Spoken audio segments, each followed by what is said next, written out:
Mayor, we are ready whenever you are. All right, take three. Good evening. It is 5:40 on May 28, 2024. This is a special meeting of the Los Altos City Council. Welcome, one and all. Madam City Clerk, would you please confirm quorum? Councilmember Lee Yang, Here. Councilmember Meadows, Here. Councilmember Flagger, Here. Vice Mayor Daley, Here. Mayor Weinberg. Here. We have a quorum. Thank you very much. We have one item on our agenda tonight. Before we get started with it, does anyone want to make public comment? The one member of the audience does not wish to speak. Okay, then with that, I will turn it over to staff. We look forward to the presentation.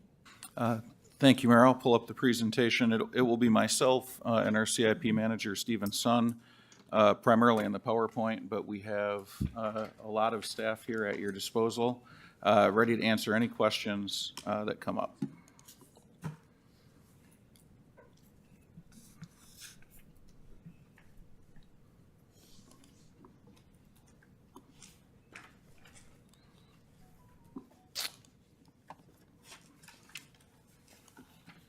All right, so when this comes back at the first June meeting, we'll be asking council to take a lot of actions. We have these in here tonight. We're not asking council to do that tonight. Largely, this presentation is a preview. When it comes back, you'll hear me say things like council reviews, the budget at the fund level, policy level. Tonight, we want to make sure council gets any changes, any alternative direction in, anything that may not be in line with your priorities we want to discuss tonight to make sure we get the budget prepared for the proposed budget prepared for adoption at the next meeting. So these are the items we'll be going over today in order. City Council priorities. Council adopted 5 priorities. These are not in value order. I think they are in the order that our PIO, Sonia, thought they looked best in display because they're not alphabetical either. We won't go through these one by one. When we went to the Financial Commission for review, we included this as an attachment. When it comes back to council, we will also include this as an attachment. And this is not intended to be all-encompassing of each area, but as an example for business communities, what you see is an item that's in line, or we staff thinks is in line with the council priority, and then the budget information and details of where you can find it in the proposed budget. The attachment has more information like where the direction came from and time frame. But for items like this, you'll see the downtown park and parking structure, where we propose to fund it from in the budget, as well as things like solar lighting, e-bike parking, electrical vehicle charging. The next priority was circulation and safety. This focused heavily on the annual streets program, safe routes to school, crossing programs, and adding bike lanes. Again, to orient everyone, the items and where you can find them in the budget are included in the budget information details. For environmental sustainability, this is one area that we've added quite a few items over the year in. Some council did in preparation for this budget, like the tree mitigation fund or building electrification. Other things that we've included in the budget that we haven't in the past are we're proposing to fund the Environmental Commission at $50,000 to determine the best way to incentivize electrification. The Environmental Commission has created a subcommittee. They would come back with a recommendation for a program. It could be around, we've seen cities do electric heat pumps, we've seen cities do e-bike vouchers, but largely we want to rely on the Environmental Commission to make that recommendation to us. Stormwater mandates, we have funded for conveyance. There was a lot of discussion of this at a previous council study session. We also have funding for education and district formation should residents want to assist in stormwater flow on their properties. Housing is an area we've done a lot of work on. There's not a lot of budget tied to it at this point, but there are items council had asked for And there are things that staff work on, the planning department, our housing division work on daily, and a lot of that work comes before council. Neighborhood safety infrastructure, this will be ready for presentation in June. Council had asked for a facility condition assessment report for police and the fire stations. You'll see for fire, we've proposed $250,000 in the proposed budget for the roof on the Almond Fire Station and $1.25 million in the 5-year CIMMP. For the police station, at the presentation, council will have to determine next steps. Staff will lay out a list of non-exhaustive options, but that building's ready for a decision, and we should embark down that road in June. So in addition to the strategic goals, council has an overarching goal of their decisions to be equitable, sustainable, and fiscally prudent. In the current budget year, that was expressed by establishing a facility maintenance fund and fleet vehicle fund, both of which were new for the city, and funding those at $2 million and $1 million respectively. And then a PERS reserve fund, which is not new to the city. The city has had that. But we made an additional discretionary payment 2 years prior to reduce our PERS liability. The fund at that time had $5 million in it. We are proposing to transfer funds back into PERS reserve and then meet with the Financial Commission to determine if an additional discretionary payment is appropriate or establishing an investment strategy around that. But we want the funds there for the Financial Commission to consult with and then make a recommendation. In the proposed budget, we are proposing adding additional funds to each of these. So you would add it together. So the PERS reserve would have $5.5 million as an example. Facility maintenance would have $3 million. Moving on to the numbers in our annual operating budget. Prior to coming here tonight, we took the budget or pieces of it to the various commissions for review. The real work comes after budget adoption, where you'll see our annual streets program, as an example, has a goal of completing 3 to 5 complete streets this year. That needs to go to the Complete Streets Commission. Further implementation of the CAP needs to go to the Environmental Commission. Financial Commission reviews year-end, mid-year, also the PERS investment strategy we talked about. And then Parks, Art, Recreation, Cultural Commission, they reviewed the CIP plan around parks for park improvements, and then hopefully they will also be reviewing the art and cultural piece that is funded in this budget. So we'll show the revenues in 2 ways. I prefer bar charts. Some people like pie charts, so we're starting with the pie charts. The primary takeaway from this is our primary source of revenue is property taxes, 62%. And then the secondary takeaway, our second largest source of funding is every other fund in the city. So we're primarily reliant on property taxes here. Looking at it in the bar chart to try and bring a little bit more clarity. Again, you see that everything else we do is not equal to the property tax we collect. Looking at property tax over time, the trend has been to increase.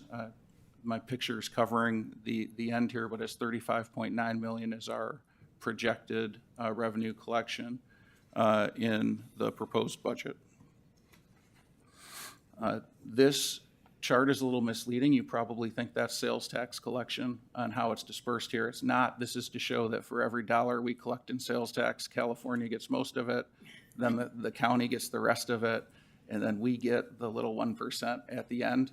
Our sales tax is projected to be $3.57 million this year, same as property tax. That's estimated by our consultant, HDL, and then we put their projections in the budget. Continuing citywide revenues, licenses, and permits. I've got to move my picture up there, but we are projecting $5 million this year. As you look at the chart moving up and to the right, some of that was pent-up demand coming out of COVID, and then you saw the pent-up demand stall. With the new fee structure that's been adopted, we're projecting $5 million in revenue. Moving on to expenditures, this is very similar to the revenue chart where almost everything we expend, half of that is on public safety. That's police and fire. It goes clockwise, so you see maintenance services, administrative services.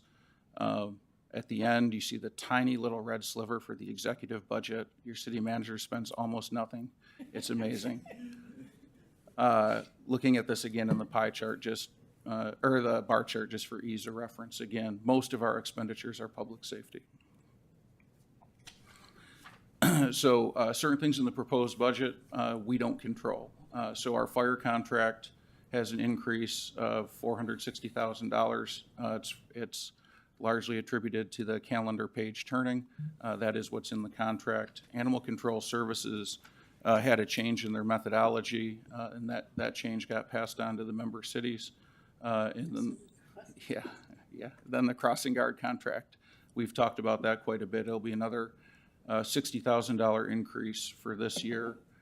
So total contract increases are $650,000 without a change in the service level. Just part of the cost of doing business. So where we end up right now is revenues of $57.5 million, expenditures of $54.8 million for a surplus of $2.6 million. So the proposed operating budget is balanced with the surplus, and it's looking fairly good at this point.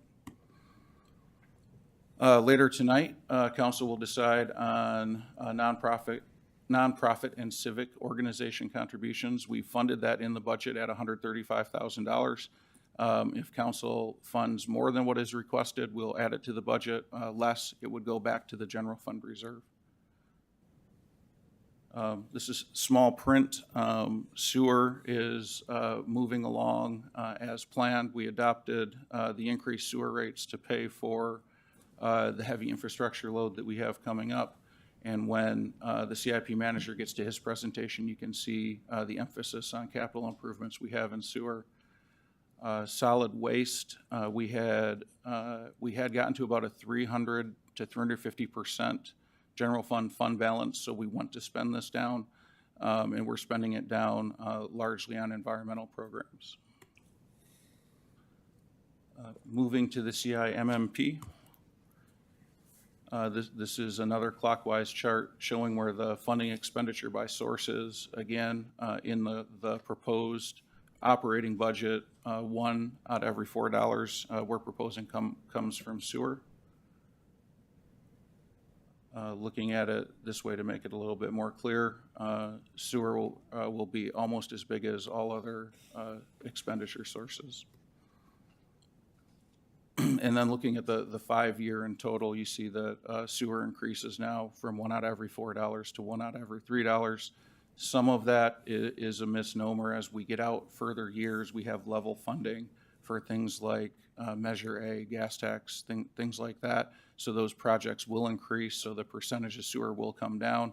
But directionally, the idea is that we're investing heavily in the sewer system. And that's a 5-year capital plan expenditure of $92.6 million. And just breaking that out for the general fund, these are our projected general fund expenditures over the same 5-year period. So I want to turn it over to our CIP manager to take it from here. Just tell me when to click.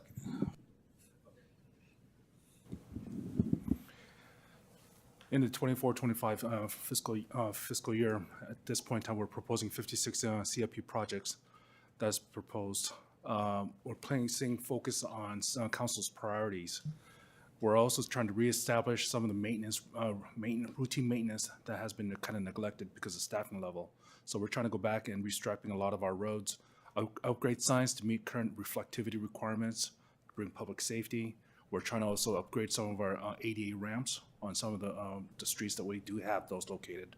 We're also going to be trying to put more emphasis on slurry seals and microsurfacing so that we could minimize the amount of resurfacing we're going to have to do. So we're trying to be more fiscally responsible. Can you move the microphone closer? To Yes, make ma'am. sure we capture you and that way it becomes clear. Okay, no problem, ma'am.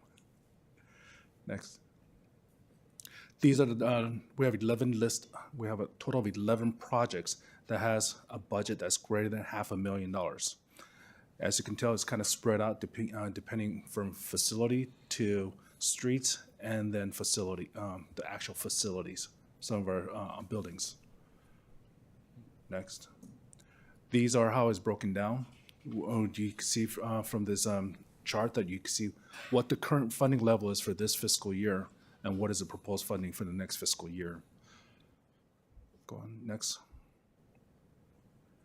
Some of them are parks, some of them are, we're putting emphasis on downtown. The annual streets resurfacing is going to stay heavy for a little bit until we are able to get caught up in some of our major maintenance that needs to be done. As slurry starts coming up and stabilizing the PCI index, we should start seeing a little bit of drop on this. Emphasis on the overlay has been looking at all the safe route to school. We cannot also neglect other areas that it's not a safe route to school, but we're also trying to make sure that we're putting a lot of emphasis on safe route. Next. Slur seal, again, like I stated, this is to try to stabilize the road as much as we can. It is the cheapest alternative to having to do something, to short of something major like a surface overlay. San Antonio, we're proposing to start this project at the end of this fiscal year probably. Once we obtain the authorization from VTA to go ahead and start expending funds.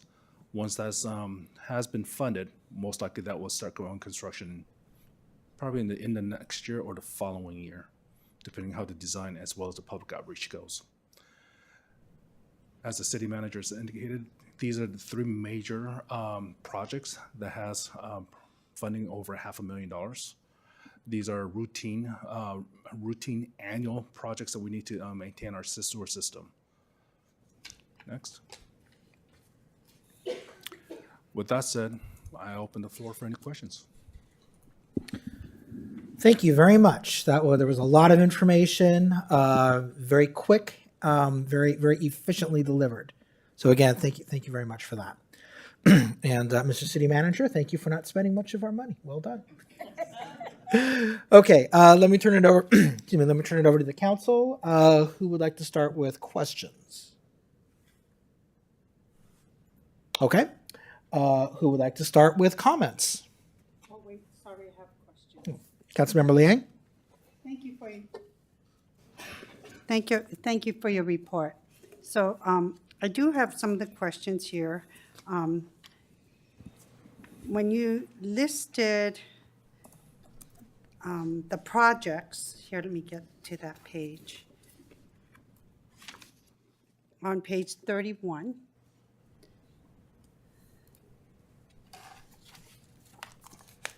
So we're saying that no matter. Councilmember, I'm sorry. Can we get page 31 put up on the screen, please? Yes. Thank you. The presentation in the packet. The presentation, you mean? The slide? Yeah. Slide Page 31. 31. Yes. Trying to get to it.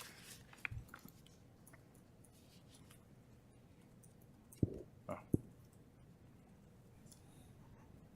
My 31 is different. It's the one project with 500,000 budget or greater. Yeah, thank you. So when we list all these projects, you're saying that all these projects will go through, or is it dependent, or is it going to be determining whether we get a grant or not? Like if we don't receive grants, are all those projects still going to go through? Majority of those projects have already been identified for funding. Right. So San Antonio is the only one that is grant funded, but we have already received the grant authorization. So it's just a matter of getting authorization to proceed with the work. But majority of those projects are either general fund or other means of funding, like our Measure B, our gas tax, and so on. So these are allocation that's been provided to the city. So it's not contingent, because like the San Antonio project, even though we got approval, what if the project end up costing 7 to 10 million? And then where do we get those rest of the funds to ensure that the project gets completed? I'm using that as an example. Yeah, Councilmember Liang, the city council would have final approval on each of these projects. In the specific example, fund unanticipated funds outside of the grant award would be paid for by the city.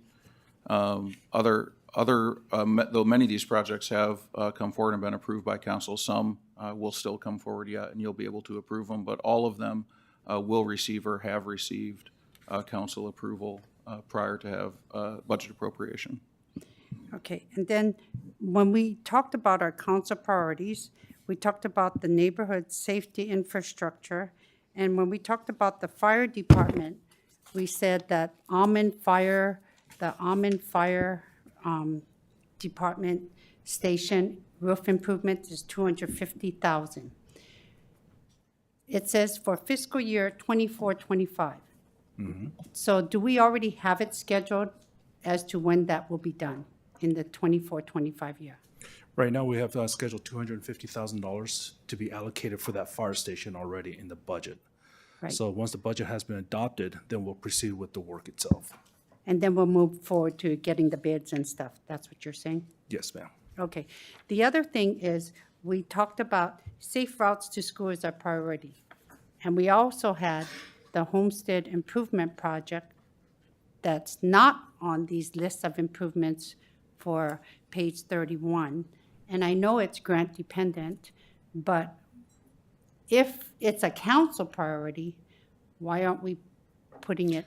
The Homestead On the- project is not a city project. It is a VTA project. So it is outside our control in our budget. So it is all on VTA to deliver that project. For us, our involvement is being able to provide feedback on the design itself. Oh, I thought we had to make contribution as well, though. No, ma'am. Oh, okay, good to know. Okay, And just to add on that point, in case I didn't make it clear earlier, for the Safe Routes to Schools specifically, we'll be going to the Complete Streets Commission to identify and prioritize those. Once the Complete Streets Commission is ready to make their recommendation, that will come to council for approval. okay. And then like the, when we move forward on the San Antonio project, the 1.4 million, what is that paying for? And then we got to wait for the other funds to come in? 1.4 million right now is allocated for the design of the complete street on San Antonio from Foothill all the way to El Camino.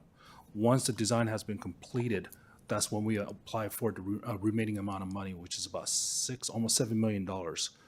That would allow for the construction of that project.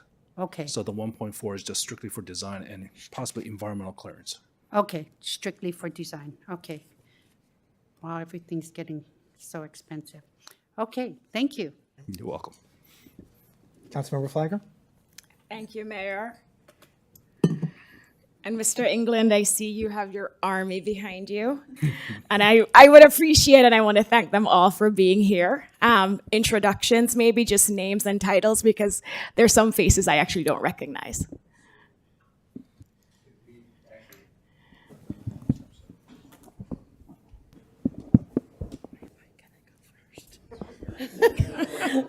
Hi, I'm Serena Revelar. I put together this year's budget. I know. Jamie Chu, Parks and Recreation Deputy Director. Hello, everyone. Nisha Singh, Financial Services Manager. Anthony Karnasek. Okay. Good evening, Scott Reeves. I'm the Capital Improvement Project Manager with the Parks Department. I'm one of the new faces. Good evening, Aida Furman, Public Works Director. Good evening. My name is Tan Nguyen. I'm the Senior Civil Engineer with AIDA Public Works. Thank you. No, thank you, and thanks for being here. So I'm going to start, Mr. England, with the Safe Routes to School question, and I appreciate hearing that this will go to CSC and then it will come back to us. In preparing the budget, how are we estimating how much we will need for the projects that CSC will recommend? I just want to make sure there's enough money there because we don't know what they'll recommend. And as a council priority, I know we want to do, I think, 3 to 5. At least that's what we had said. And I'm just curious how you're building that in the budget without knowing exactly what projects they're going to bring forward. So I'm going to let Stephen clean this up for me, but essentially when we talk about road project funding, we fund that to the maximum allocation for Measure B gas tax Any other pass-through entitlement funding we get, we try and fund that first with the general fund dollars last. We base it largely on a maintenance effort from the year prior. Complete streets, if they were to recommend 4 projects instead of 3 or 5, and council wanted to fund those, then we would either look at amending the budget to include more general fund funding, or we would look at the potential for roads in the matrix and not maybe not do the work on it this year and push it back to next year. What I had told the Financial Commission when they were talking about general fund funding is if there's one area that I can imagine the council adding additional general fund funding to, would be safe routes to schools based on the recommendation of the Complete Streets Commission. So this is not an exact science, and also the type of complete street can cost more or less. So a lot of this is council putting down, saying we value this as something we want to do, and once we start getting bids that come back, we'll have to see where everything shakes out. But I would anticipate, as I told the Financial Commission, this is an area where council could make an adjustment at mid-year to put more funding towards it. And so the amounts that we see for slurry seal and resurfacing, that's separate and apart from what we'd actually budget for the Safe Routes to School projects, even though there may be some overlap, correct? So we're looking at, I'm looking at the streets projects. The annual streets project is the 2.5 or 2.8 million. But as I promised, I'm going to let Mr. Sun clean that up for me. Let me kind of give you, share with you the spreadsheet for the budget itself. In the annual street overlay projects, in the next fiscal year, we're projecting to spend approximately $2.5 million. The projects that's going to be select for those projects are going to be based on not only just the PCI, but as well as what are the safe route to school. Got it. So we're going to try to incorporate the council's objective by identifying what are the safe routes, what are the condition of the roads, what are some of the treatments that needs to be done. I have not had a chance to go out there and physically walk the site, so I cannot say this is what was going to be making the final list, but I have a general idea of what areas that we need to go ahead and expend that fund to meet not only the council objective, but to try to bring some, not only the PCI, but some of the maintenance aspect that I'm trying to bring back into the department. No, thank you. That was very helpful. The net surplus amount of $2.6 million, is that after we have also put aside our 25% in reserves? It's 20 or 25, I can't remember for this. 20%. It's 20%. Correct. We fund the 20% prior. So if we, in previous years when we had been short, you would see us recommend a budget that funded that first. Okay. And then on the $50,000 for the Environmental Commission, that's separate because you mentioned also $150,000 as an estimate about how much it will cost to do any of the incentive programs they may recommend. Again, I just want to make sure that $50,000 is just to support the Environmental Commission to do the work they need to do. And then depending on the projects, we'll separately fund it and we'll figure out how to fund it. That's already built into the budget. So I do think they could use the $50,000 if they wanted to work with a consultant or work up a program. I think that would be fine. Ultimately, they'll be making a recommendation, and some programs may be more expansive or more expensive. And again, that would be a council decision to fund that. We haven't done this before, so we thought 50,000 was like a really good guess, but it could come in higher or different based on what they come up with. Oh, so the $50,000 was intended to cover the programs they were okay. So if the programs they recommend exceed the 50, then they would come back to us, or we'd figure out how to factor that into the budget. That's correct. Okay, all right. And then, Mayor, I do have a couple suggestions that I'd love to discuss and have staff consider as part of the budget before they bring it back in June, but I'll have others ask questions and comment first. Okay. And there were no other questions, Sally? A couple occurred to me since we've been looking at some of this. So on that slide with the list of 11 things, which was 32 for you, but 31 for me and Councilmember Liang. Question on, one is number 4, the Grant Park facility.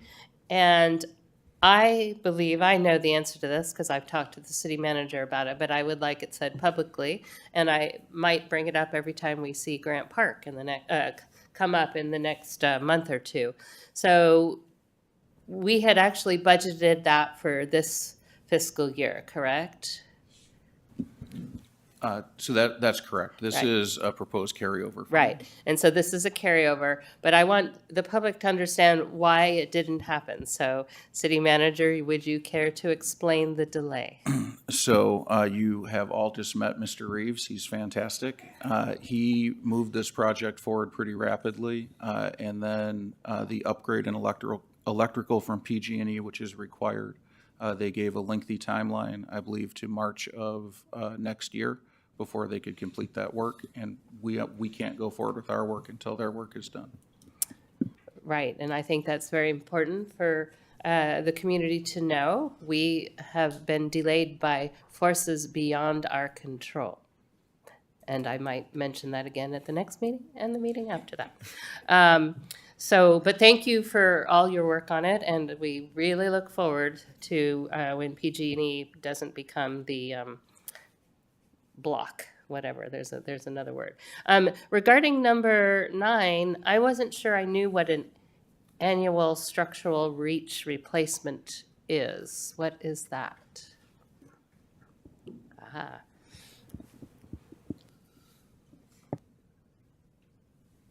Good evening, Mayor and Council members. Aida Furman, Director of Public Works.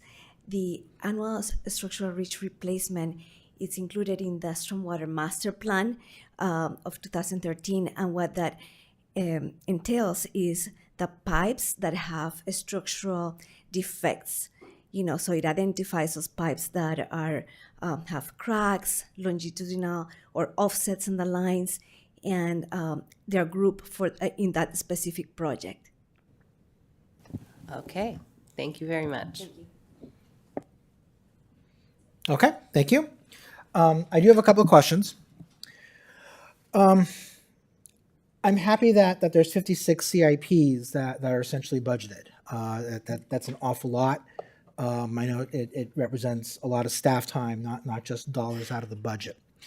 That being said, when I go to the city's website and I look at our CIP list, it's a lot longer than 56.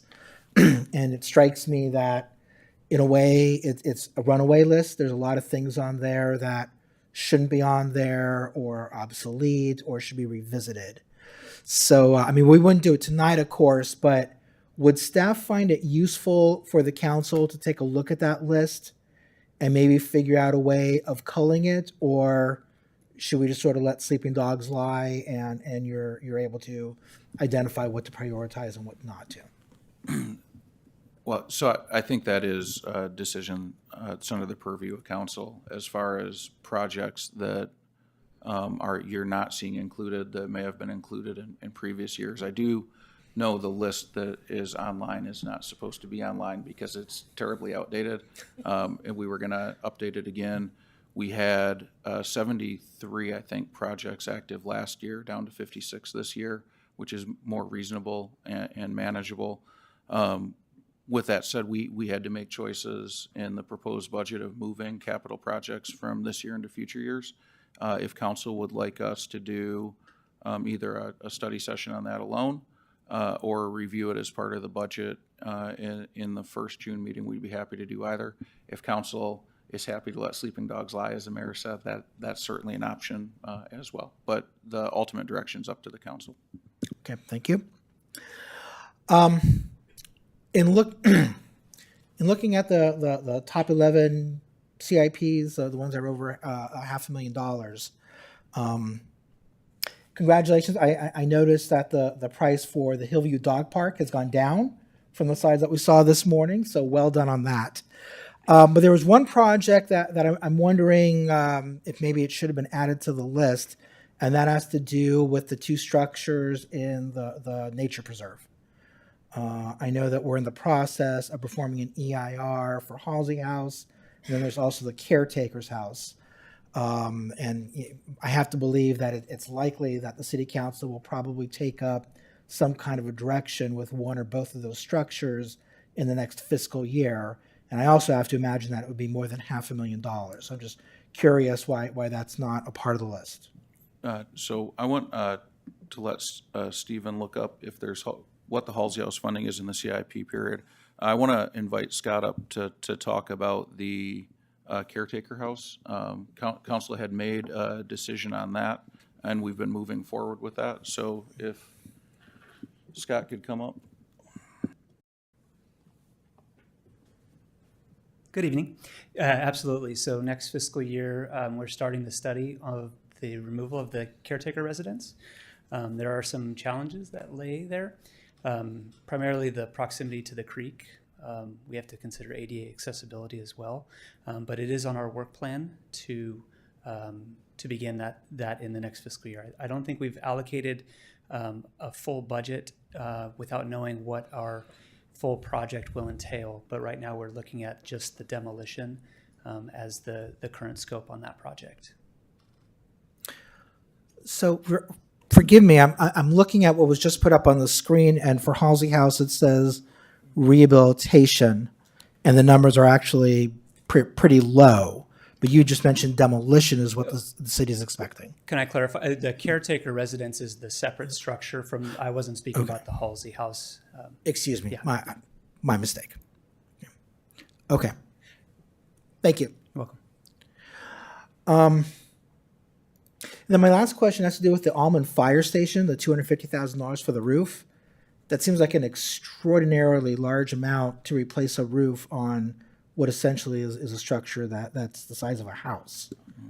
Is there a reason that it's so much? I mean, I assume we're doing other things than just replacing a roof. I'm sorry, I didn't hear the last. I assume we're doing other things than just replacing a roof. So this came out of the facilities condition assessment. It was also verified by fire, had their own report, and our estimates were pretty close. I don't know if, Scott, is that one you're working on too?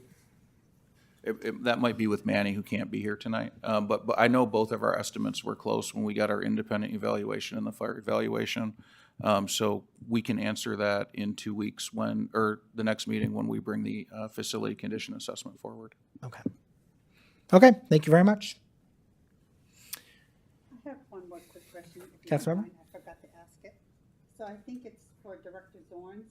As we strive to reach our midpoint on housing element implementation, is there going to be a need for additional staffing and funds we need to allocate towards your department? Because I think we need to reach our goals regarding the housing element implementation, and I'm just concerned that we may not have you might not have the support you need. So the Development Services Department went through significant restructuring as well as reallocation of the way that the department had historically been structured. The department had previously supplemented staff with over $1 million annually in consultants prior to 2022 when I arrived. Those contracts have all since been canceled and reoriented to in-house staff.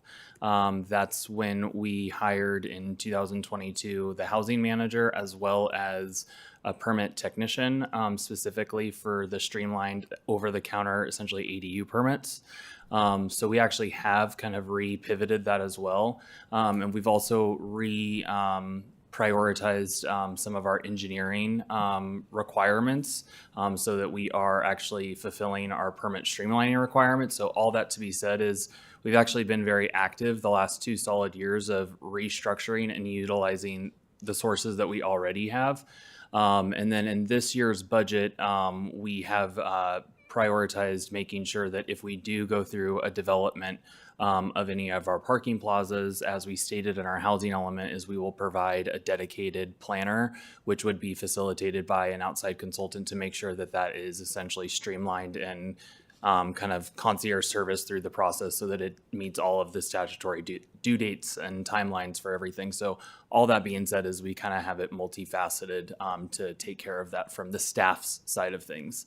Obviously, to meet the housing quota and demand, we're going to have to make sure that we stay on top of our regulatory framework in the city, but then also we're going to have to really hope that the market kind of dictates the finances as well.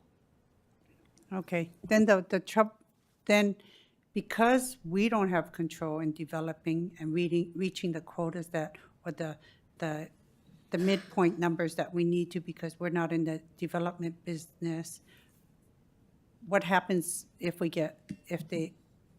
how do we avoid penalization? Penalization, and when it comes to anything that the city has control over, is that we need to make sure that we are implementing our housing element, which is, again, like I've said previously, it's our contract to the state, and it's making sure that we look at that, not just that we've already implemented a lot of things, but we also kind of reassess everything that we've done in a few years from now to make sure that it actually makes sense, and that the environment regulatorily hasn't further changed. So we need to make sure that we stay on top of that. So in order for us to not be penalized, we're going to have to just make sure that we diligently continue to implement. We are very much ahead of the game from a lot of our kind of neighboring cities, but we are going to have to continue to stay on top of that in the future years. Thank you. Okay, so I will bring it then back to council for discussion. Councilmember Flagger? Thank you, Mayor. I'm looking at the Vice Mayor because I wasn't sure. He hasn't gone. You're good? Okay. So just a couple follow-up questions as we look at the budget, Mr. England. There are 2 or 3 things that I know I and maybe another council member have talked about including in this year's budget, and I want to make sure it's considered and factored in. I don't know if it will get any support from majority of council members, but to the extent they do, I want to make sure that this is something that our budget could accommodate either from general fund or other sources. So one example is CASI, which is an organization that provides mental health services to students at our high schools, recently acquired the contract that used to be under CHAC. I know they would be interested in receiving funds from the city now that they'll be providing services to a portion of our school population that CHAC used to provide. And I know that we used to provide funding to CHAC every year because they're providing these services to our children. So I'm just curious, Mr. England, for a request like that from an organization like CASI, and I don't know how much they'll request, but I want to make sure that's on your radar. And if there's anything we need to do to ensure that it's factored in and it could be part of our budget, I would appreciate knowing now. So that in June, when we come back with the budget, we don't learn then. And I don't want to have a study session council meeting. So I'm just curious, looking at the budget right now, would there be room to accommodate a request like that from CASI? So, Councilmember Flagger, I think at the discretion of council, there would be. We currently fund CHAC at $60,000 roughly annually, and depending on the road, CHAC ultimately chooses, those funds may be available. But CASI, the council could look at that separately and not tie them together, even though they provide or provided similar resources. They could make a request of council at any time. And there would be fund in the budget. And I'm looking, I know we have that 2.6 million net surplus. And, obviously we always say if there are other funding sources for anything we request, that's where we would start. Okay. And then the other item, the mayor and I have talked about this, and I know we've met with you as well on potentially creating a Los Altos childcare subsidy program. And I know it depends on the model, and we plan to bring it to council for a full council discussion. But assuming there is council support to move forward with that program, again, I want to make sure there's funding in the budget to support that type of project, and whether or not we may need to do some trade-offs to accommodate that project and have that priority discussion. I want to check in now during the study session so that we have the right information when we bring it to council for discussion. Yeah, so for the subsidy program, we had envisioned, we being staff had envisioned if council contracted Tiny Tots in those programs, that the revenues associated with that could go back to the program. That could be through a subsidy program, it could be through any number of ways. We could be creative, but that would be the most direct link. So the revenue that we receive from that's currently not going to any specific program. Council would certainly have the ability to tie that together. Okay, so if there's support to bring it back for a council discussion and how we structure this program, it'd be good to know what that dollar amount is that will be generating from this new model, so that whatever model we come up with, we try to stay within that amount. And if we don't, then if there's additional funding to support a bigger program. So just as information, the annual dollar amount this year will depend on a lot of things, including when the program starts. Annually, we're anticipating 25,000, give or take. Can I get a clarification question on that item, please? Yeah. On her request regarding the child care program? I mean, It's not childcare. the subsidy for child care program. That's what I heard. Isn't that what I heard? That's what Mountain View calls it. Okay. It is exactly what you're saying, preschool. Yeah. Okay, the subsidy, I appreciate that you guys met with the city manager, but I don't think it became a discussion for council. And I mean, I would have liked to have added to that discussion. And I mean, you're giving direction on it now. So I just would like to better understand it, because I would like to provide input and as well as some direction as well, or guide some of that direction. So I'm hearing some stuff for the first time, and it wasn't a council discussion item. So I just want to make sure that we're not jumping it. We have proper process in which we discuss items before we say. For the record, no direction has been given. No, and but I'm Councilmember- hearing- Excuse me. Yes. Councilmember Flagger started off by saying there's two items if a majority of the council wants to move forward with them. Okay. But the point is that you and Councilmember Flagger met with the city manager and are having this discussion. And in the past, it's like, I'm given, I'm not given that latitude when I come up with ideas, and I'm just concerned that it's how things are conducted. And So I feel like I need to clear the air here. Any council member can go to staff, especially the city manager, say, I have an idea. Is this feasible? What do you think it would cost? Where could sources of money come from? Two council members can, under the Brown Act, work together on an idea, brainstorm, and go together to the city manager. It is not, you don't have to have direction from the city council. You, of course, are welcome yourself to go to staff. You can Brown Act buddies with another member of the council with an idea and go to staff and find out whatever information it is you need before you're ready to bring it to the council as a whole to see if there's support for it. There's no direction that has been given at all. None whatsoever. well, I'm glad to hear you say that, because at the past, I've been chastised if I'm speaking to staff or anything or bring forward ideas. And it's like, I just am concerned that I'm treated differently. So I'm glad that you're clarifying this process that we're all going to undertake, and it would apply to all. Thank you. And I'll just add, for example, you have programs, I'm sure, Councilmember Liang at Grant Park, where you invite speakers. I mean, there are different things we have conversations with staff on. But to the mayor's point, There was no direction given. We recognize, as I said at the beginning of my comments, that this is something that council will have to decide on, give direction, get input, decide if it's something we want to explore.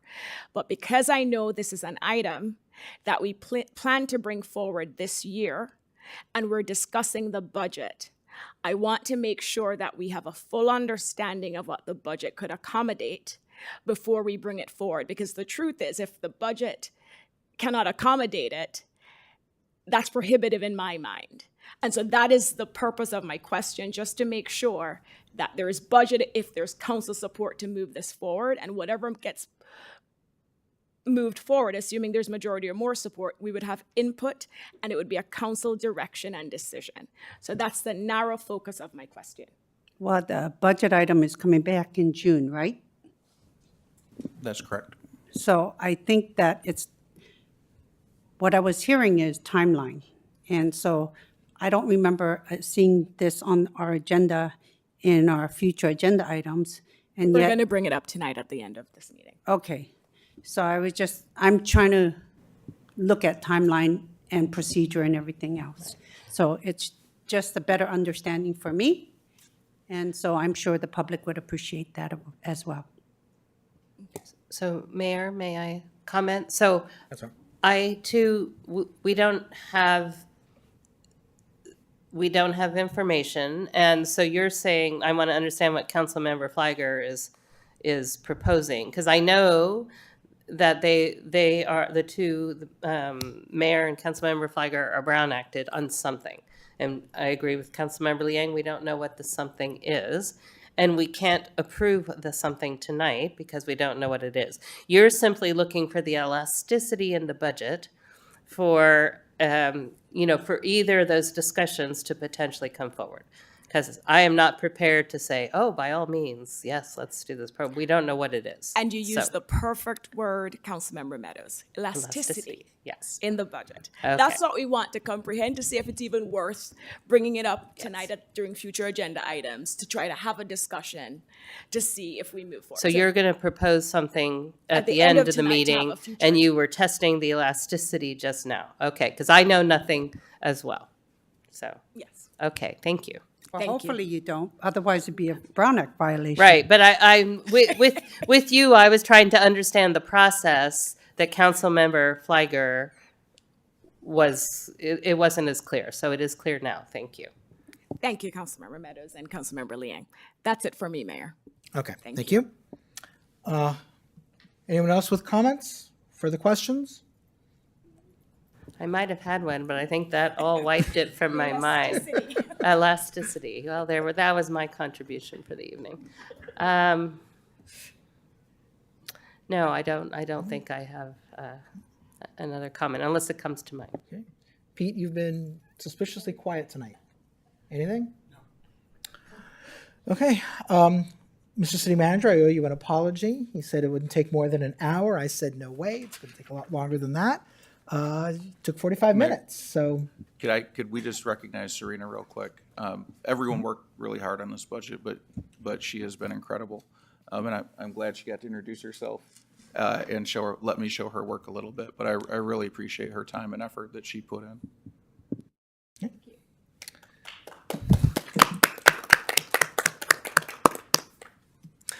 and with that, we are adjourned.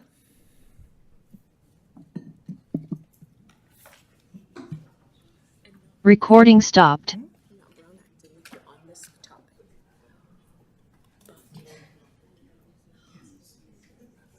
I'm sure someone reached out to you regarding I had a lot of people reach out, but not like real recently. But maybe this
2024. Recording in progress. This is the regular meeting of the Los Altos City Council.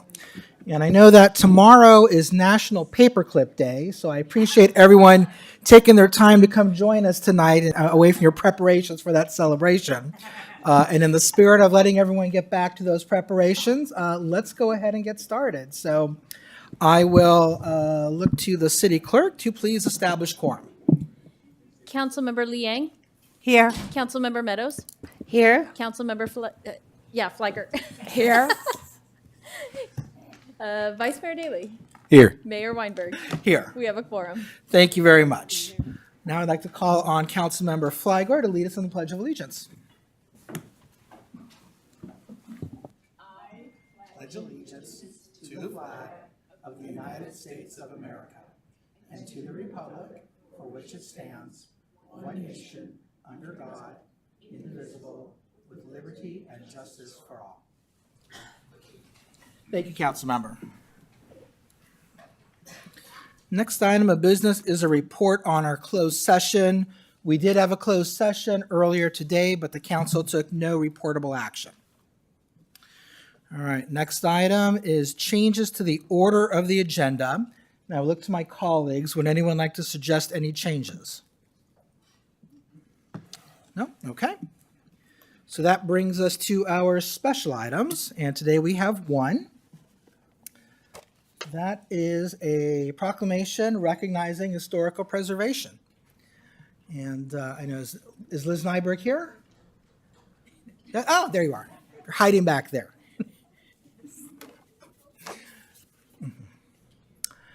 Proclamation of the Mayor of the City of Los Altos, California.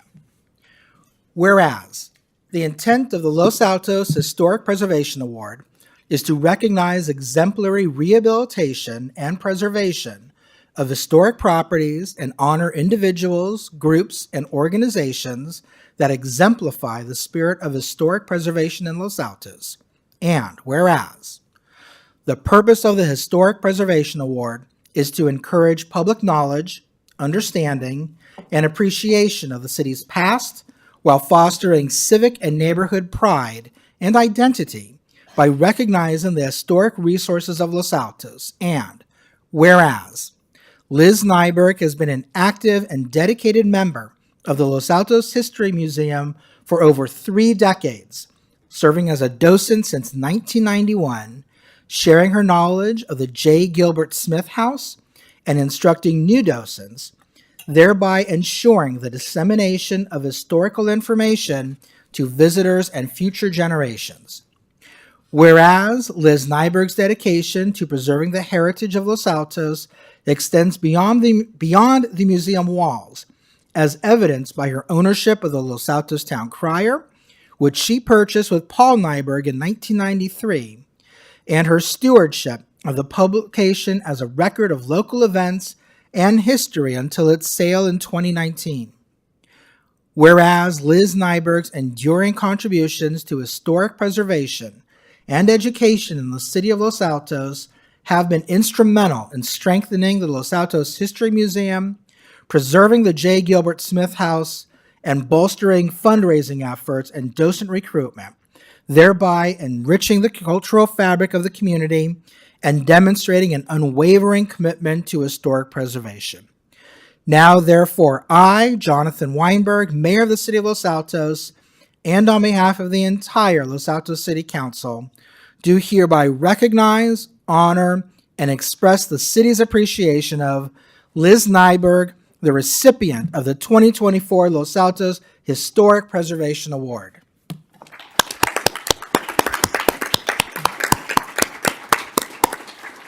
Liz, if you'd like, I'd like to invite you to come to the podium and say a few words.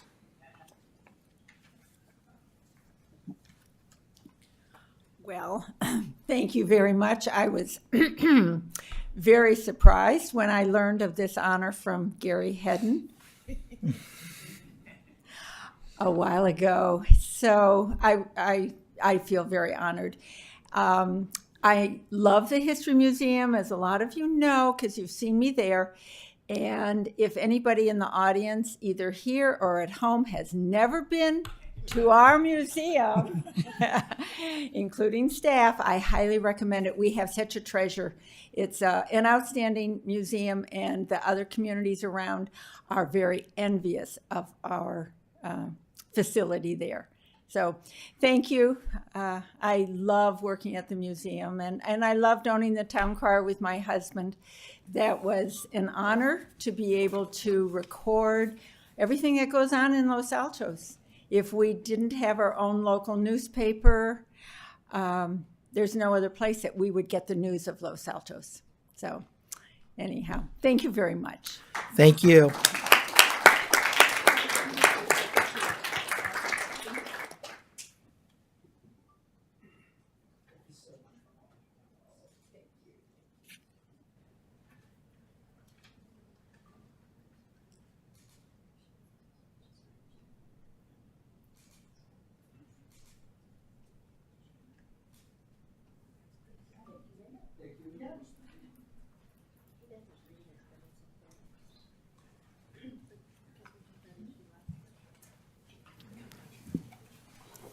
Mayor, City Attorney? I liked it when I was Zoom. I just raised my little hand. That was real tricky. Tonight, I wanted you to remind the audience of our rules for conduct, and we do enforce them. And so people should speak only on the agenda items, and they should also adhere to time limits. And so, again, just make sure that the public is aware of that. So when your time's out, you sit down and you stick to agenda topics. Thank you very much, Madam City Attorney. Okay, the next item of business is public comments for items that are not on our agenda. So if anyone is here tonight to speak about something that is not otherwise on our agenda, now is the time to do so, and I will look to the city clerk. Do we have any cards? We have two, possibly three. We have Okay. two. Okay, so let's give every commenter 3 minutes, please. Thank you. The first speaker is Patricia.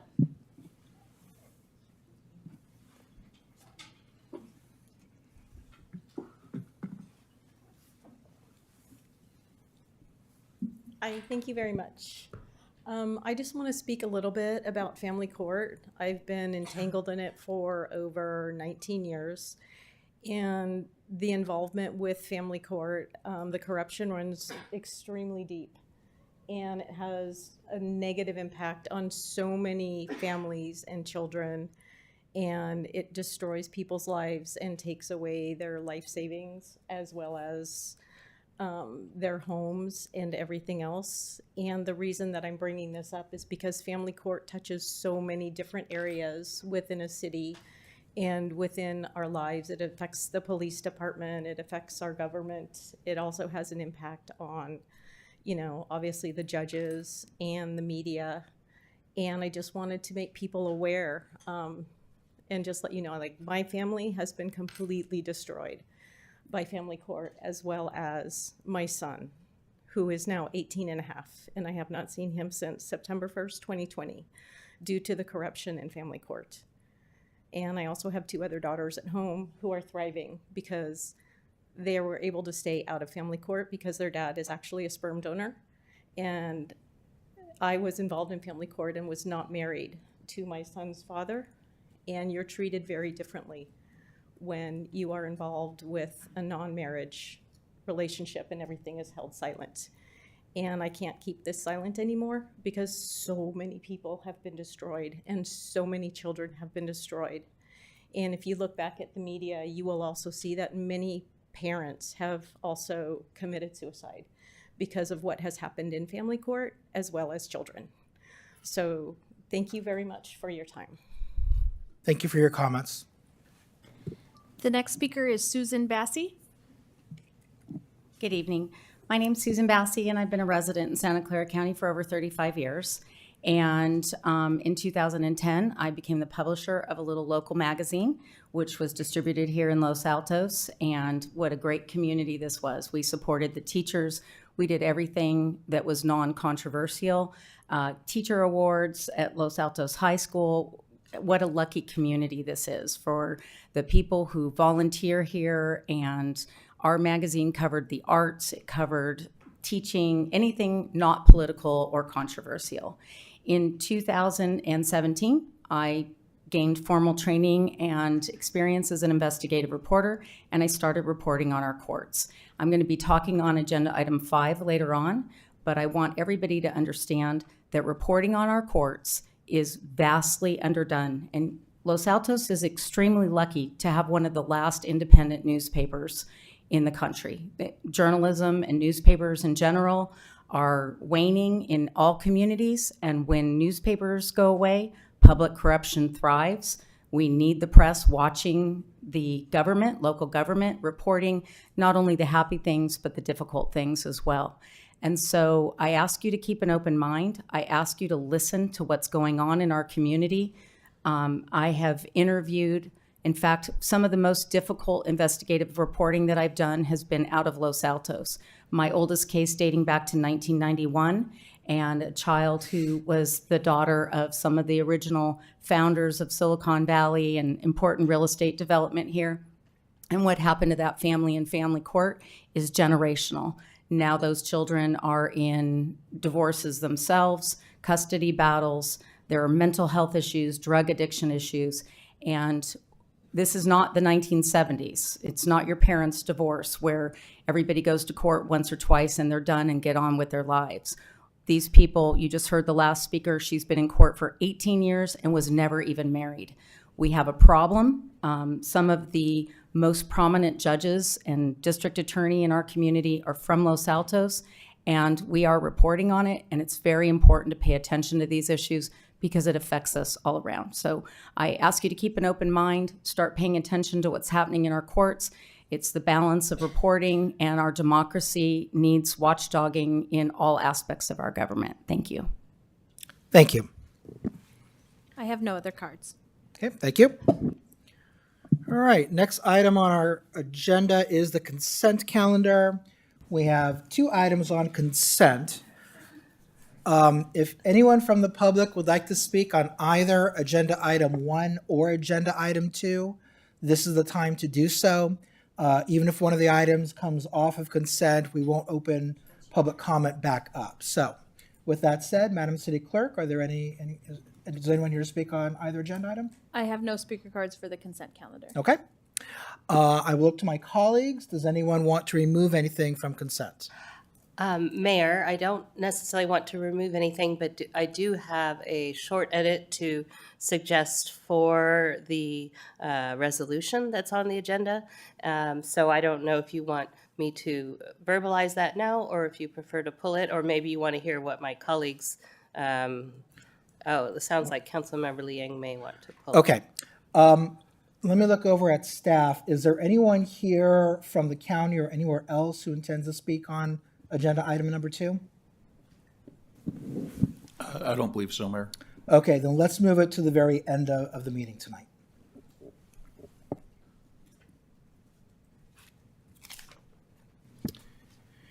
Okay, that leaves us with 1 item on consent. I'd like to entertain a motion. I move that we adopt the consent calendar. I will second that. And when we say consent calendar, it's just item number 1, Vice Mayor. Yes, just item number 1. Okay, I second that. Councilmember Meadows. Aye. Councilmember Fliger. Yes. Councilmember Liang. Yes. Vice Mayor Daley. Yes. Mayor Weinberg. Yes. Motion carries. Thank you. Okay, and with that, we will move on to agenda item number 3, where we are revisiting our SB 9 regulations, which is a part of the Housing Element Implementation Ordinance. So I will turn it over to staff. Yes, good evening, Mayor and honorable council members. My name's Stephanie Williams. I'm Deputy Director for Development Services. I don't have a formal PowerPoint presentation because, as mentioned, this is a continuation from the last meeting. So on May 14th, council considered the planning commission's recommendation and draft ordinance and directed staff to make modifications and return for further consideration. A brief summary of changes requested were section 1464.020 to include trusts in the list of entities for which SB 9 cannot be utilized. Section 1464.040, remove reference to minimizing site disturbance and tree removal. Section 1464.070, include the definition of short-term rentals. Section 1464.080, allow 2 junior accessory dwelling units per development, which are not counted towards the 4-unit maximum. And finally, section 1464.090, remove the floor area ratio standard. So these changes have been incorporated into the regulations before you tonight. And we recommend introduction of the ordinance adopting the regulations and a resolution rescinding the existing SB 9 regulations. Okay, thank you very much. I will look to my colleagues and see if there are any questions for staff. No? Okay, then I will open up the public hearing. Do we have any public speakers tonight? I have no speakers for this item. Okay, then I will close the public hearing. And I'll bring it back to council. So we saw this very recently. We made some significant but relatively small changes. So rather than going section by section, which we did last time, I would just look to my colleagues and see if there are any comments that anyone would like to make about tonight. And I'll look to the end first because I know Councilmember Liang, you are the one who was most skeptical about the changes. Do you have any comments you want to make?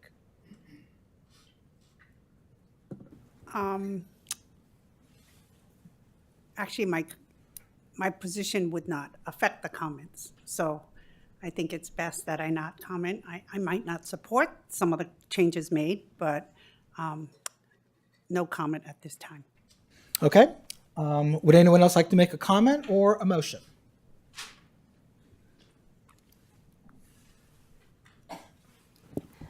I'm happy to make a motion to introduce and waive further reading of an ordinance of the City Council of the City of Los Altos, adding Chapter 14.64 to Title 14 zoning of the Los Altos Municipal Code, enacting regulations for dual opportunity developments, also fondly known as SB 9, and find the ordinance exempt from CEQA.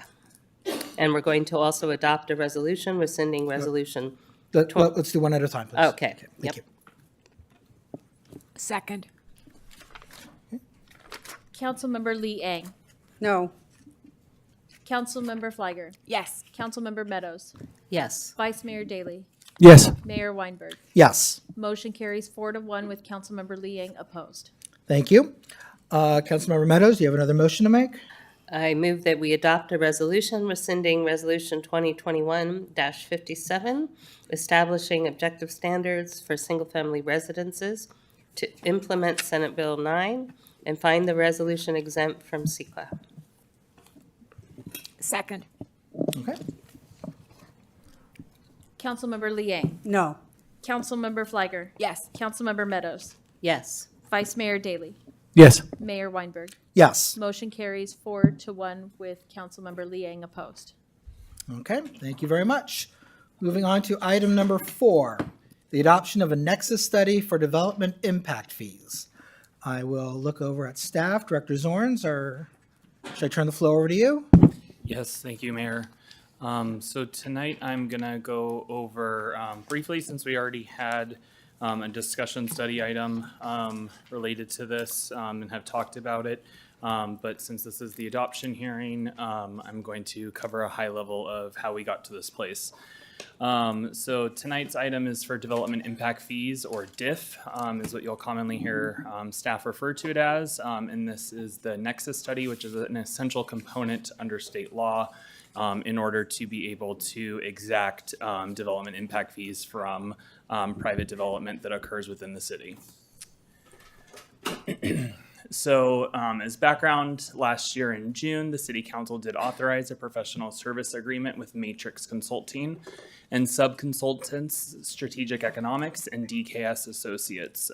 Strategic Economics helped to compile the commercial linkage fee component of the Nexus study, and DKS is a firm that specifically reviews and develops impact fees associated for traffic analysis. So with that, that is what came together as our consultant team and arrived at our comprehensive update study. One of the initiations that put us to this point was our program 3D of the housing element, where we explicitly laid out that the city would evaluate the application of park and lieu and traffic impact fees and convert that to a square footage application, which is different than how the city has historically done it, which is by a per unit application. The city did also further commit itself to implementing this new fee structure based on the evaluation that would be completed by the consultants by the end of this year. As the state statutes do require, AB 1600 is kind of the main component of where we are at when it comes to statewide fee structures, which it does specify that we must create a reasonable relationship, or what is commonly referred to as the nexus, between the fees collected and the services that would be provided. As a part of AB 1600, we do have to assess and determine the purpose of a fee, the impact relationship, the proportionality of the impact associated and the improvement to be made, and the benefit of the relationship, as well as the use of the fee revenue.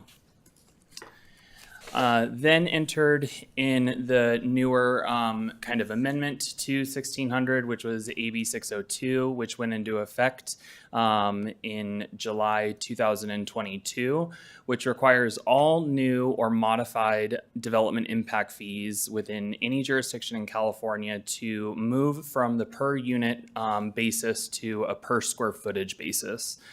This is sometimes deviated from in very specific examples that is defined under 602. However, the city does not qualify for any of the per unit applications based on the way that our city has developed and the fees that we do exact from.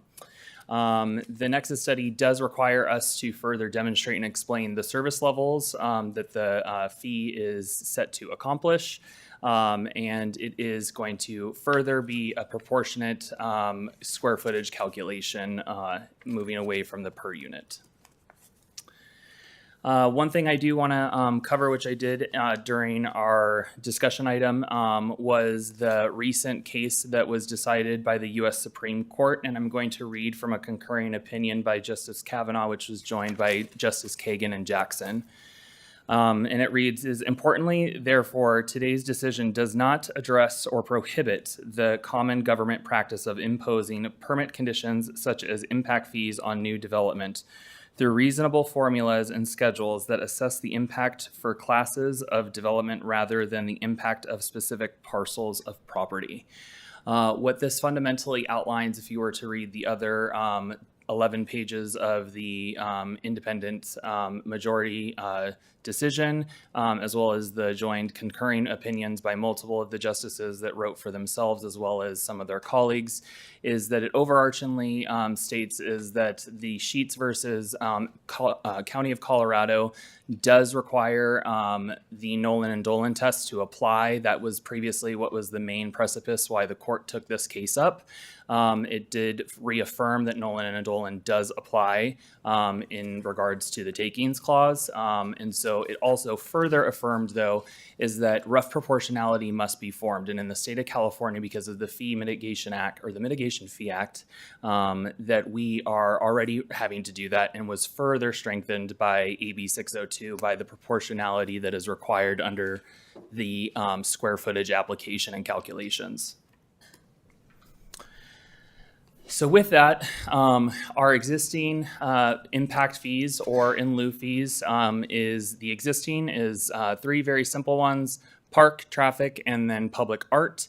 Public art is the in lieu, so it's an option. You either provide an art improvement on site, or you can pay a fee to not have to do that if you don't want to take up space or make that certain improvement on your property.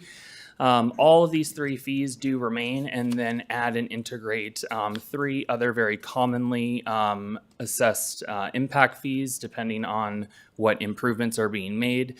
General government is one of them, public safety is another, as well as commercial linkage.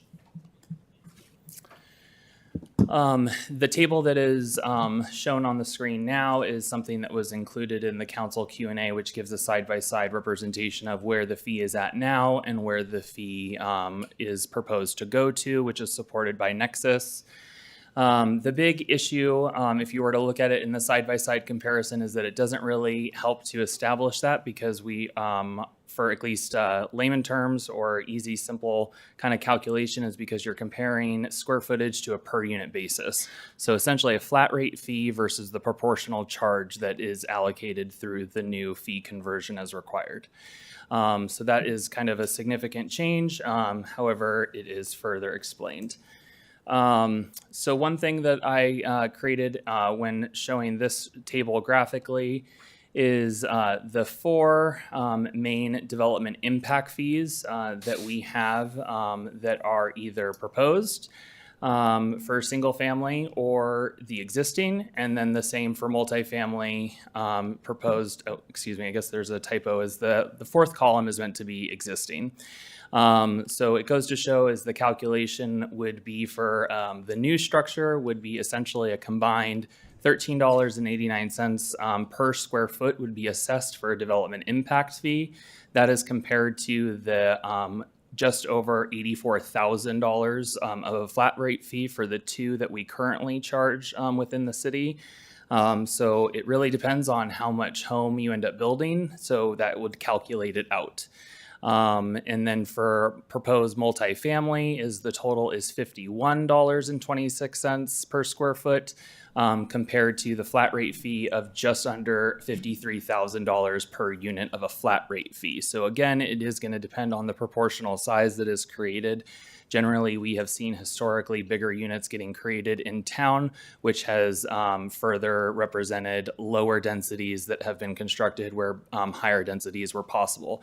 That is the main component of what AB 602 is designed to actually do, which was to help provide developers the incentive to be able to build as many units as they want, but not have to pull back because of the per unit kind of cost that would be associated essentially up front. Which is further what I kind of elaborate here, which is the conversion of the per unit to per square footage calculation helps to enable development at a higher density or more units without the influence of additional fees for additional units. So that's always been kind of the big issue, is that you can build essentially the same, let's say 100,000 square foot building, but a lot of developers have been influenced by the number behind each individual unit being created, where now you would still pay the same proportional per square foot, rather than if you ended up doing 100 units, you're going to pay a lot more than if you did 50 with two size or double the size of units.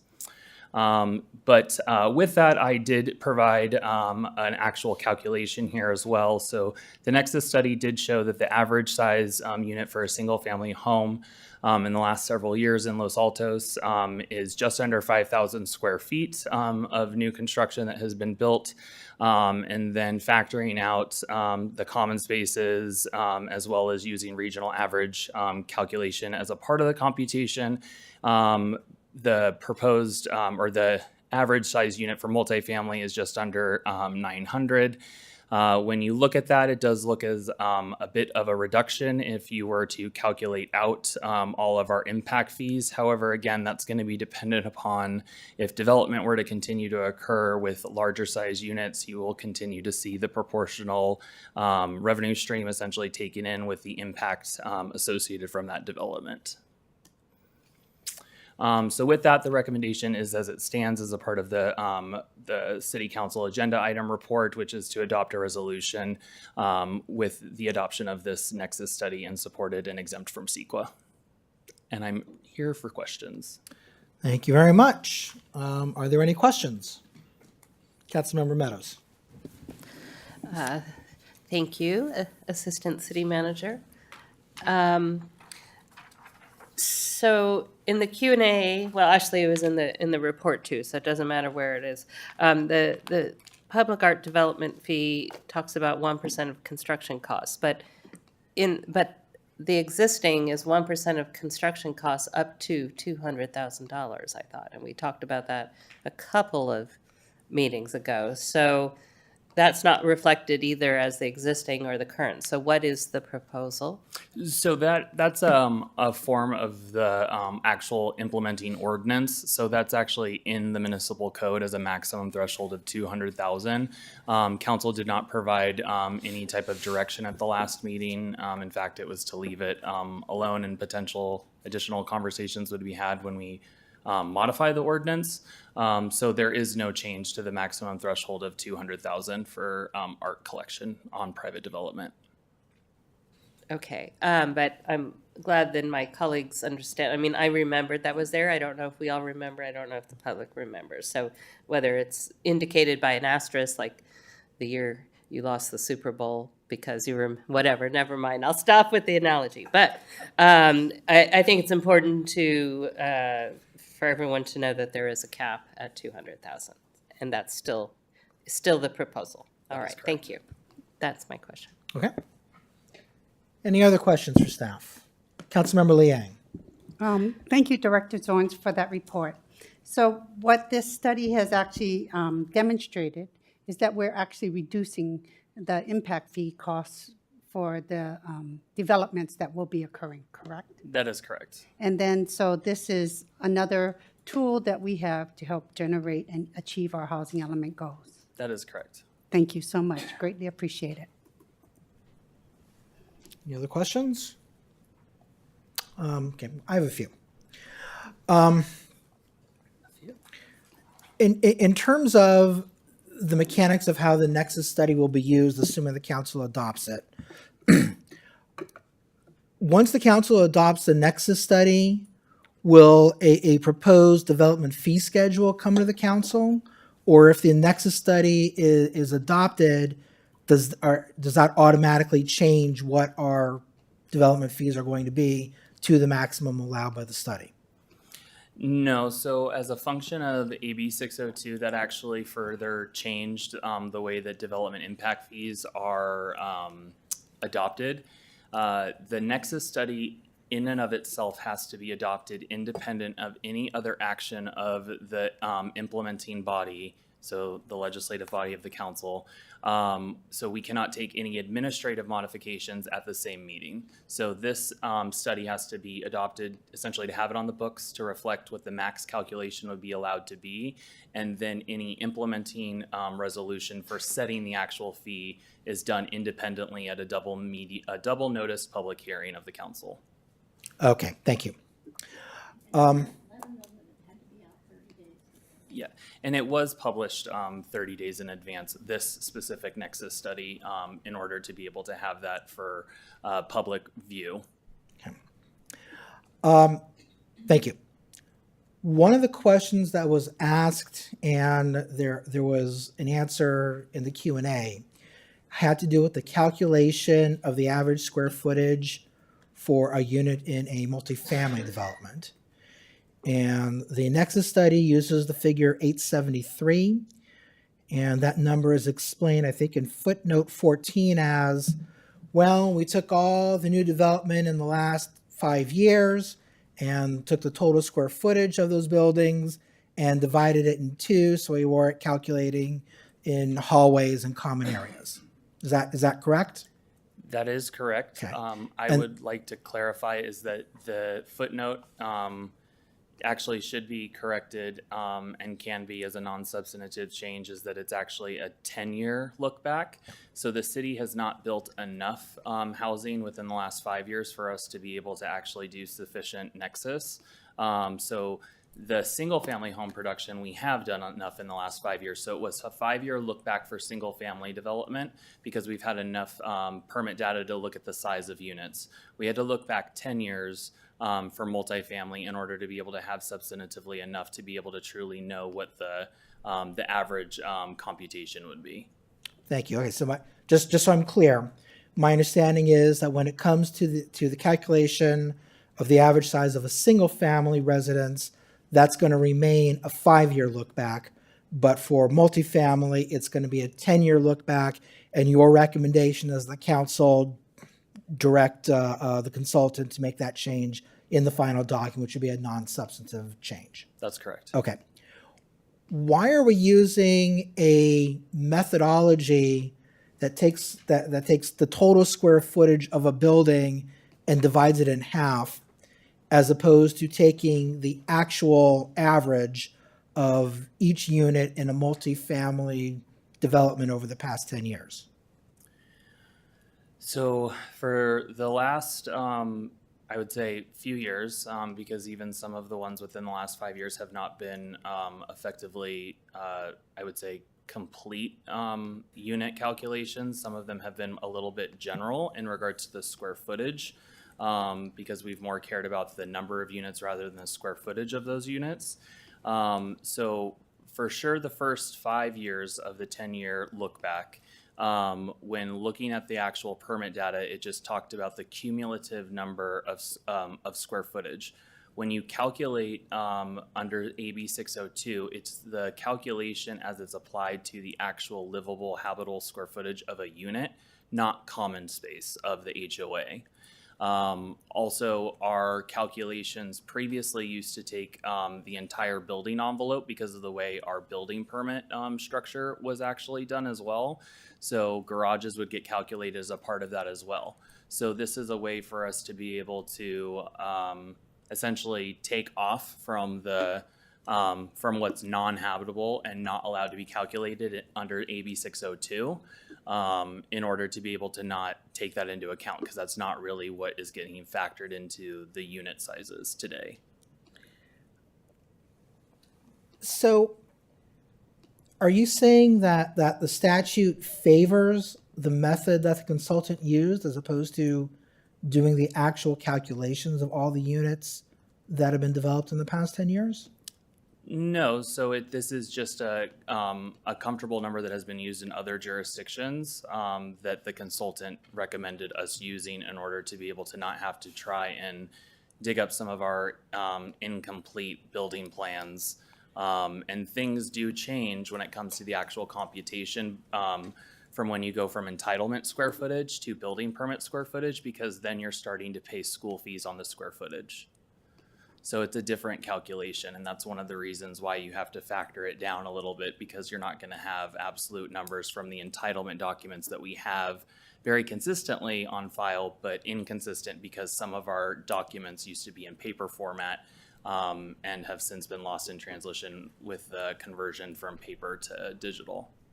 So, I mean, that's the actual explanation as to why some of it is not going to be feasible for us to be able to look back, other than maybe going down to the assessor's office and asking for them to provide us with some information about each individual unit size that's being assessed for each condo in our multifamily developments. So it's quite complex. This is the number that was comfortable, and I confirmed with the consultant today is that is still the recommendation of the firm.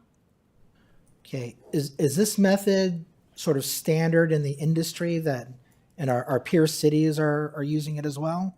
It is, yes. It is? Okay. All right, let me ask you then a question about the public art fee.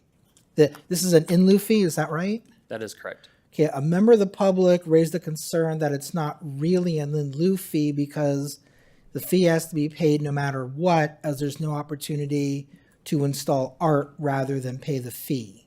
Is that accurate? That is not accurate. The people have the option. I previously in Southern California never had a developer pay the fee. This is a by choice situation. It's also because the council has created a threshold that does not collect over the $200,000.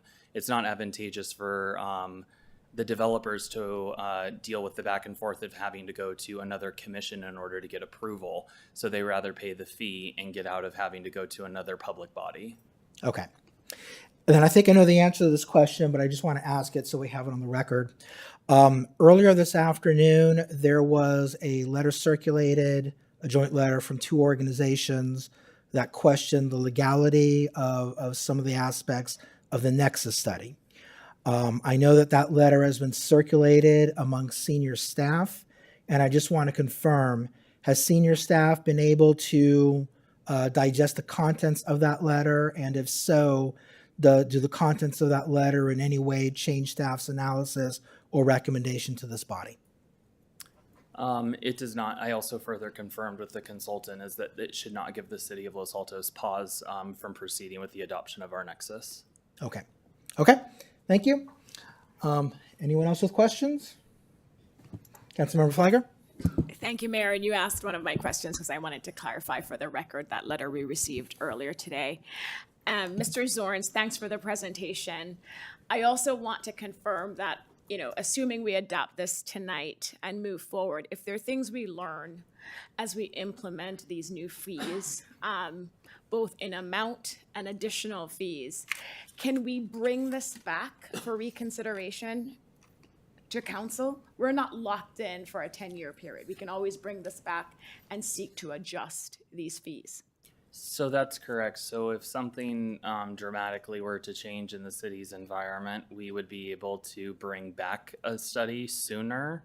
We just are essentially, the way AB 602 hallmarks it is that they expire now. So we have to do this again by the 8-year horizon mark. It's not an option anymore. Otherwise, your fees become invalid and are susceptible to challenge. And that's what that 8-year mark is. That's correct. Okay, thank you. Okay. Then I will open up the public hearing. Madam City Clerk, do we have any public comments? I have no cards for this item. All right. Then I will close the public comment. And I will bring it back to council for deliberation. Who'd like to get us started? Would anyone like to make a motion?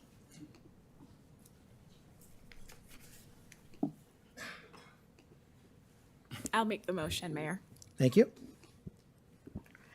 I move that we adopt the resolution of the City Council of the City of Los Altos adopting a Nexus study for development impact fees in compliance with Assembly Bill 602 and find that this action is exempt from environmental review pursuant to Section 15273 of the state guidelines implementing CEQA.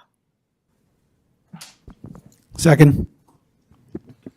Councilmember Liang, Yes. Councilmember Meadows, Yes. Councilmember Flagger, Yes. Vice Mayor Daley, Yes. Mayor Weinberg. Yes. Motion carries. All right, thank you all. Let's move on to agenda item number 5, a review of nonprofit and civic organization contribution applications and to direct staff to incorporate funding into the budget for fiscal year 24-25. Is there a staff report? Mr. Carnesica, you look like you're ready. There's no staff report. Staff is ready to answer any questions you might have. All of the applications for funding are available in the agenda packet for tonight. And all of them are listed out in the staff report. And I know staff has reached out to all of the organizations that did request funding and requested them to be present tonight for any questions that council may have of the organizations. Thank you very much. Okay, the way I'd like to proceed is this. We have 6 requests for grants. When it comes to questions about specific requests, I would request that council members hold those questions until we discuss each of those individual requests. But otherwise, we'll do the regular format. If council members have questions about this process or this topic generally, now would be the appropriate time to ask staff. Then I'll open it up for public comment. Then I will open it up to council deliberation about the process generally, and then we'll go request by request. Does that make sense? Okay. All right, so are there questions? Councilmember Liang? So walk me through this again. So we'll ask staff our questions. If we Question- have yeah. if we have any questions of staff, we'll ask the staff questions. Then as we go through each application, and if we have questions, then we hold our questions to then. That's what you're saying? Correct. So if you have a question about a particular ask, say from Compassion Week, rather than asking that question now, Right. I would request that you hold it until we're considering their That request. applicant. On the other hand, if you have a question about the process generally, now would be the appropriate time to ask that. Got it. Okay? So are there any questions about the process generally? No? All right, then I will open it up to public comment. Madam City Clerk, We have 8 cards for public comment. 8 cards. Let's give everyone 3 minutes. Okay. The first speaker is Susan Bassey.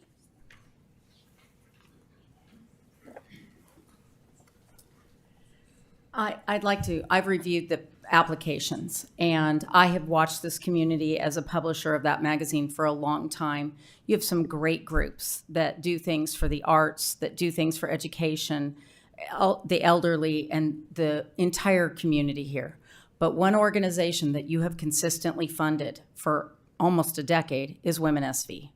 And I am the investigative reporter that has the information put in your packets.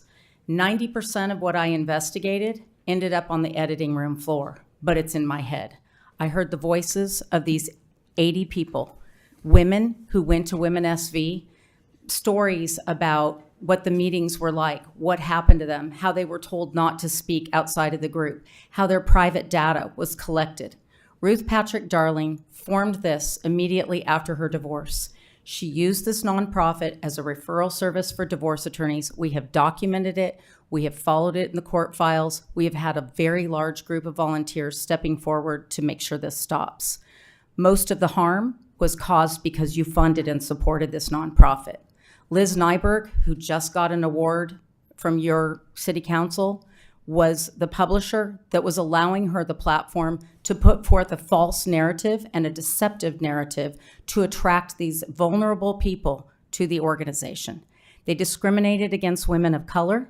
They discriminated against people they didn't deem fit of their services, and they used their organization as a high asset divorce case referral service for a core group of attorneys in this area.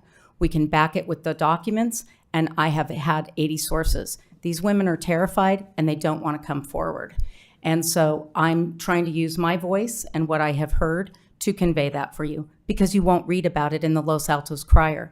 Liz Nyberg sat on the board of Women SV while this was going on. She provided them a platform in her newspaper. She fundraised for them with the other groups. There are so many worthy groups in this community that donate public art that you can see, that donate to help children that you can see the results for. Women SV has never given you anything that you could verify, and this happened in secret. She abused the women who came to her for help.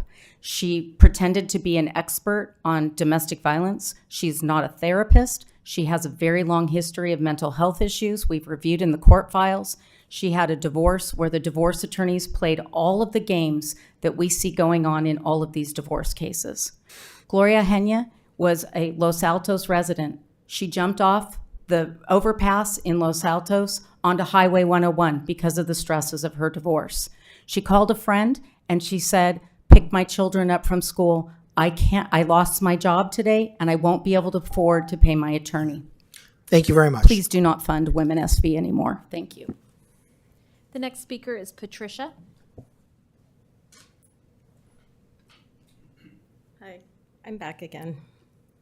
Sorry, I'm going to have to read this because it's very emotional for me.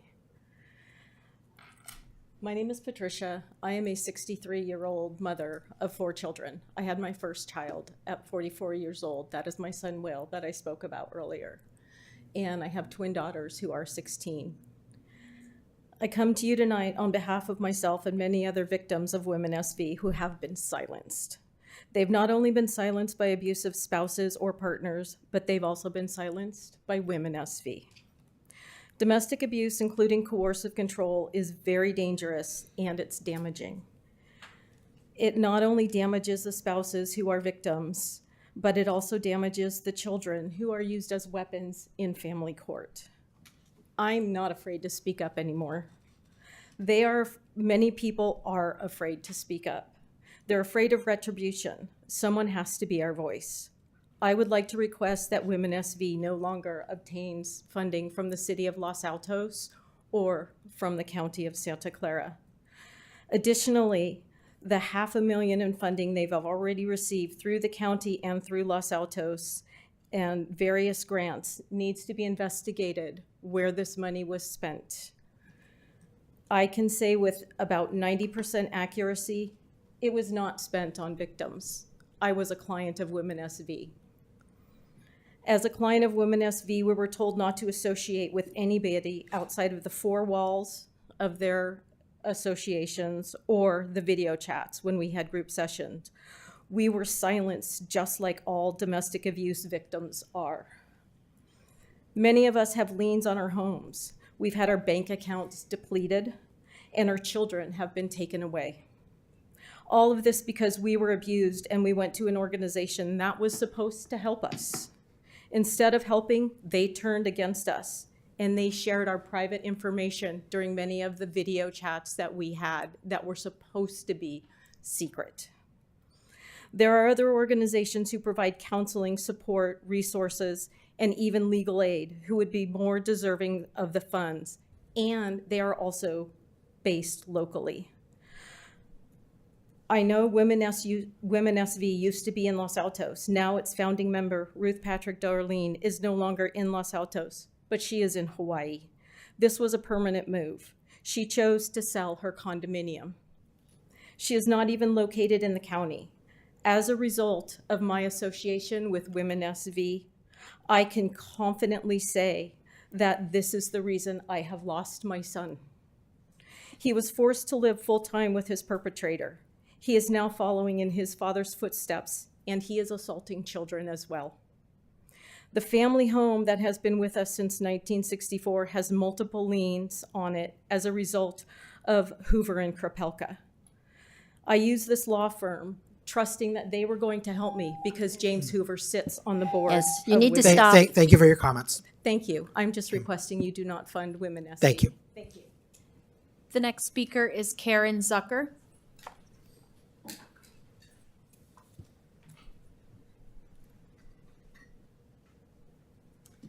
Hello, council members. I am co-director of Arts Los Altos. I have served 8 years on the Public Arts Commission, and I have been volunteering to bring public art to Los Altos for years. I have very strong feelings to advocate for public art.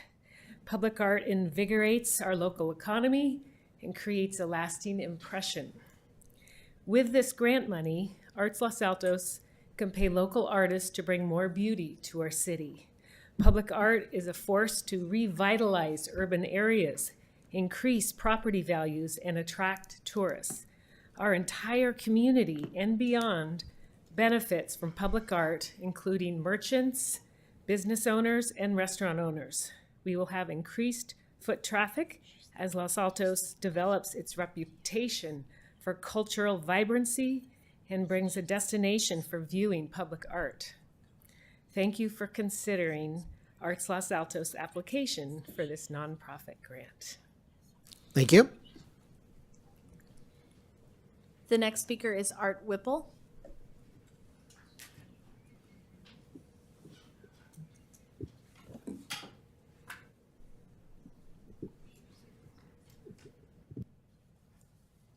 Good evening, Mayor, Council. Nice to see you. I think the thing that I'd like to make sure that people are aware of is that the City of Los Altos has a very limited capacity to respond to a significant emergency. We can put out the fires, we can deal with the accidents, we can do all those sorts of things. But in a situation where we have a wind event like we did earlier this spring, or we have a Loma Prieta again, the city is not going to be able to provide services for the city. And the in the emergency operations plan that the city has, it says that residents should be prepared to be a week on their own without support from the city. We understand that. We believe that that's true. There is no way that 135 people in the Los Altos staff can do enough to take care of it. We've got 6 policemen and 6 firemen on duty, and certainly ambulances will be gone immediately.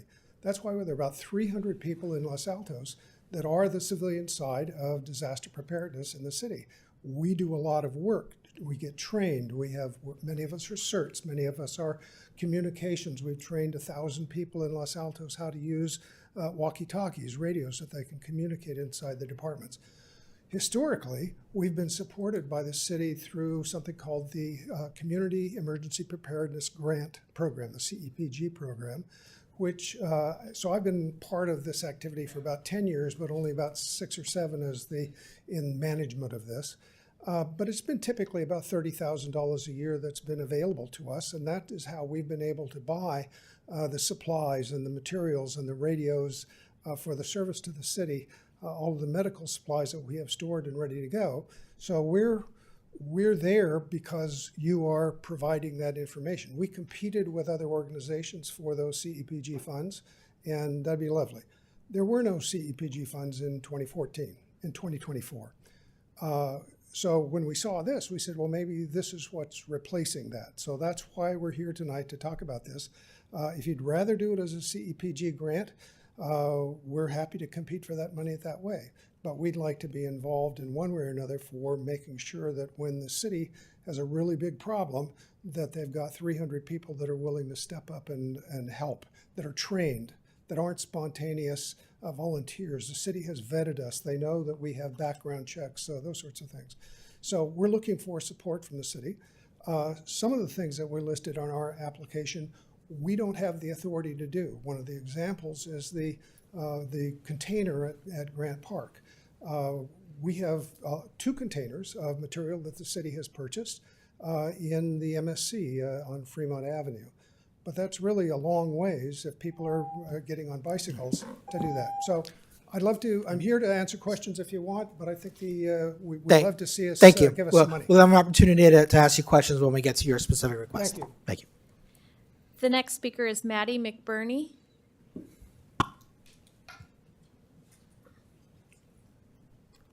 Good evening. You all know me. I'm here always about art because I think it's super important.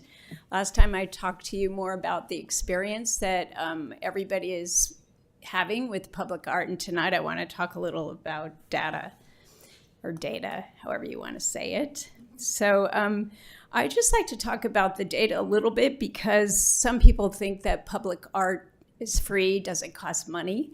Arts Los Altos is a nonprofit. We're all volunteers. We do approximately 2 to 3 or 4 to 5 projects a year. Our budget is about $50K. The percentage of artists that are employed for us, for our group, is 50%. So we're 50% women, 50% men. Arts Los Altos is also, independent. We empower collaboration with businesses and property owners, also with artists and local organizations. We're good partners. We have imagination. Imagination is loyal. It is deeper. Creates unity with everything. It has patience with contradiction because it gives glimpse into possibility. It is the great friend possibility. Our projects take anywhere from a week to a month. Our most current one is at DiMartini. We hope you'll come to the art opening Friday. And I just want you to know that this money is 90% of our money goes to paying the artists. 10% is for marketing and materials. And we all volunteer. There's only 10 of us. So hopefully you'll support us this year. Thank you very much. And we made this public map that includes all the public art downtown, the city's art and Arts Los Altos. Thank you. The next speaker is Margaret Petros.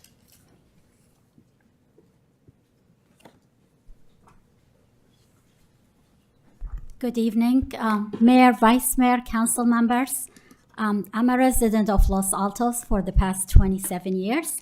I'm also a professional victim advocate for nearly 4 decades in Santa Clara County, having helped thousands of crime victims. First, I want to thank you for collaborating with nonprofits, community-based organizations. Very important for government to do that. I'm here to express serious concern about Women SV.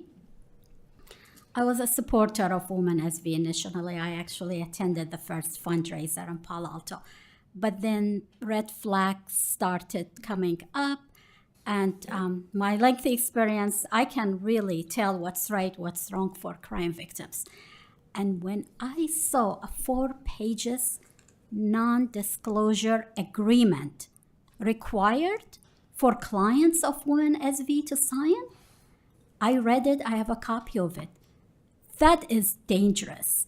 These are women who are running away from abusive and controlling relationships. To be in a nonprofit helping agencies and having to be, to stay silent and under the threat of being sued. Signed 4 pages. I have a copy of it. I was going to email it to you, but I was running around all day. And there are other things that I'm seriously concerned about. Please think twice and investigate before you participate in funding $60,000. Another really serious thing that I found out, and this came to my attention from 3 clients, mutual clients. One told me that SV during the group session puts a basket and collects cash from the women. That's not okay for me. And I've worked in nonprofits all these years. I confronted the founder, Ruth. I asked her, not confronting her. I always dig in the facts. I don't just, believe things from one side. And she told me, yes, that she puts a basket away, not in the middle, and women are free to put cash in it to help other women.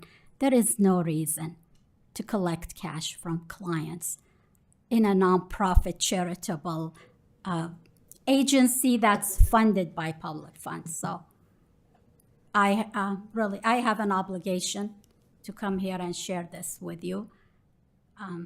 So again, I really urge you to seriously consider before you do this funding. There are many agencies out there that are deserving and need it. Thank you very much. The next speaker is Freddie Wheeler.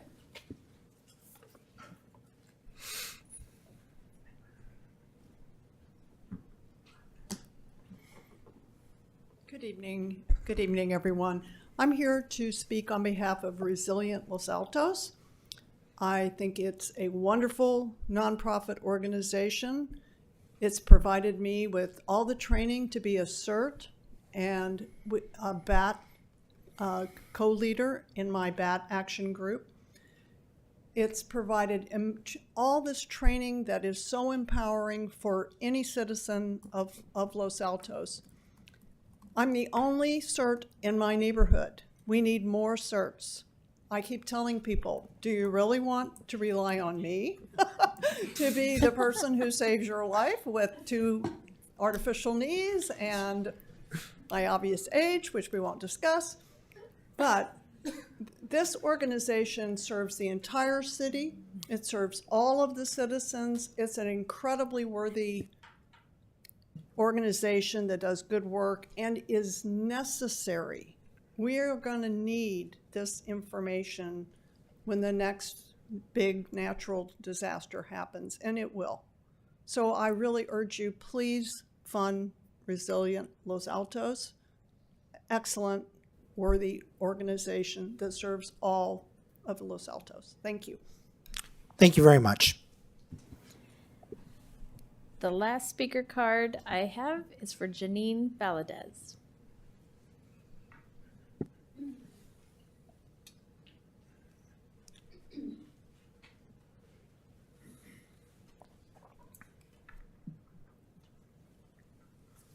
Hello, excuse me. My name is Janine Valadez.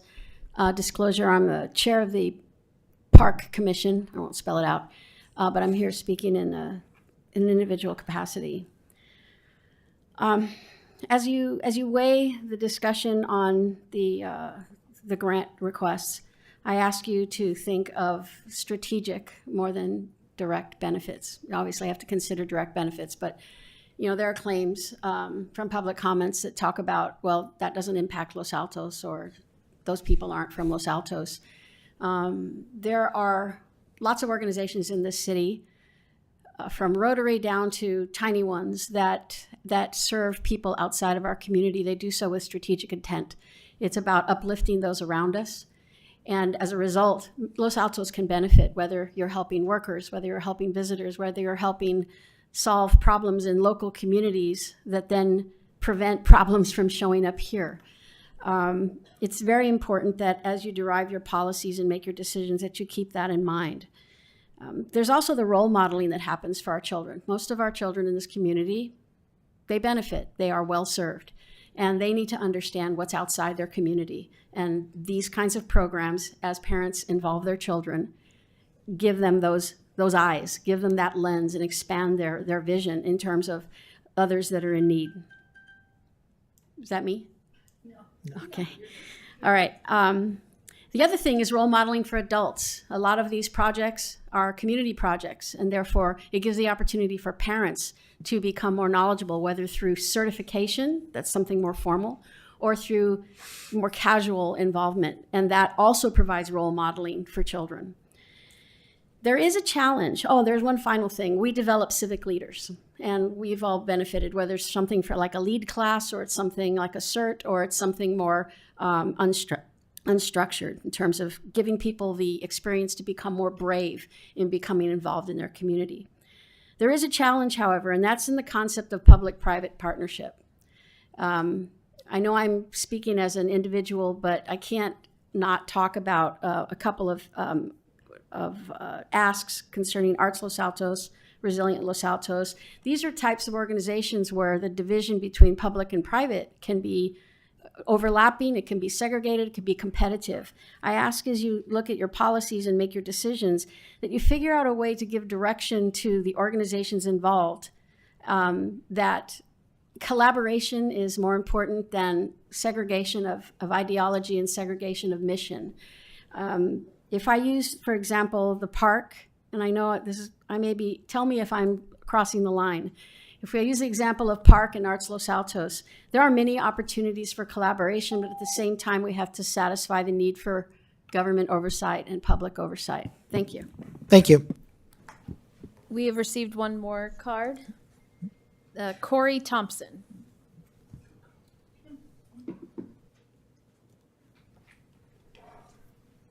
Hello, I'm Corey Thompson. I'm the program director at Jasper Ridge Farm, and we provide really sweet animals that have been very well socialized to people in need in many communities.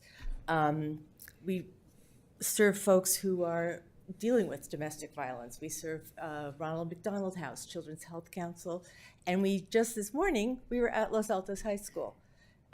We've gone to them as stress relief for years now, during finals week, during their mental health weeks. We take sheep, goats, chickens, bunnies, guinea pigs, dogs, and a mini horse.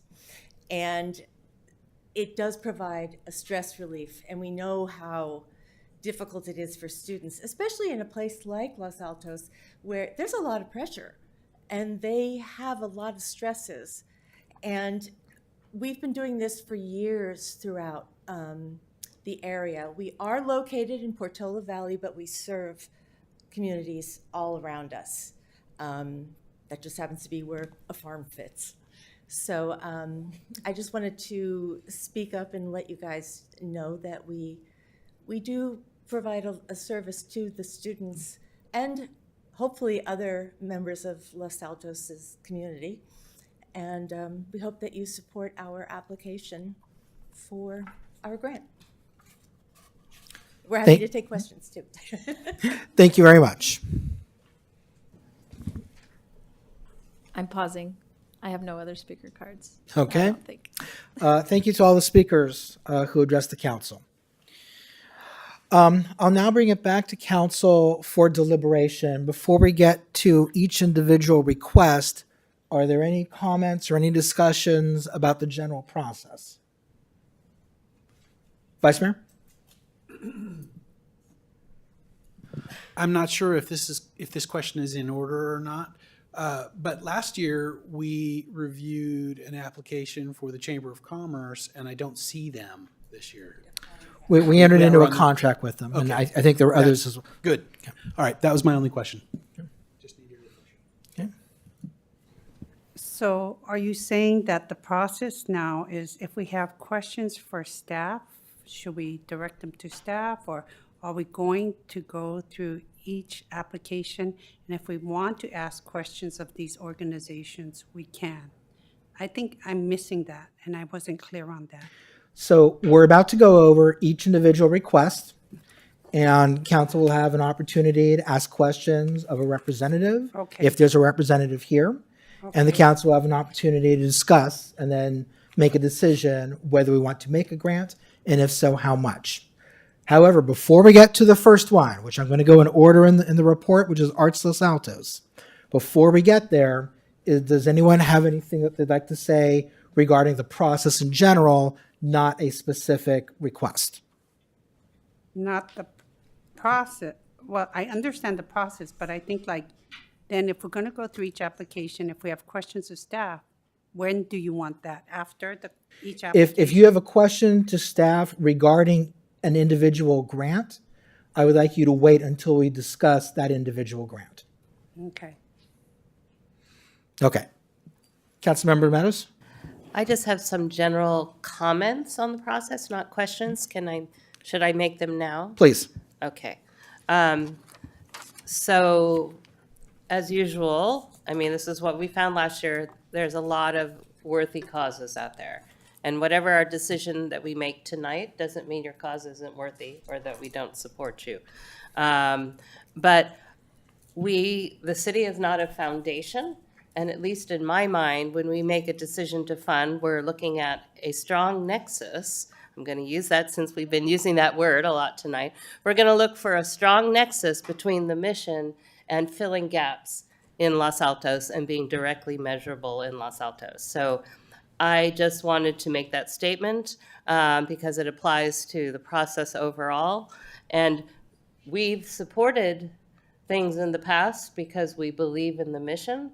And even if we don't support some of the applications, it doesn't mean we don't believe in your mission. So I will leave it at that. I just wanted to start that before we get into any specific application. Thank you, Councilmember. I think those are important points. Vice Mayor? I would just add that, if you've applied for a specific grant amount and we end up agreeing to an amount that's lower than that, that is a reflection of all the issues that my colleague Sally just mentioned. So it's not in any way diminishing the cause. Okay, before we get to the request from Arts Los Altos, I would like to ask staff, well, first, let me note that the total request tonight from 6 organizations is $135,000. I know that we are in contract with the Chamber. I think we're in contract with SHAC. Could you please give us a list of everyone with whom we're in contract with, that we will be giving money this year based on that contract, even though they're not before us tonight? So city staff doesn't have the exact listing, but off the top of my head, we are in contract with the History Museum, Chamber of Commerce. SHAC is a JPA, so that's a Joint Powers Agreement, which is a little different. And then there was one more from CSA. We transitioned to a contract last year. So last year we transitioned CSA, the Chamber, and the History Museum amended contracts or created contracts for the first time, and then CHAC is a JPA that we still have moving forward. Thank you. And then ballpark for those 4 organizations, about how much is the council, how much is the city donating? I believe it is 120,000 for the History Museum. I believe it's about 60 for the Chamber. For CSA, I believe it's 25,000, and then for CHAC, I believe it's about 65 to 67,000. That's off the top of my head, but I think I'm close. Okay. Thank you. All right. Let's begin with Arts Los Altos. And I'd like to invite the applicant to come up to the podium. And if any member of the council has questions, now would be the time.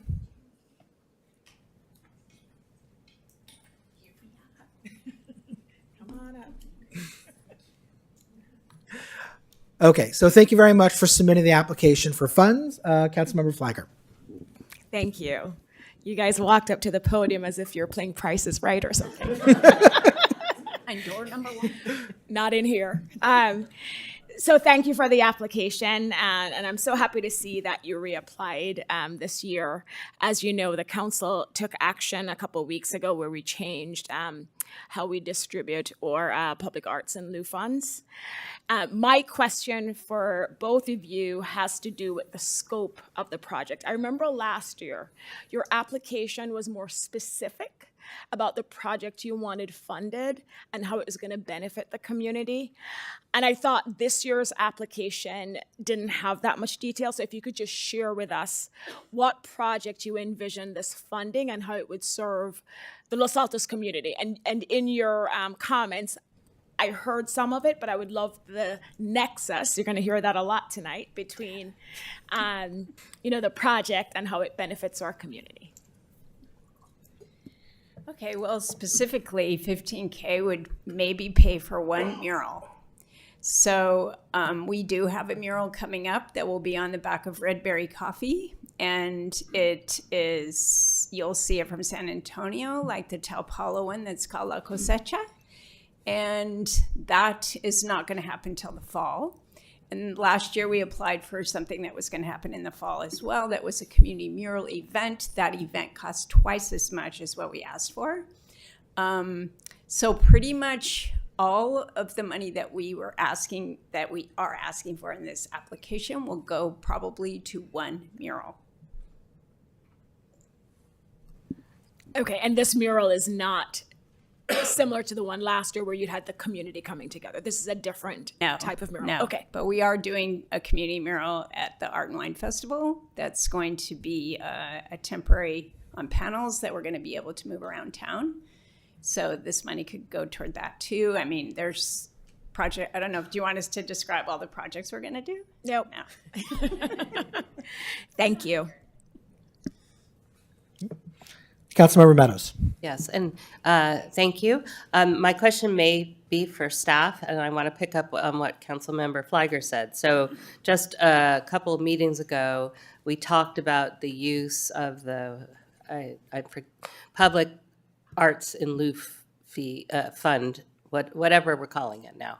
And we had quite a protracted conversation about the fact that we wanted to be able to support groups such as Arts Los Altos, whether it covered maintenance, because when I got my tour around, I was shown where certain things need some maintenance, etc. So what I don't think we put a mechanism in place, but I think council gave direction. And so what I'm trying to sort out here is, what did we say about access to that fund? And here was there's a request for a grant. I don't know about double counting. I want to understand completely what direction council has given about funding for Arts Los Altos. So what did we say about the public art fund? Pop quiz. So city staff has prepared the edits based upon council direction, which would fall in line with this request. As far as the next steps, I'll defer to Assistant City Manager Zorns, who can provide when they would go into effect. So as I previously mentioned with the Nexus study is that has to be done independent in its entirety at a separate meeting. So tonight we did Nexus. At the next meeting, we could return with a modification to the existing ordinance. So it keeps everything very linear and separate. So we would return in June with the modification to the actual ordinance. So, and here's what my concern, there's just a request for a grant here, and I don't know if that's you don't care where it comes from, but we need to care where it comes from. And I'm not comfortable if we're giving you a general fund $15,000 grant and we're giving you a public arts fund for maintenance.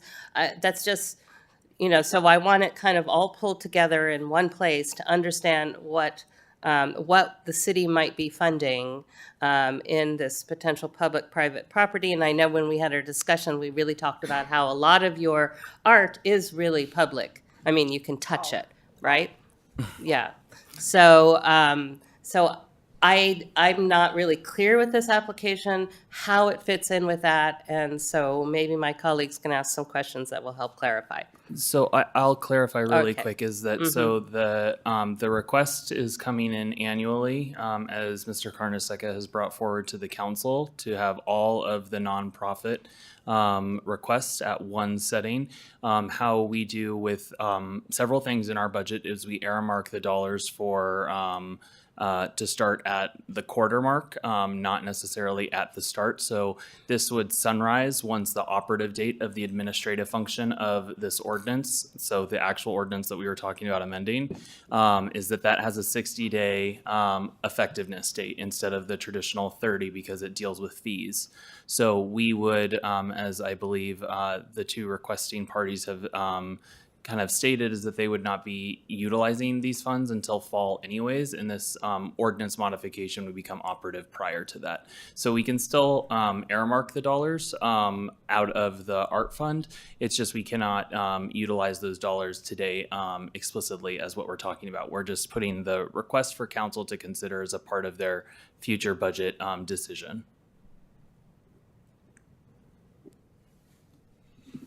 Okay. Councilmember Liang.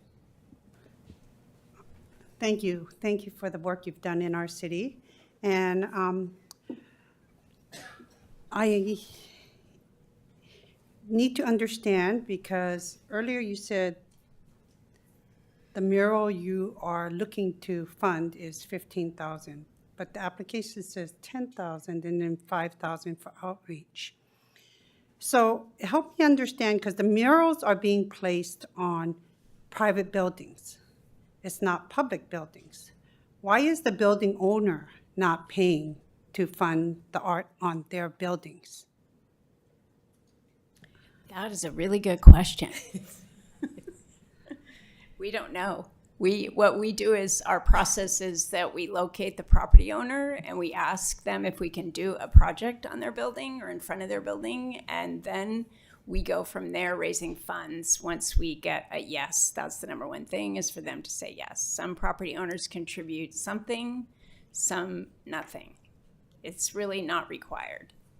Okay. Then my next question is, so are you unhappy with the work the Park Arts and Cultural Commission is doing in relation to art in our city? No.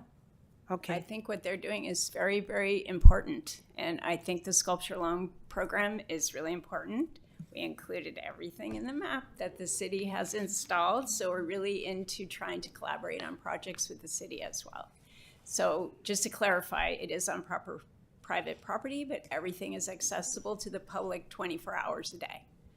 Everything. That's our goal, public art. So then, do you feel that our art commission's scope is too narrow, and that you could be encouraging them to take on some of these efforts that you're doing or working with them? Yes, I think it would be great to do projects with them. Okay. Especially events, things like our community mural event that we did with the high school kids was really super successful. 70% of those people who painted were high school kids. And I think that the outreach is difficult for the commission, and we're really able to do a lot of outreach super easily. Okay, my question is for the city attorney. So my concern is, how is, when we allocate funds to paint a private building, I'm concerned that it's a gift of public funds for a private for someone who owns a building to paint their building. So how is this is not going to be viewed as a gift of public funds? Because if it's if it's something that benefits the community as a whole, which public art would naturally do, it would not be a gift to that private property owner of some gift of public monies. They're not receiving any special, their walls being painted, but they're not receiving any financial benefit. And so the mural itself, when we do provide these contributions to these people, I don't know if we do it by resolution, but there's usually some sort of findings about it being not a gift of public monies because the community as a whole benefits, not just an individual person. Okay, so even though the individual benefits by not having to pay for a paint job, you're saying? Yes, Okay. because the I'm just community, making sure. I the just want to make community sure at a we have whole, it yeah. on. And we need to keep this to the scope of the money, and so let's, and that was a good question about community benefit, because each one of these people could say, oh, this is a gift of public monies, but the public benefits from any and all of these programs because they do services to help people in our area or in our town, so. Can I just say one thing about nonprofit? So I think that this whole thing is about supporting nonprofits, and because we're an art organization, we're kind of being pushed into the Percent for Art program, which will change and is an ordinance that will change, but I feel like we're here because this is a nonprofit grant. So because we're an art organization, we're getting kind of pushed around with the Percent for Art too. So I just want to emphasize that we're here as a nonprofit. Okay. Go ahead. Yes, Vice Mayor.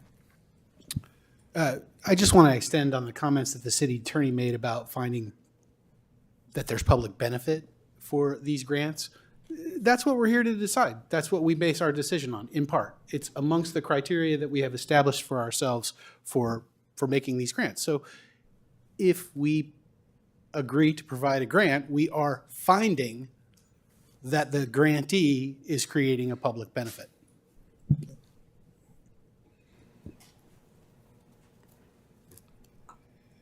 I just need to clarify, it's not about whether it's a public benefit or not. It's us doing our due diligence on making sure we're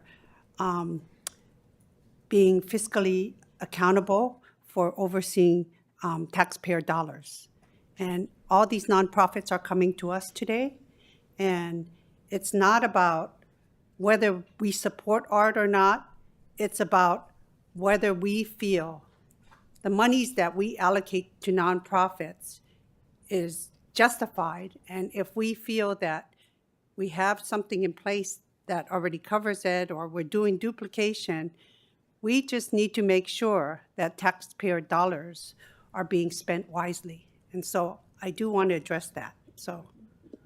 Okay, let's hold this until we get to discussion while we have the applicants here. And I did want to go through my questions because I thought we were going through questions, and I thought I would be given. I thought so too, and the floor was still yours. The vice mayor had a follow-up to a question to which you do not object to him asking it, but the floor remains yours. I would just request that you make these be questions rather than comments at this time. Okay. So let's see, I lost my question right here.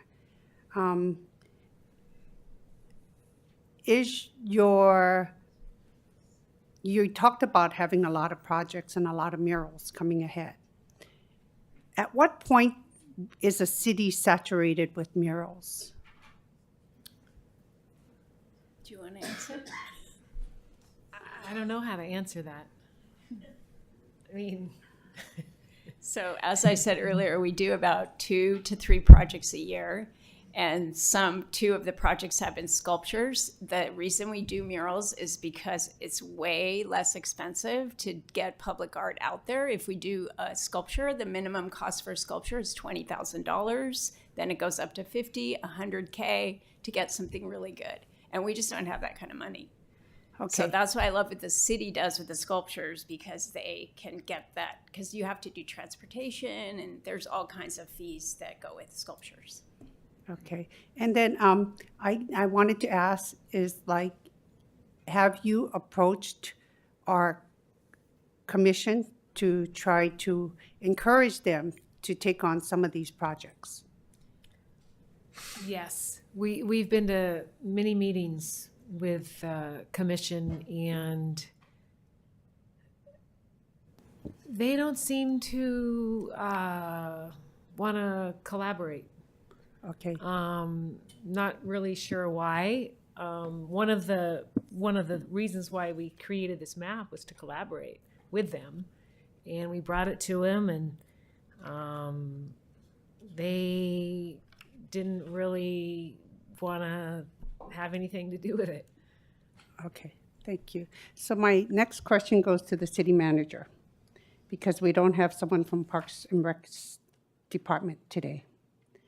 I was just wondering if our Parks, Arts, and Cultural Commission are limited in their scope to broaden, looking at various sculptures and looking at, are they not able to, because they're a municipal organization, they are not allowed to look at private property for art, correct? So, Councilmember Liang, the way the ordinance is drafted right now, that is the limiting factor. So it's not the scope, it's how council has drafted and adopted the ordinance. If the changes council directed are approved, then whichever body council decided was appropriate to look at could take that scope. I do want to say generally the questions, we should try and have them remain to the application. We're getting a little far afield on some of them. I think it helps me, because then that way, if it's understanding how our city works, and then we need to change how our city works as well, we need to better understand that. So I'll keep that to my comments after, but thank you. Thank you, council member. I have a few questions. Are all the murals that Arts Los Altos has commissioned located in the downtown triangle, or are there murals throughout the city? They're mostly in the downtown area. The latest one, the DeMartini mural, is not in the direct downtown area. What is it, 100 yards away on San Antonio. Has there been any thoughts or any plans for murals along private property along El Camino or by Rancho or Foothill Crossing, anything like that? So Rancho is privately owned, and it's really hard to get them to say yes to anything, because when I was on the Arts Commission, we tried to do the artistic bike racks there, and they didn't want anything to do with it. And I'm not sure if there's any walls at Loyola Corners, but we're totally open to doing anything somewhere else. We tried to focus on downtown because it is all of Los Altos downtown. It's our only downtown. There are other business districts, but it's our only downtown. And it really has created this like synergy there, I think. So. Thank you. Can you talk a little bit about the efforts and the resources that you've put into maintenance of existing murals? Well, we maintain them ourselves right now. We're all volunteers. We take a little cleaning bucket around every month and clean them up. Yeah, so we created a schedule, and each of us takes a month, and we go twice a month to refill the boxes and to clean and to check to see if anything needs repair. And that's our process right now, because we didn't, at first we're like, oh, this sculpture's getting really dirty. We gotta do something. So we created our own maintenance schedule. We're gonna do it all. Okay, thank you very much. Any other questions for the applicants? No? Okay, thank you. All right, so I'll bring it back to the council. Who'd like to get us started? Yeah. Oh, okay, yeah, I think we were just figuring it out. I mean, I don't have any comments. I'll just start off by saying that I definitely support awarding Arts Los Altos the $15,000 requested. I mean, there's so many residents that talk about the murals they've seen in the downtown area, and I know it gets residents and visitors and the businesses excited about it. So I do think there is a direct benefit to Los Altos and to our community by having these murals. I don't think, based on the cost of what they're doing, and obviously there's a lot of volunteer time not being factored into their budget, I do think $15,000 is a reasonable request. And last year we did not grant their request, and I think it shows that we are being diligent and fiscally responsible, where we're not just granting it to Arts Los Altos just because it's Arts Los Altos. Last year we said no, because we didn't think we could justify awarding the funds to them. I think this year is different, where there is a mechanism for us to award the grant to them, and I think they have made the case about why the project they plan to fund with the $15,000 would benefit our community. As others have said, this is an annual process, apart from the organizations where we have a contract, which makes sense. This is an annual request process, and I think for this year, for me, Arts Los Altos has justified why and how they could use this $15,000 to beautify and better our community, and I'm looking forward to this mural that we will help to fund. Vice Mayor. We have a few institutions in town that people are really proud of, that people talk about when they talk about what it means to live in Los Altos, to be a Los Alton.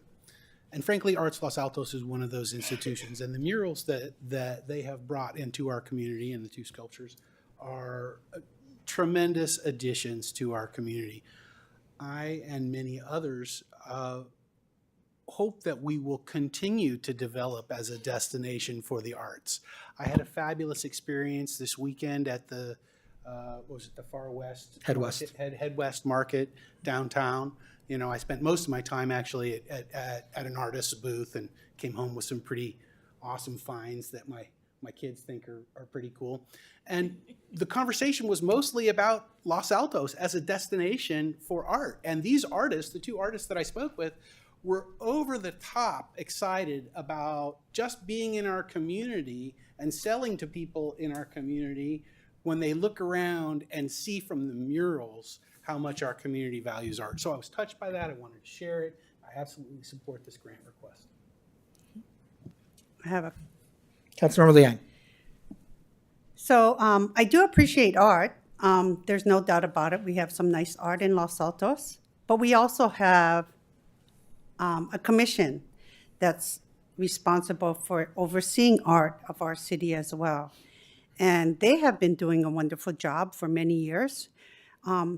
If anything, I think we should provide the commission the funds to oversee the project, and provide them with the budget and some guidance and criteria in choosing art that the community would enjoy as well. I think one thing I'm concerned about is that there is a lack of public input when we're just saying, go ahead and give a nonprofit free rein. We give our commission freedom and latitude because they develop public trust. They have a democratic process on listening to the community, and they themselves are working to seek out good pieces.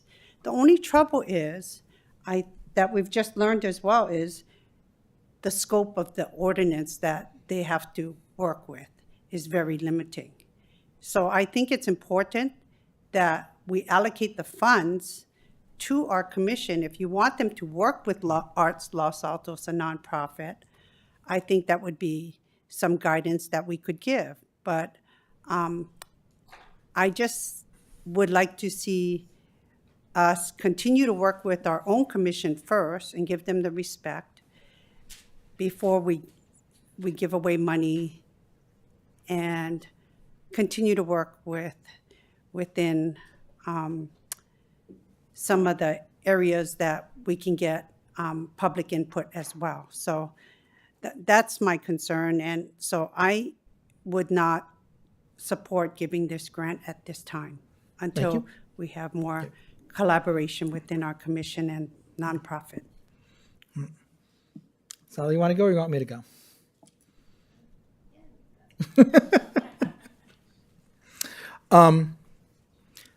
I think that what Arts Los Altos has done for the community is phenomenal. I don't like every mural, but you're not supposed to like it. Our art's supposed to be challenging at times, and that means sometimes you're not going to like it. That's okay. I find it very odd that Arts Los Altos has reached out apparently to Park, and Park has not shown interest in collaborating. It's something I'd like to follow up maybe with the city manager at some point, because that it seems like maybe there's a missed opportunity there, and it concerns me. I have all the respect in the world for what the two of you have accomplished with your organization and your volunteers and how it has brought people together. That being said, I don't think Arts Los Altos needs this grant. I think that you're raising money. There are what, 10, 12 murals that are now up. I think that there's resources there that you're able to tap into. I might feel different if there was more of a geographic contribution, and I understand that it's not Arts Los Altos' intent to focus just on the downtown Triangle area, but I do think that if we're making a grant of city funds, these are funds that taxpayers have, I guess, in effect, been billed by the city all throughout the entire community. And I know that the commission, when they're looking at pieces of art, they look for a geographic dispersal of where art gets placed. That's not happening with Arts Los Altos, and it does concern me a bit. I don't like the idea of spending money that focuses just on one particular region in the form of a grant. I do have some concern that making a grant to Arts Los Altos for a mural, which was not what the application said, by the way, does undermine the commission a bit. I know that the commission came to us earlier this year, or within the past 12 months. I think it was the Hearts and the council at first said yes, and then circumstances changed and we said no. And of course, the commission is going to go through a much more difficult bureaucratic process than a nonprofit does. Nevertheless, I do think that it undermines the commission a bit if we're going to give money to a private organization when we haven't given money to the Arts Commission in order to bring art to the community. And finally, Councilmember Flagler, your comments kind of surprised me. I don't see any change from the circumstances from last year. We didn't see fit to make the grant last year, and it appears to me that it's the same request. So for all those reasons, I would not support the request. That leaves it to my turn. Okay. So I do agree that there's really not much different between the request and the circumstance in which we looked at it last year. The major thing that is the difference, and it's in your favor, even though you said, no, don't put us in this bucket, but the conversation that as council we had is about the ability for you to access the Public Art Fund is important. That is the major change between last year and this year. Unfortunately, the timing is such that we don't have that set yet. I'm also, and this will come up maybe with some of the other requests too, this is a very general request, artists, materials, marketing, and community outreach. I mean, community outreach, you're a nonprofit, you know your public and you can reach out. So I would prefer to have seen, specific new mural, something like that. But again, I'm going to go back to the discussion we had, because when I feel when I got my tour, I mean, you guys are so good at bringing in these new projects, whether they're ones that involve hands-on members of the community, spray painting and all that, or whether it's just some fantastic mural or even sculpture going in. You're so good at that. But I think it's the maintenance or the upkeep where there's an issue. And that's, again, I feel like I'm the only one harping on that, but that's really a benefit where if you ask for, and I was told that it costs a lot for you guys to maintain and fix some of the things going on. I just feel the timing is awkward, because I would really rather we had what we discussed in place. We don't have that in place. I could, what do we call it? Split the baby, which is a terrible term, but I think that 10,000, to reach a compromise. I mean, we all want. The reason we had the discussion around the Public Arts Fund is we want to find a way to support you.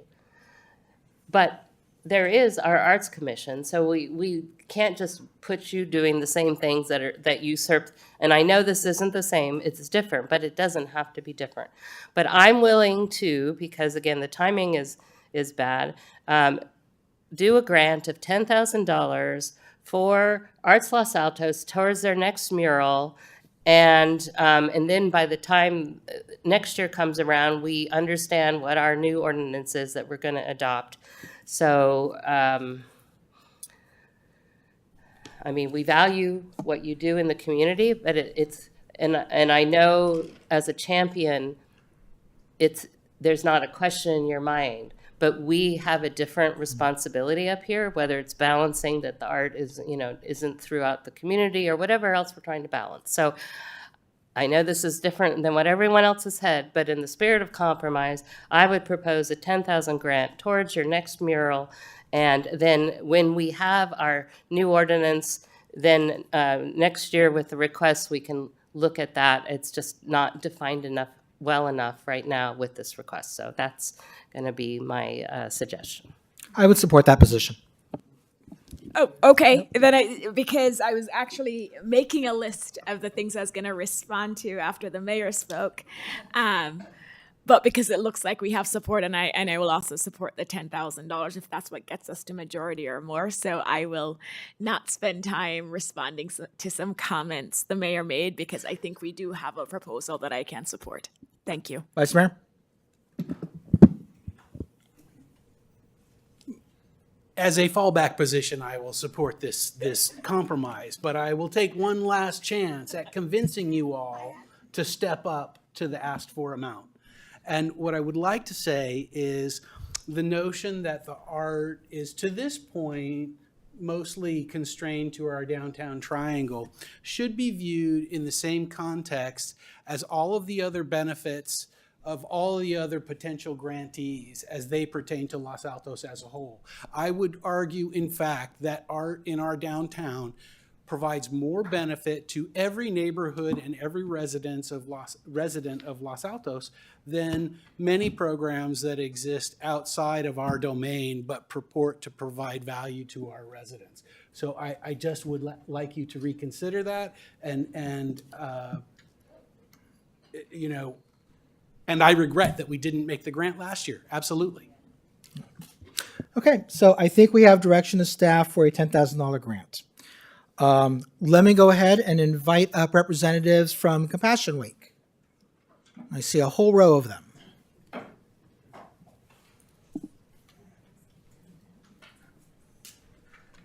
We have a whole row and one speaker. My name's Yvonne Murray, and I am the volunteer. Mayor, sorry to interrupt.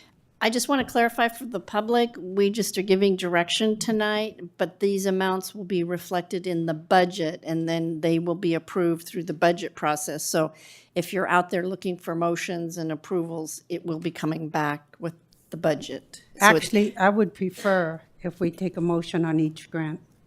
well, we don't need to. It will be in the budget.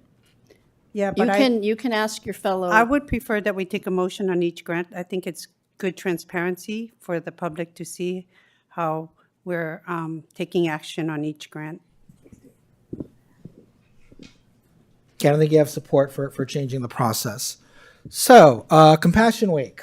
Who would like to start off with questions?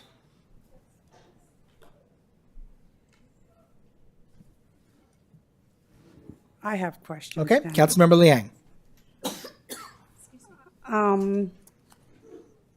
I was just, my question goes to staff at first. I noticed that this was asked, this was asked in our Q&A to staff, but I think that a lot of people are not aware of the Q&A that come out. So I just need to understand how much the city already does for Compassion Week and our contributions that we make. Sure, Councilmember Liang. Last year, and we provided, and this year we intend to provide the same level of support, which is allowing Compassion Week to place banners with fees waived, allowing the representatives to use city facilities. How much is, I'm so sorry to interrupt you, but when we put in those items, it also need to show the funding that we provide to Compassion Week. So I think it demonstrates the totality of how much goes towards Compassion Week. Certainly. So as I had put in the Q&A, because we were closed yesterday for the holiday, I was unable to calculate the value. I can provide that to council if council wishes. In addition to the banner space, we allow, in line with the fee waiver policy, the use of city facilities, including the community center and Grant Park, potentially other spaces as well if they're available. And we also allow city staff that week paid time to volunteer, either with Compassion Week or another organization. We don't require they volunteer with Compassion Week, but if as individuals or teams, city staff would like to volunteer that week and give their time back to the community, we provide that paid. So, thank you so much. I'm just looking at your proposal, and I know you're doing a lot for Compassion Week. What other cities will be servicing your efforts for Compassion Week? Because some of the things are like, you're talking about 500 kits for the homeless, and we don't have 500 homeless Right. people. So last year, we built I think it was 3,700 kits for the homeless. We distribute it to a wide variety of places. And it's certainly true that we don't distribute 500 kits to the homeless in Los Altos, because I don't know the number of homeless in Los Altos, but Actually, the main thing I really wanted was what other cities or will be supporting your efforts. I was just using that example to explain. So in terms of supporting, meaning like we get funds or we make use of their facilities, or what do you mean from a supporting perspective? Both. Okay, so this is the first year we have made this request of Los Altos, because this is the first year we knew about it. We have not made a similar request of any other cities because we haven't known about it. Certainly last year, we received funds, $5,000 from the Santa Clara County Board of Supervisors, partially through the support of Supervisor Simidian. Most of the funding for Compassion Week comes from the various faith communities, comes from the Los Altos Mountain View Community Foundation. We write other grant proposals, and we have both local businesses who provide supporting sponsorships. So we put together, it's quite a mosaic putting it together. Compassion Week costs us about $150,000 a year to run.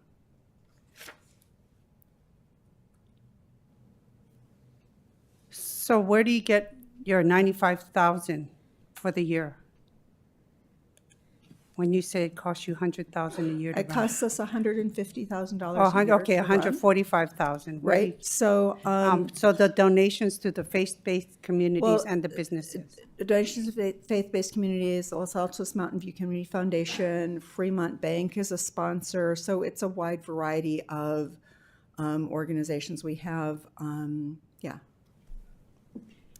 Okay. So I notice you're going to build the Playhouse, which is great for a Gold Star family. Is that Gold Star family located in Los Altos? No.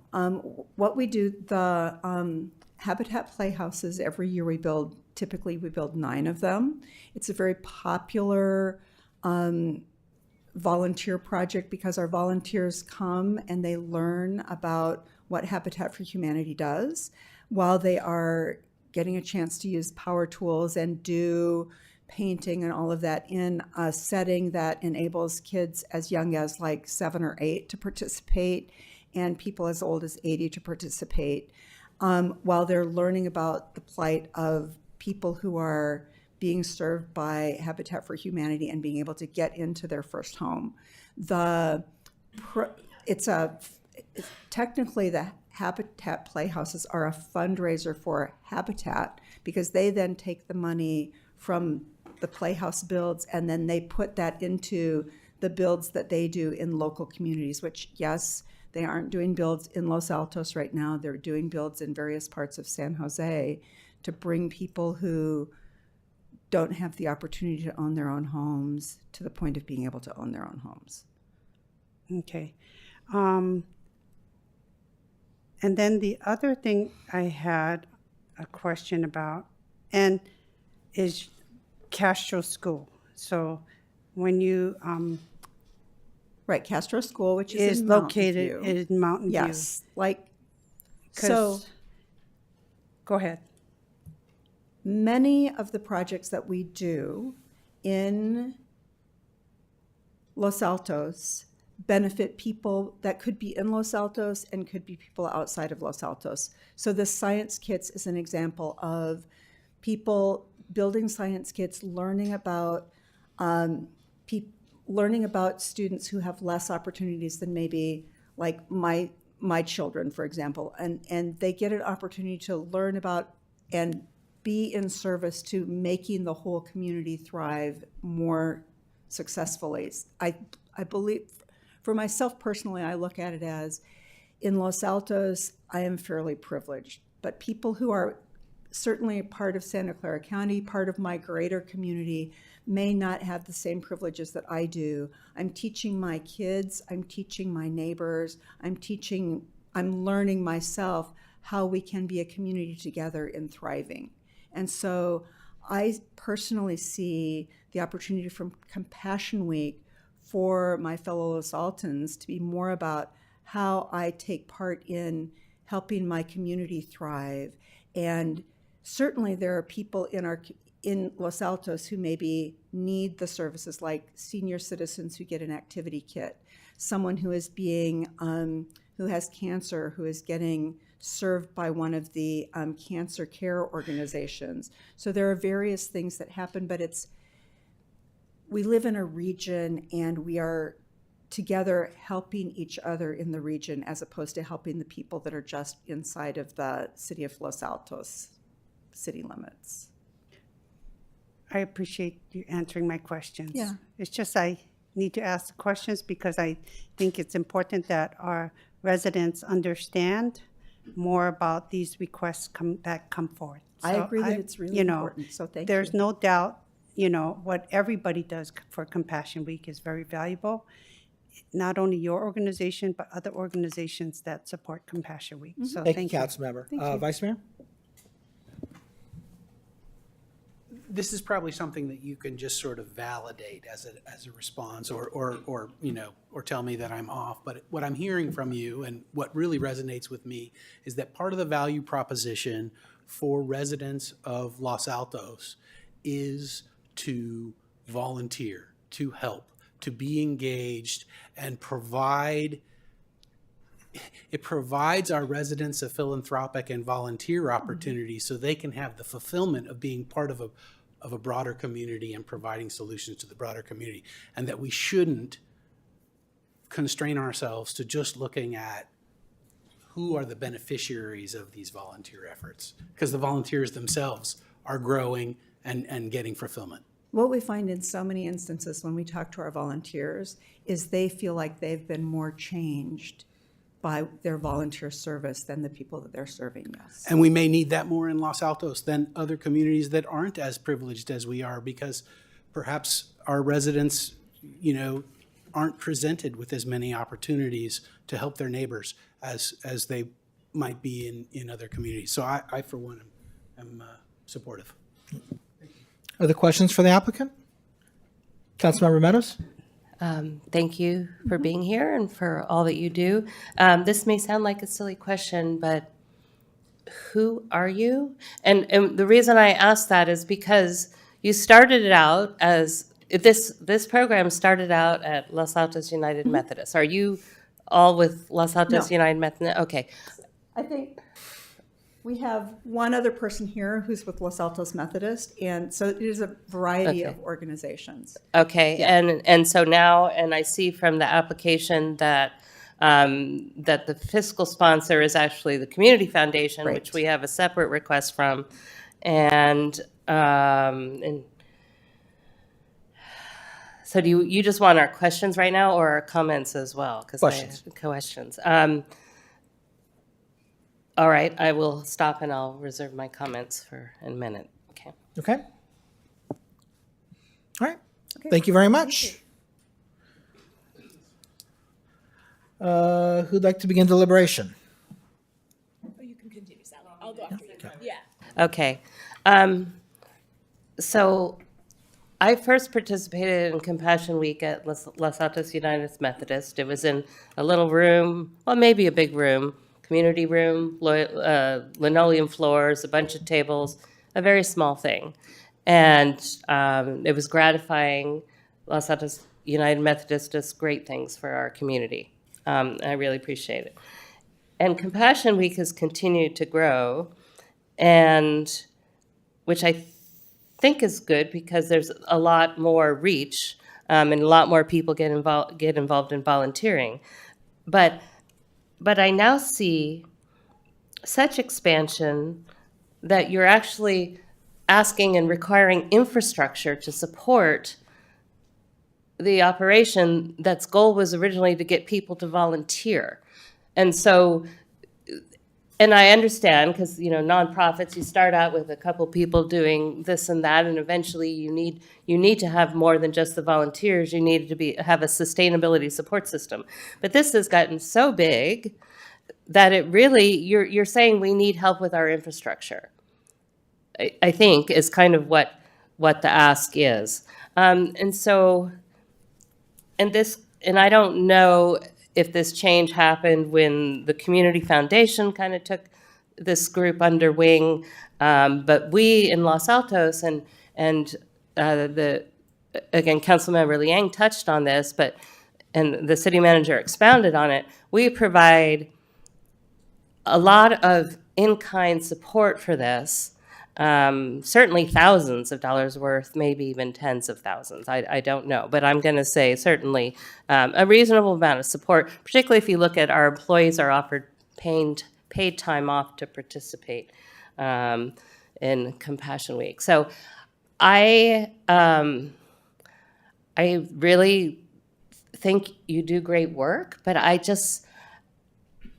almost think that you've gotten so big that you've kind of gotten away from the original goal was at its core volunteerism.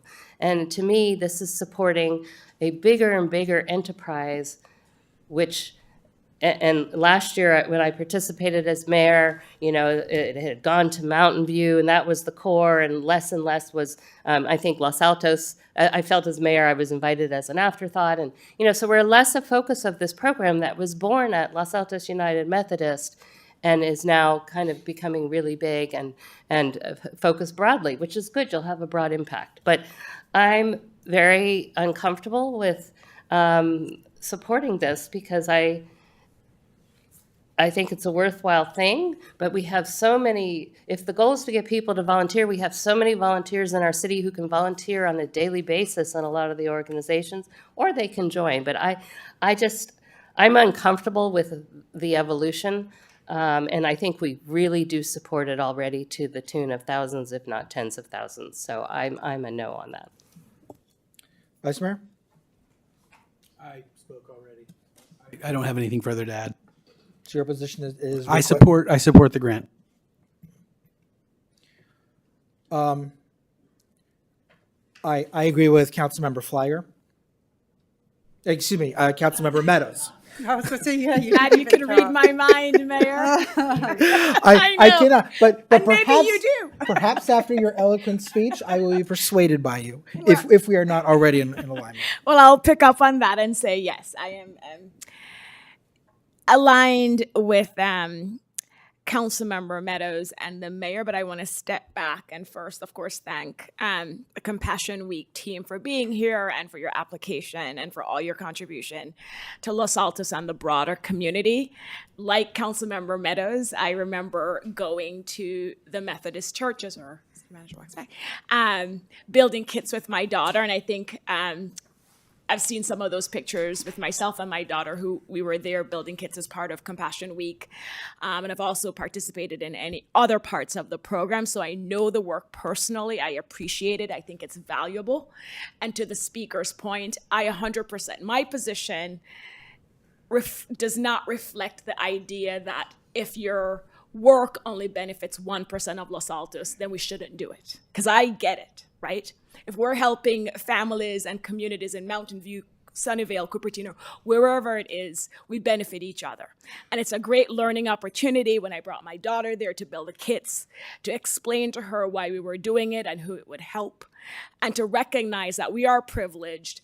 And, recognizing that at a young age, I think is so important for our community. And so I appreciate you doing these types of projects. But I am conflicted. One, we heard from Mr. England about how much we already contribute to Compassion Week. And so I don't want the takeaway to be that Los Altos does not support Compassion Week, because we do, right? It may not be in dollars, but Mr. England can provide the value of how much we contribute. And so we are already contributing to Compassion Week. Also, we have the Los Altos Community Foundation, or now it's Los Altos Mountain View Community Foundation, where they're also a requester tonight, but you're also getting support from that foundation.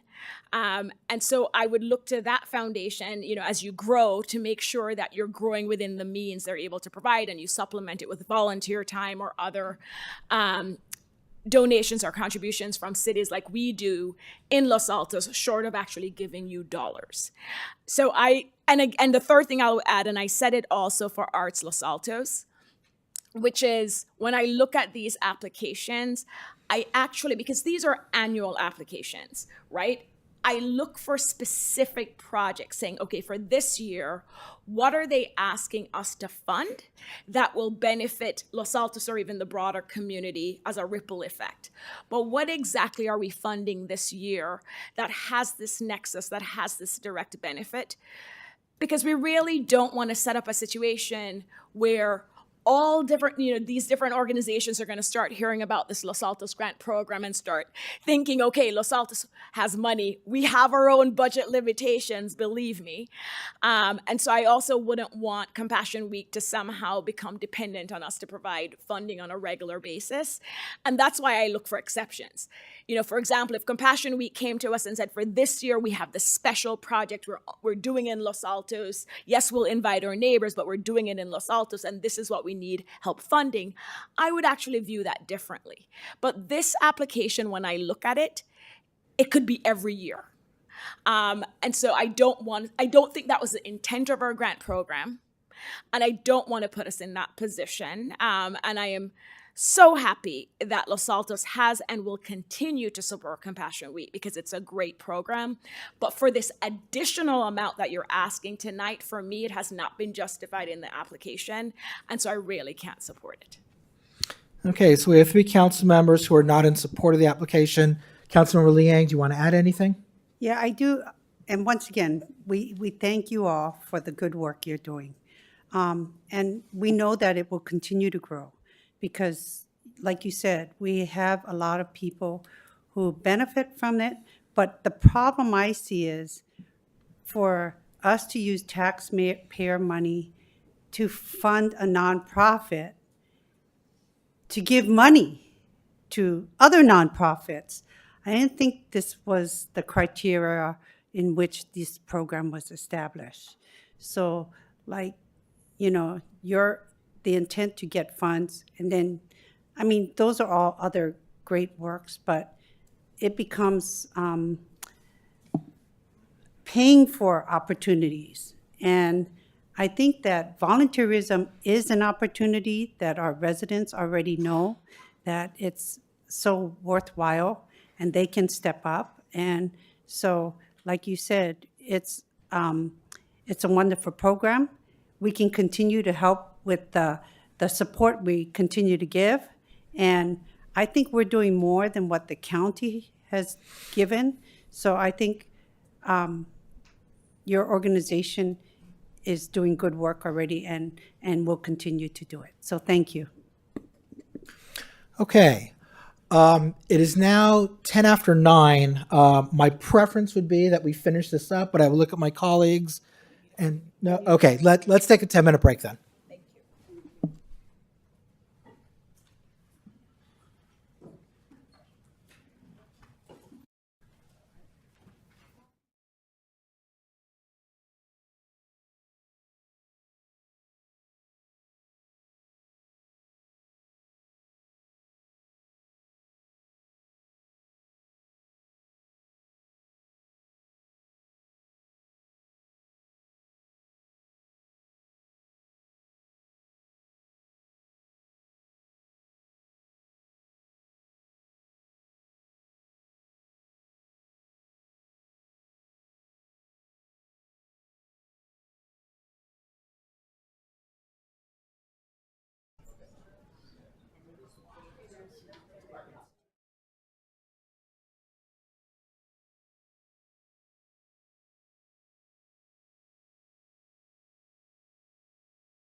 Back on the record here.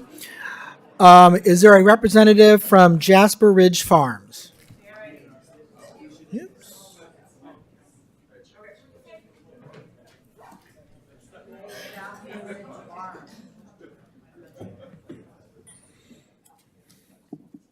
Good evening. Good evening. Thank you very much for submitting an application. One of three. Here we go. How can we help you? Okay, I will look at my colleagues. Who would like to start with questions? No one. Okay. Okay, Vice Mayor? There you go. I was just hurriedly writing. Before I ask my question, I will just put it out there on the record that I've volunteered at Jasper, building the corral, rebuilding some of the corral. Oh, that's with, wonderful. With Rotary a year ago. Thank you. Thank you for that. Don't thank me yet. It's I'm still teasing. standing. I'm teasing. I was hoping that you would just give some more color to what you've done for Los Altos High with, bringing the animals to Los Altos High at some of the high stress times. Okay. So, as you know, we bring them during the high stress times. We've had, today's was for the entire school at lunchtime. And then we do that twice a year. So we have basically spring and fall where we go for that. We've also, in between times, gone for a smaller group at Los Altos High, which is, I believe, called the Therapeutic Education Group. I might be calling it the wrong thing. I tried to look up in my old emails what it was and couldn't find the exact name. But these were some of the at-risk kids. It's, that have a special smaller group. And we've gone and been in a little corner on this side for them to come through and just sit with the animals. And that's kind of what we offer is, a lot of people say we're a petting zoo, but we're not. We set up an area where someone can sit, and it sounds funny, but with a chicken on their lap. And a quote from today was something like, "Holy cow, I feel so much better. I can't believe it's because of a chicken." So it's a lot of anecdotal fun stuff like that. But the documentation is there out in the world that this is extremely helpful. It lowers blood pressure. It what else? Lowers blood pressure. It brings out communication in a lot of the kids who don't communicate. There was one kid who was all he would do is repeat what you said, but when he got on one of our horses in our Horse Buddies program, he started to speak on his own and speak sentences, and his aide was amazed. So really, all of our programs have to do with wellness, although I know wellness program is the one that I think we were specifically requesting the grant for. But all of our programs have to do with wellness. They just go about it differently. So we have Horse Buddies, where the kids come to therapeutic riding. We have Horse Heroes, where we have veterans come from the VA, and they're prepared to go on a 1-week trail ride, camping out ride in Idaho. We teach them just basic horse skills and riding. We have Animals Helping Children, which is for any kid anywhere who needs help or is just not doing well. And we do have therapists come into the farm, and they'll have their session with the kid there at the farm. And we'll say, well, what animal do you want to have your session with today? And they'll say, oh, Buster the sheep, because he's very popular. And they'll go, and we leave them alone, and they can have their time together with this animal present that allows the child or adult to relax and open up more in a very non-judgmental way. I think another way to answer your question, it's all about the senses. Yeah. If you use the microphone, we get it on. Yeah. Go. Okay. Another way to answer your question, it's all about the senses. It's what they sound like. It's what they smell like. It's what they look like. It's what they feel like. So I hearken back to a time. I have 2 boys raised here in Los Altos through public school. I moved here 34 years ago with my wife, who's still my wife, thankfully. If you remember back to a time when you're at the dinner table with your high school child, and you ask the question, how was your day? And the answer is, fine. Well, today, what I found is when they go to the dinner table, I got to pet Buster. And my hands are still greasy. And the guy there with the gray hair and his mustache told me that that's lanolin. And he told me that's really good for my skin. And you know what? I checked the beauty product that I have and the, off it goes. So there's actually some unusual benefits that may not be known, right? And so we help the students, we help the teachers, we help the coaches. It's a big family. Councilmember Meadows. Thank you, Mayor, and thank you, Jasper Farmers. So I've actually seen your menagerie. I was at Children's Health Council a while, and a lot of folks were out there enjoying. In fact, I think you probably should have brought chickens for the dais this evening, but you didn't. By now. Yes, you didn't. So, but I do have a question. Sorry, I do have a question, which is, do you get funding from the school district, MVLA in particular?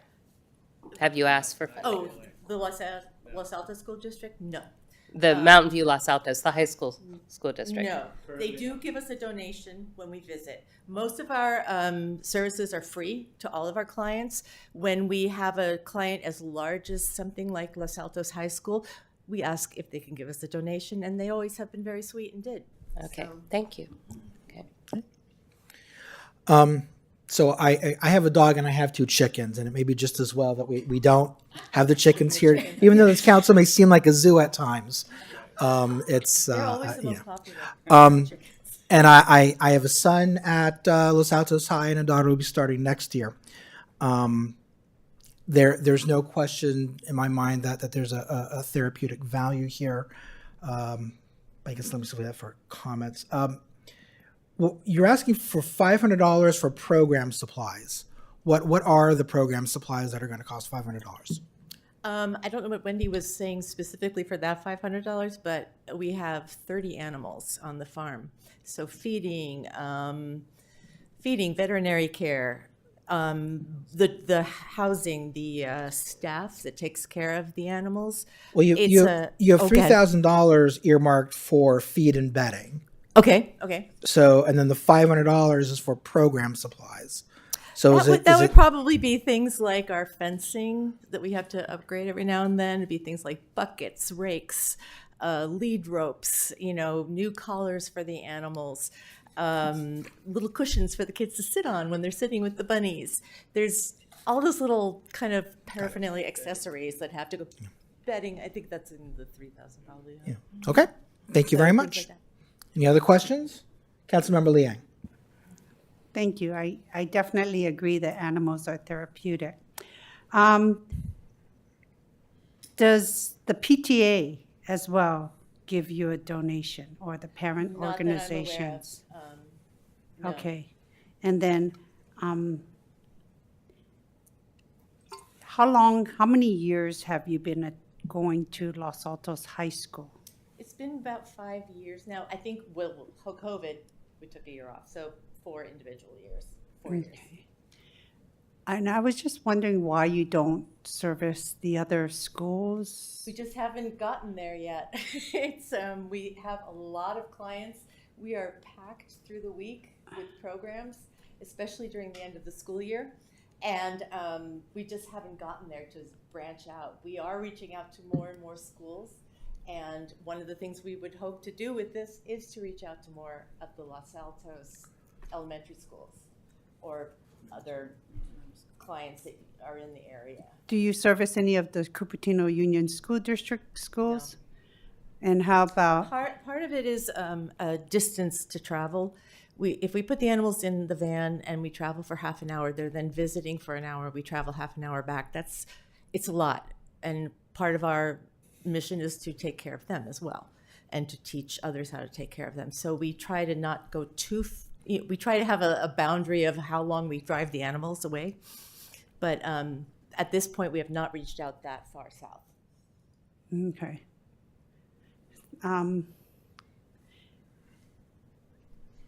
So Mountain View, who invited you to the Los Altos High School? Was it the was it the principal or? name or, well, yeah. No. Was it like, There was an I just need to assistant principal, understand an if it was assistant- MVLA, because then they oversee the Mountain View High School as well. We have served Mountain View High School's adaptive PE program in our Horse Buddies, the therapeutic riding program. They come in for a 2-week session each year. But that's the only Mountain View school we've actually connected with for one of our services. I'm sorry, what was the rest of your question? Okay, then the other question Were I. you asking for a point person at Los Altos High School? Well, you So we already have the identified, because I was person, just wondering more, so if that principal or would have Yeah, so extended we it have to worked Mountain with View the High School as assistant well. principal, Heidi Hunt. Now, that may have been a few years ago. I don't know if they've had the same staff there. Sarah Alvarado, who's in charge of community outreach and runs some of the students who do a lot of community projects. She's our main contact right now. And she always has a couple of students who are awesome, who are actually running the visits when we get there. And they're one of the most organized visits we have. They're pretty awesome. So if funds were given and the program is more directed at providing services like at our community centers, Okay. instead of, then we could provide direction, and would you be willing to do that? When you say your community centers, what To kind of? benefit all of our students in our city and not just the high school, and making it available to a broader reach of Yeah, people who need it. I'm trying to figure if that And for all we would come set up ages. at a community center and you can invite the whole city. All right, That's so kind of tricky. forgive me, the agenda item, what was the request in front of us? Right. You're really going far and beyond what the agenda topic No, and the it is, materials are. because the point is that if the goal is to service our residents, we have a criteria, right? And to serve, all of Los Altos. But if we're going to keep benefiting North Los Altos, then that's why I'm asking these, to make sure that if we have an opportunity to broaden the reach to all of the people who need them, then I would, be. We could definitely do that. I think we take it to schools because it's a more controllable visit. It's 1 hour, basically, that the animals have a time clock in their stomachs and their heads, and they know I'm out of here now. And we have to limit their Right. visit time so they're not completely stressed out, although most of our animals are totally cool with all the visits. But that's why we go to schools, because we have 1 hour visits. I think if we were set up in an open setting where people could just come in, it would be hard to maybe manage the numbers we might have. Whereas at the schools, we have a little more control. I'm maybe not clear on what you mean by Like you visiting. service Los Altos High School twice a year. Right. Sometimes And 3. Right. So instead of just servicing one school, Yeah. that only a portion of our Right. the residents attend those schools. We have other schools like We'd be- Mountain View High School. Then maybe you should do one at Los Altos High School and then a visit at Mountain View Oh, we High could School. definitely do that. Yeah. We could definitely do that. So Yeah. I'm just saying that to expand the reach of other people who benefit from the services. We'd be happy to take any recommendations you have for ways we could expand into into areas that you feel would be pertinent. So, let us know. Where do you want us to go? Thank you. Councilmember Flagger? Thank you, Mayor, and thank you all three of you, for being here this evening.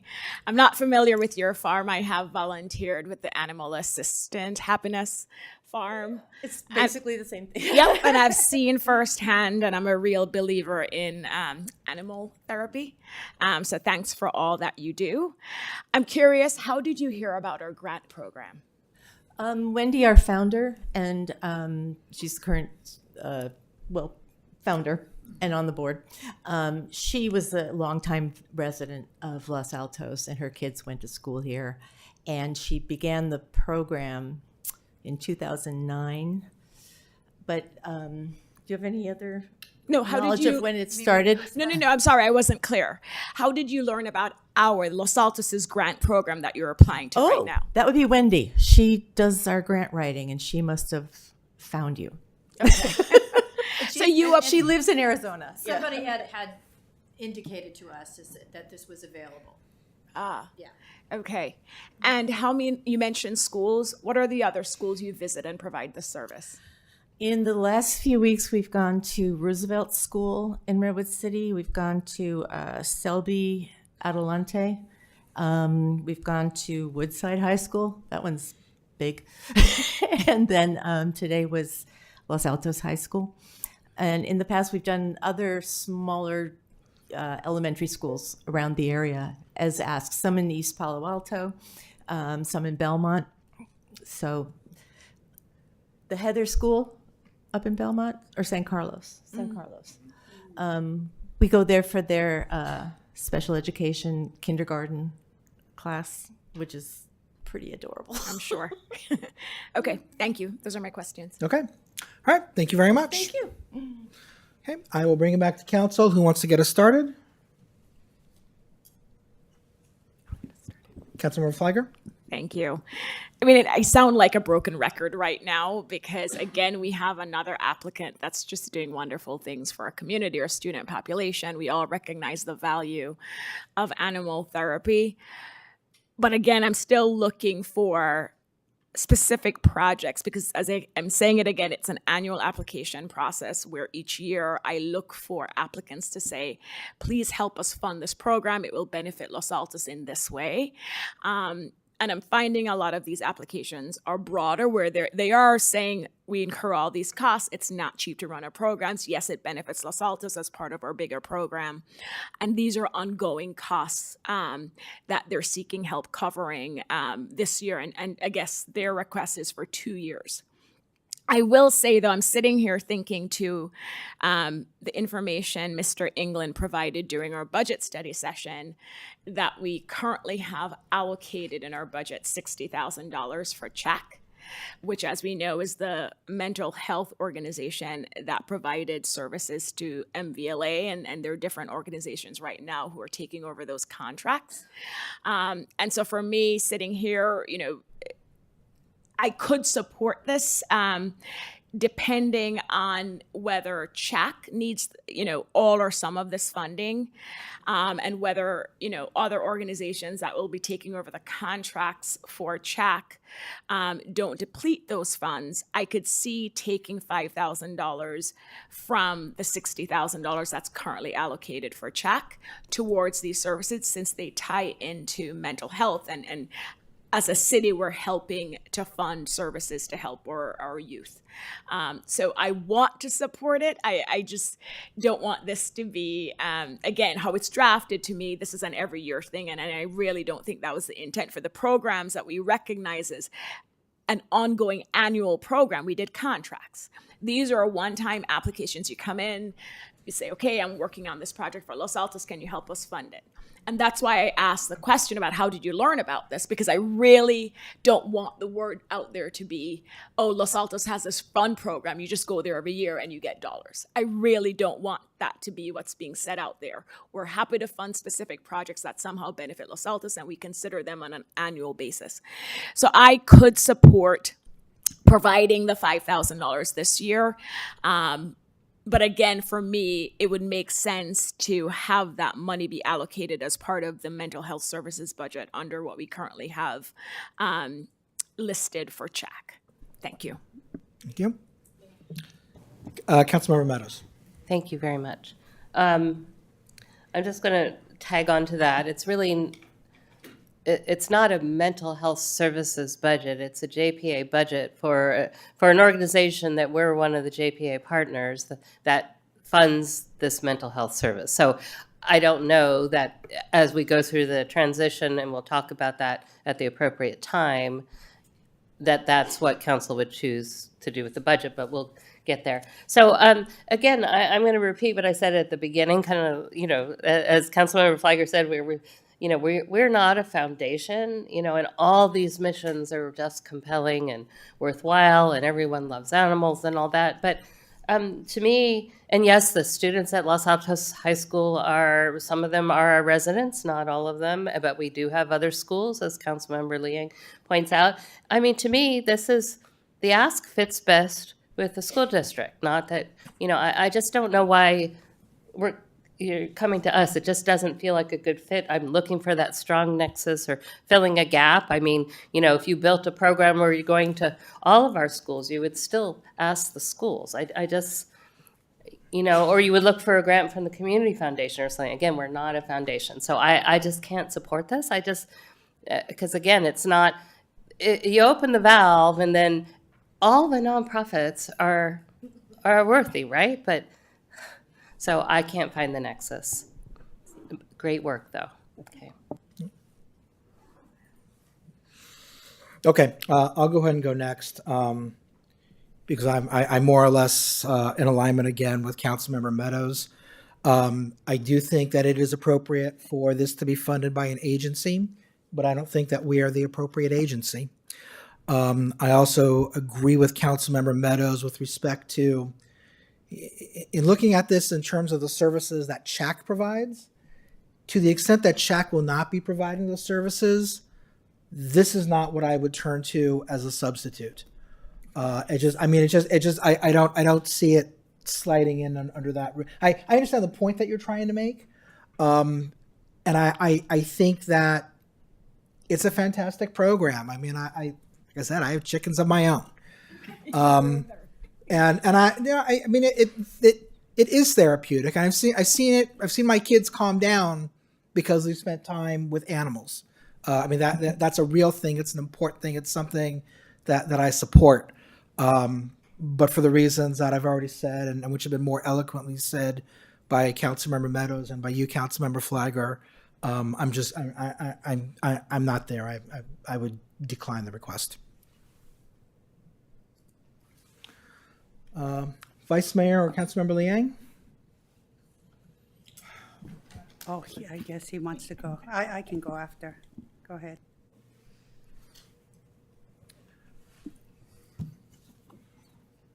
I see the value in the program that Jasper Ridge Farm provides, not only to the schools that you come to visit here in Los Altos, but to all of your customers or all of the clientele that you serve.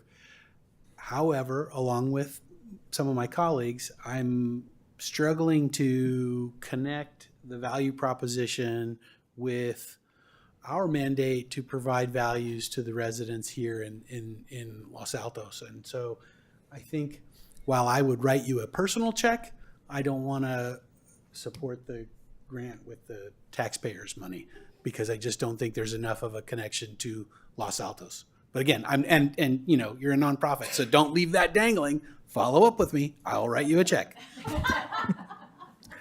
Councilmember Liang. I'm inclined to lean with the three of you. So Okay. So Councilmember Liang would also like you to follow up, and she can write you a check. She was very careful. Okay. Next I will match every dollar contributed by my colleagues. By my four colleagues. Next on our list is the Los Altos Mountain View Community Foundation, and it's my understanding that they declined to send a representative tonight. So unless someone jumps up, and I don't see anyone jumping up, we can go directly into council deliberation.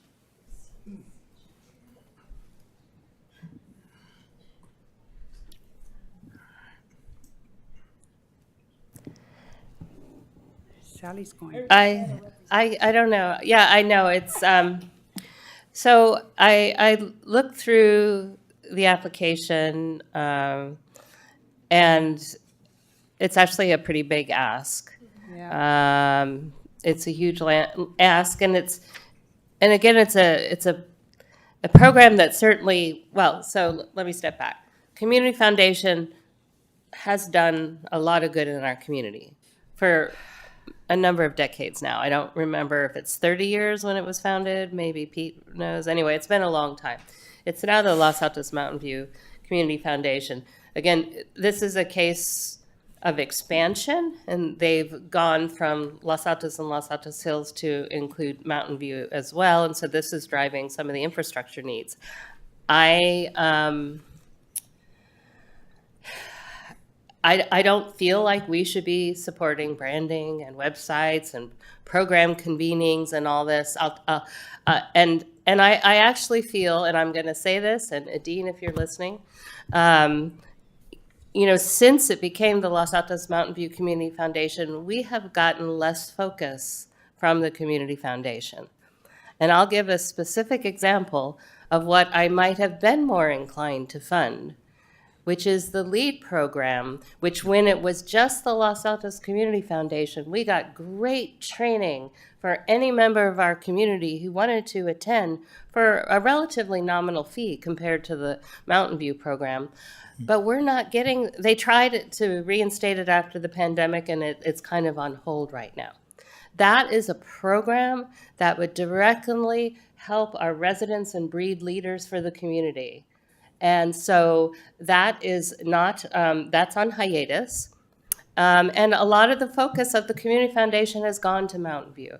I was at the Mountain View Chamber Awards a couple weeks ago. CHAC was receiving an award, and a lot of deserving people receiving awards. But a lot of the members of the Los Altos Mountain View Community Foundation were there and present, but they're not here and present. They're not even here tonight when they're asking us for money. So I think that we need to be speaking with the Community Foundation and say what we need from them or what we've seen missing over the last couple of years. Because if this was support for the LEAD program, this would be a totally different conversation. But as it is for this, I'm just not willing to support it. Councilmember Flagger. Thank you, Mayor. It's as if I read Sally's mind or she read mine, because based on obvious conversations we have had, I felt the same way. And I remember when I heard about the application, or I saw the application, I was taken aback that the foundation was applying for a grant from us. And then I actually asked, what are they seeking to fund? And I expected to hear that maybe it's the LEAD program, like something specific that they're saying this is going to benefit our Los Altos community, and this is how, and these are the reasons why we can no longer fund it at the level that we need to fund it to maintain the services and the value of the program. Like, that's what I was looking for. I looked at their application and it wasn't that. And so I actually wish we had representatives from the foundation, because they have been a partner of the city for decades. And so it's an organization that I would love to figure out how we support them, how we work together, so that they continue to be successful. I don't know if this is the first year they're asking us for funds. I know we recently created the grant program, but I don't know if in the past, and wish I had reached out to people with more historical knowledge to see if the city had provided funds to them in the past. But I think for them to just submit a grant application and ask us for funds was a little, I think, out of step with the relationship that I think we have and what I think of the foundation. And so I don't support approving the grant tonight for the foundation, but I'm actually open, and this is something I know I can do on my own, finding out more about what's really happening here at the foundation that they're now coming to us. Because there's Mountain View, or neighboring city. And I like to tease my friends on council there that they have Google. And so if it's a funding problem, maybe they go to that city, because for the past decades, it's been Los Altos that's been supporting the foundation. So I'm not in a position to support this request. I look forward to talking with the leaders at the foundation to learn more.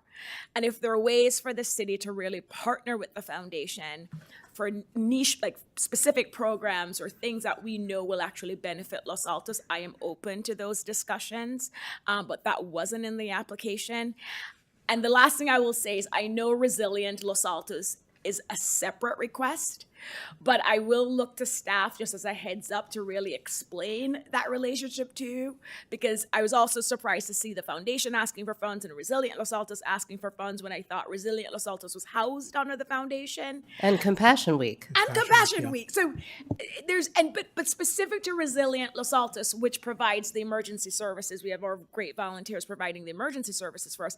I always thought that Resilient Los Altos was housed on the foundation because they supported it. And of course, as a city, we also supported it through funds. And I think there's an acronym that one of the speakers mentioned earlier, which I'll ask Mr. England about in relation to the Resilient Los Altos and what happened to those funds that disappeared last year.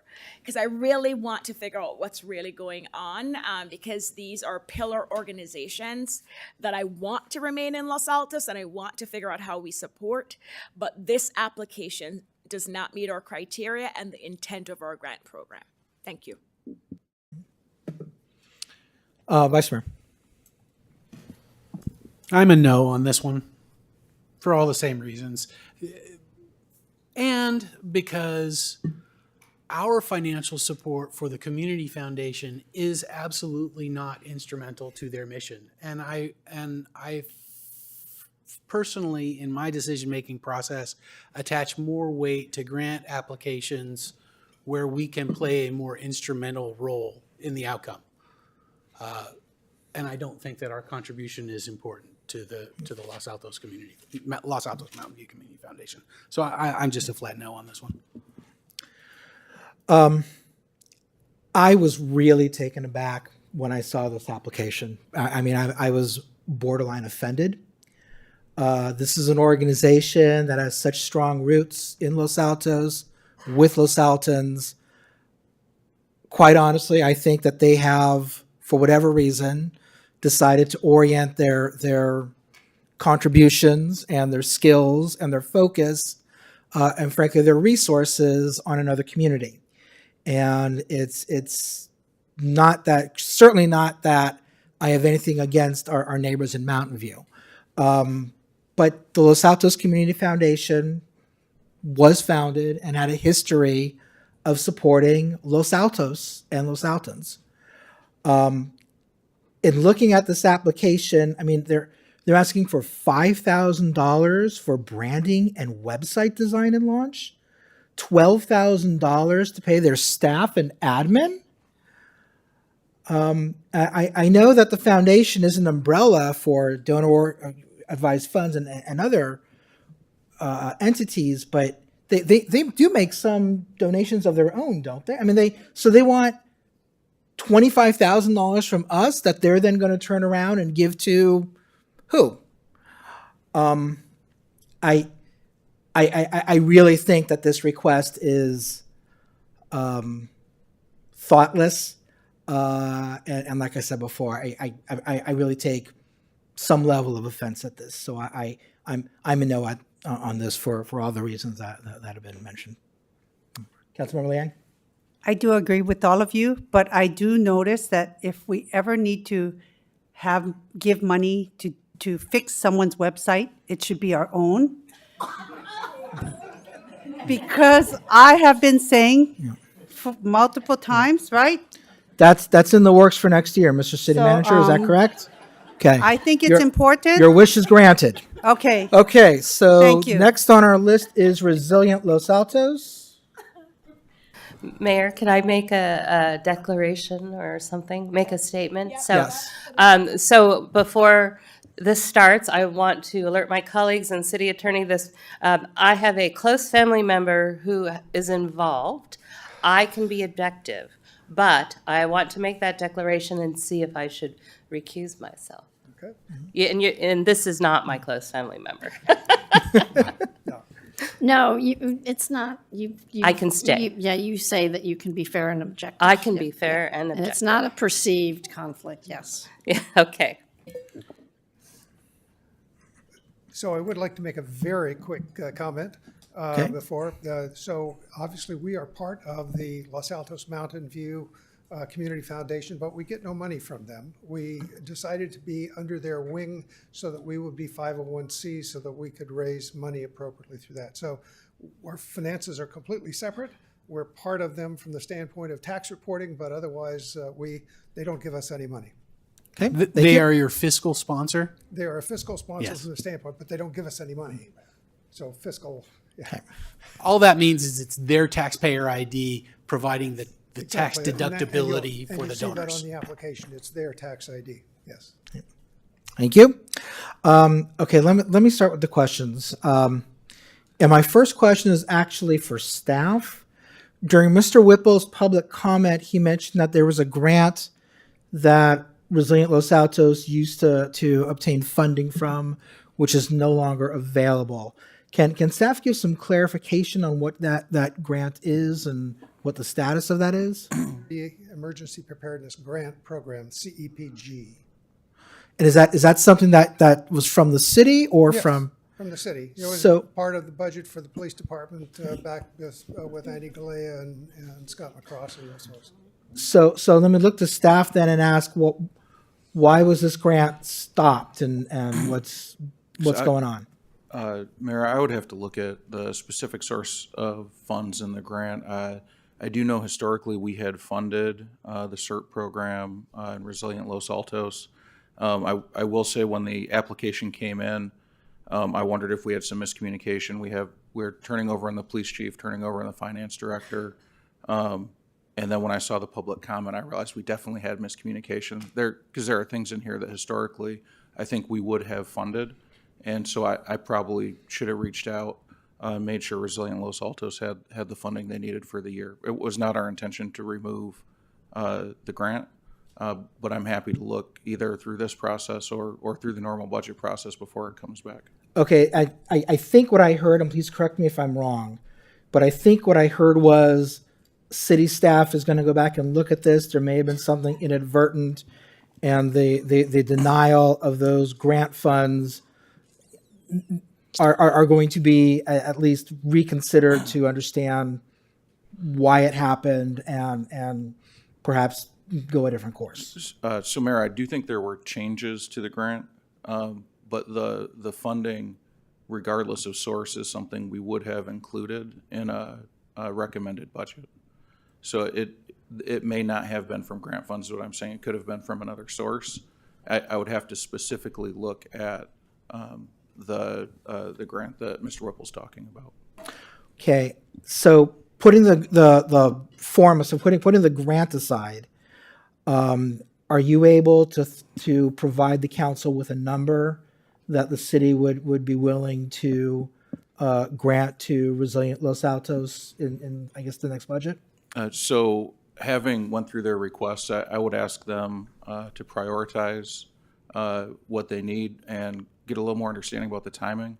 And then particularly if there's a use of public property like Grant Park, I'd want to understand that better.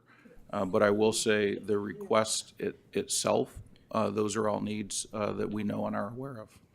Okay, thank you.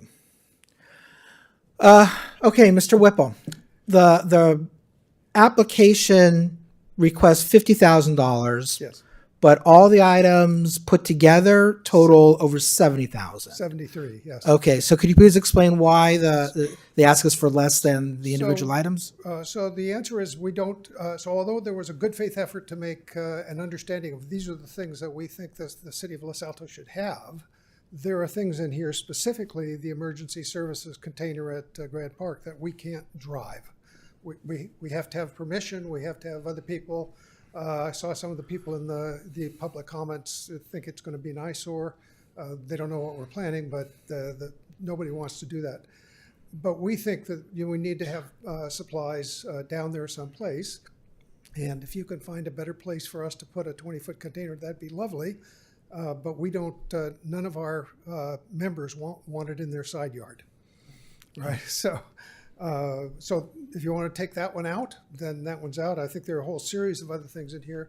One of the things is a lot of us take classes from the California Specialized Training Institute, the CSTI, in things about how EOCs and emergency people react.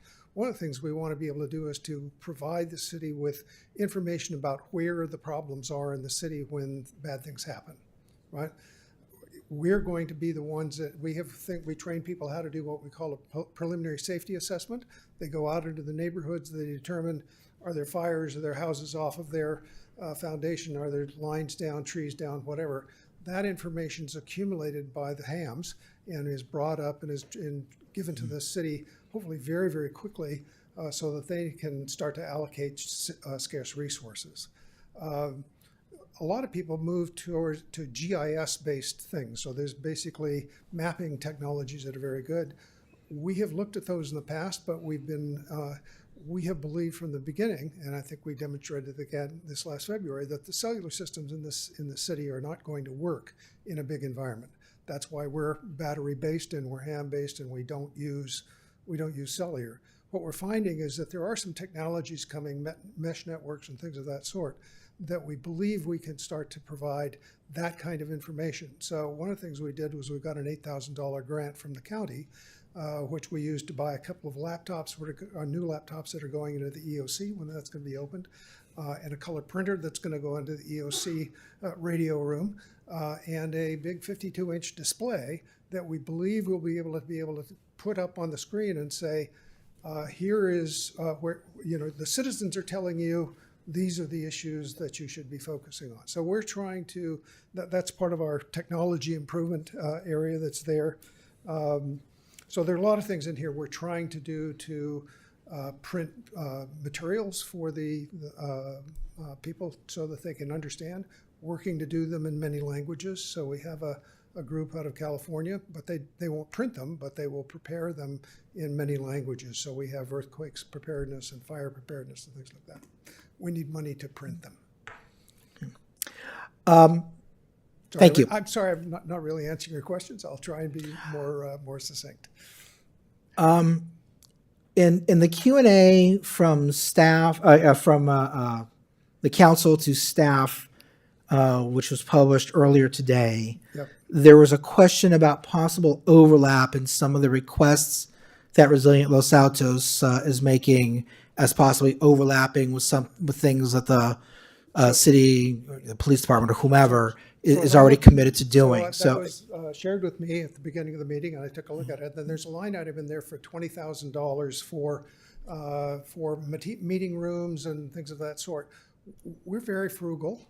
We came up with a way to get time in the community center by offering classes. So we teach classes 5 times a quarter, and that gives us an opportunity to do the training because we put those trainings on for the citizens of Los Altos, and we don't have to pay for those because we teach the classes for free. So we're very frugal.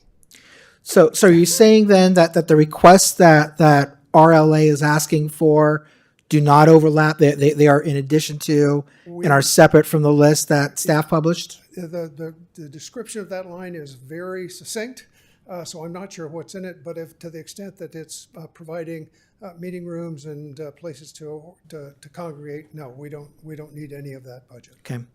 And before you made your ask and submitted the application, did you by any chance meet with staff, meet with police and anyone to sort of talk about what you were going to ask and get their opinion?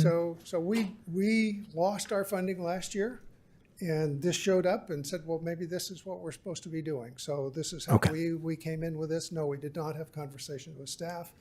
We found out last year from Katie Krause that we didn't get any money last year. That's how we found out about it last year. So, yeah. Okay. Thank you. Councilmember Meadows? I was actually just going to maybe cut this to the chase, which is just staff, work with RLA, figure out what's duplicative, what isn't, put it in the budget and bring it back to us. I mean. So we've had I'll let you Right. go first. Hear back from staff here. Can I add something to what my colleague just said? The proposal? Yeah, go ahead. Yes, Or- I was going to make yeah, the same yeah. proposal actually, but Proposal, yeah. yeah. I wouldn't be surprised if every one of us here on the dais goes to the same point. This should be funded, and it should be funded under contract. It should not be funded as a grant request that forces you to jump through these hoops every year. We would love to engage with you on that basis, absolutely. Okay. I mean, we are a group of neighborhoods helping neighbors, right? And so we're part of the citizens of Los Altos, and we've divided the city up into 11 zones, which match very nicely with the zone haven activities, and we're doing all of this stuff. But we don't have a contractual relationship with the city. You're a stakeholder, but not a contractor.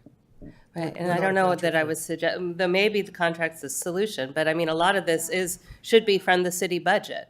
So, and if there's a remnant, then we can look at that. But right now, I'm hearing that there's a lot, that it might all be covered. But anyway, I was just trying to cut to the chase, but maybe. Sure. Don't let me do that if you don't want to, Mayor. Well, no, I mean, I want to make sure that if people want to ask questions, they have an opportunity. I'm happy to cut to the chase, but Nisa or Councilmember Liang, anything?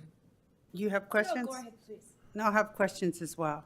So just by chance, do you receive funding from the Los Altos Mountain View Foundation? Because I We think get you were nothing saying from you them. don't. No. Okay. We raised some money with the county for $8,000 worth of stuff.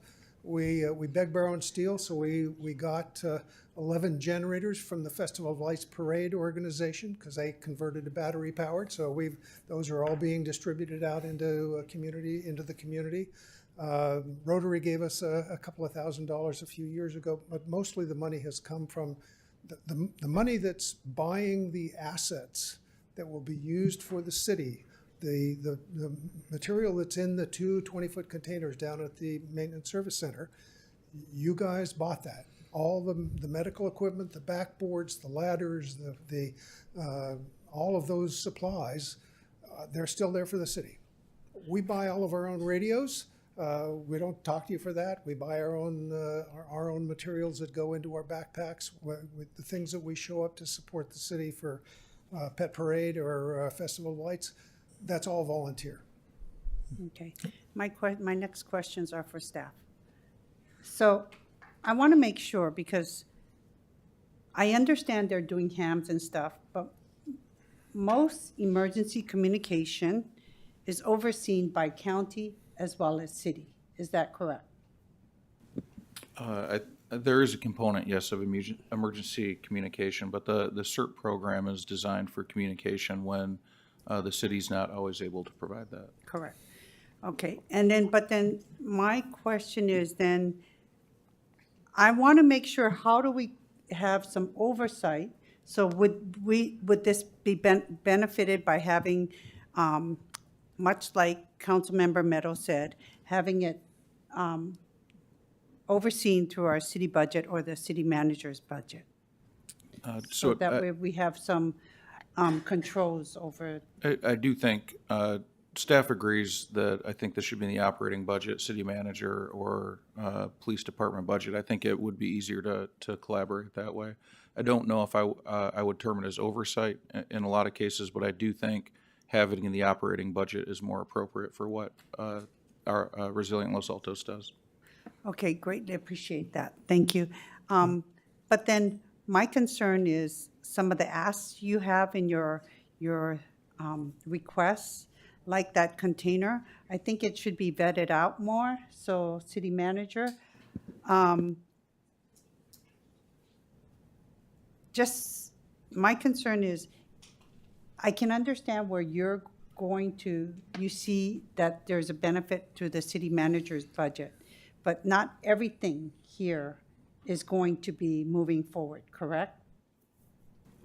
So again, I would like to sit down with Resilient Los Altos and just talk about their priorities for the immediate year and the future.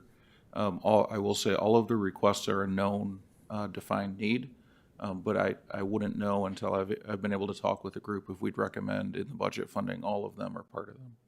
Okay. But then some of the things, I hope they would come back to council first. Like, should we move forward if there is a need to move forward on that container? I would have some concerns about that. So I think if council wanted to fund this through the community nonprofit award, then you could add control to that. If you wanted it to be in the operating budget, then you would see it just as part of the regular budget implementation of that. So I really would need to understand more about placement at Grant Park. But I do know the idea of having materials in different parts of the city is beneficial. So I just don't understand enough about that specific request at that point to know if we would recommend funding that or not. Got it. Thank you. Point of Councilor order, Fleck? Mayor? Point of order? I just want to make sure that we're not treading on conflict of interest territory when we have somebody talking about something that would occur so close to their house. Donut map issue. Okay, I'm not going to rule on that. I don't think that is a point of order. If there is a conflict of interest, an individual council member will have to make that decision, and if they violate a conflict of interest rule, then there are consequences to that. But I don't think there's anything there for me to rule on. Councilmember Flagger? Thank you, Mayor. Thank you, Mr. Whipple. I think Mr. Guy left. And thank you for your volunteer service over the years. And Of all the Freddie applications. is still here too. So Oh! Of all the applications tonight, I mean, I think the services that Resilient Los Altos provides or has provided over the years has the most direct nexus, right? You are providing this for Los Altos residents. And so it's clear to me there's a nexus, but I agree with Councilmember Liang and my other colleagues that this should be something that's dealt with directly with the city manager. I actually, again, I'm going to say taken aback that this came to us. I think there was a miscommunication or a missed opportunity for Resilient Los Altos to meet with our management, especially last year when you realized the funding disappeared for whatever reason. When it was communicated to you that the funding was no longer available, I think, in my mind, the next step should have been to set up a meeting with the city manager and say, let's talk about this, because these are services we're providing to the community. This has been a priority for Los Altos for decades. Let's figure out how to make this work. Let's figure out how to fund it. And so I really think the application should not have been made, in all honesty. I don't want to throw anybody under the bus. Right, we won't, but because we're moving the forward. budget manager said no money. Yes, so we're moving ahead. We learn from the past and we move ahead. Yes. And so I support the suggestion to table this and have you work directly with the city manager and all the different elements of the ask, see what should go under our operating budget, which department should have the oversight and management of this program. Let's also make sure that the program is working. Right? This program has been around for a long time. We need to make sure certs are being trained or BATs the program is being built. We have them throughout the city. Last month, yes. Perfect. We want to make sure this is a program that works, because when the emergency happens, we're going to need these volunteers. So I definitely support working with staff on the container issue. That I'm going to leave to staff again, because I understand and appreciate that we need to make sure we have supplies all over our city. Right? But we also need to make sure it's the right location. And that's something I'm going to look to Mr. England to work with the Resilient Los Altos to figure out where's the right location for this, not just aesthetics, but, accessibility, all these other things. Let's find the right location for that. But take your proposal and go to staff. And then, if there's something that just doesn't fit with the operating budget or oversight from either the city manager's office, PD, or wherever he decides is best fit for Resilient Los Altos programs, then I can see that coming back to us. But I really think there was a miss in the first step where there should have been coordination and communication between Resilient Los Altos and staff. I think it's pretty clear that there's a supermajority on the council that thinks that what you're doing is critically important to the safety of our community. Because as we all know, it's not a question of if, it's a question of when. Yes. And it's also clear to me that there's a supermajority that would like to give direction to staff to meet with Resilient Los Altos. I think you have an understanding of what we want to accomplish out of this. So if Resilient Los Altos is able to work this out with staff, great. I don't think it has to come back to us. I would simply leave that in the best judgment of the city and Resilient Los Altos. Okay. Yes. So this is a marathon, not a sprint. This isn't 1 year. This is every year you need to spend a little bit of money paying for your fire insurance. Agreed. Right. Okay. Okay. Thank you very much. I'll make an appointment tomorrow. Thank you very much. You can walk over and. City staff already sent an email to set up a meeting, so. Of course you did, Mr. Bennett. Okay, that brings us to our last applicant, Women SV. It's my understanding that we do not have a representative from Women SV tonight, so I will bring it directly to council. Vice Mayor.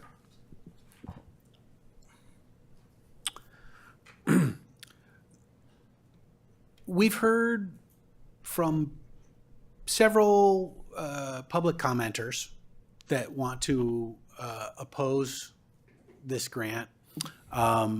It's unfortunate that we don't have the grantee, the prospective grantee here to defend the application and defend the organization.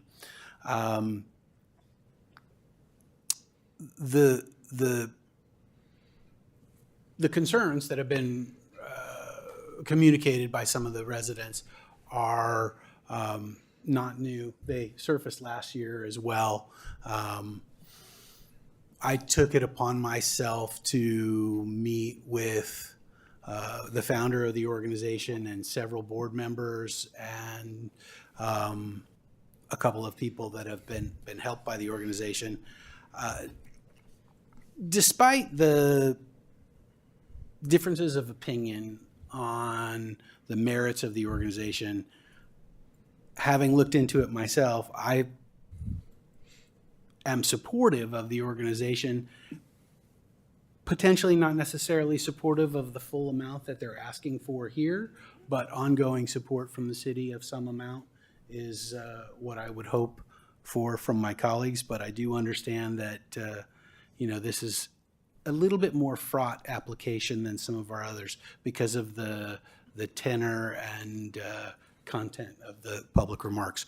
So where I am at the end of this process, having met with the principals,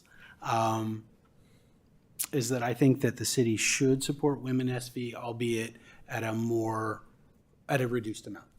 Do you have a number in mind?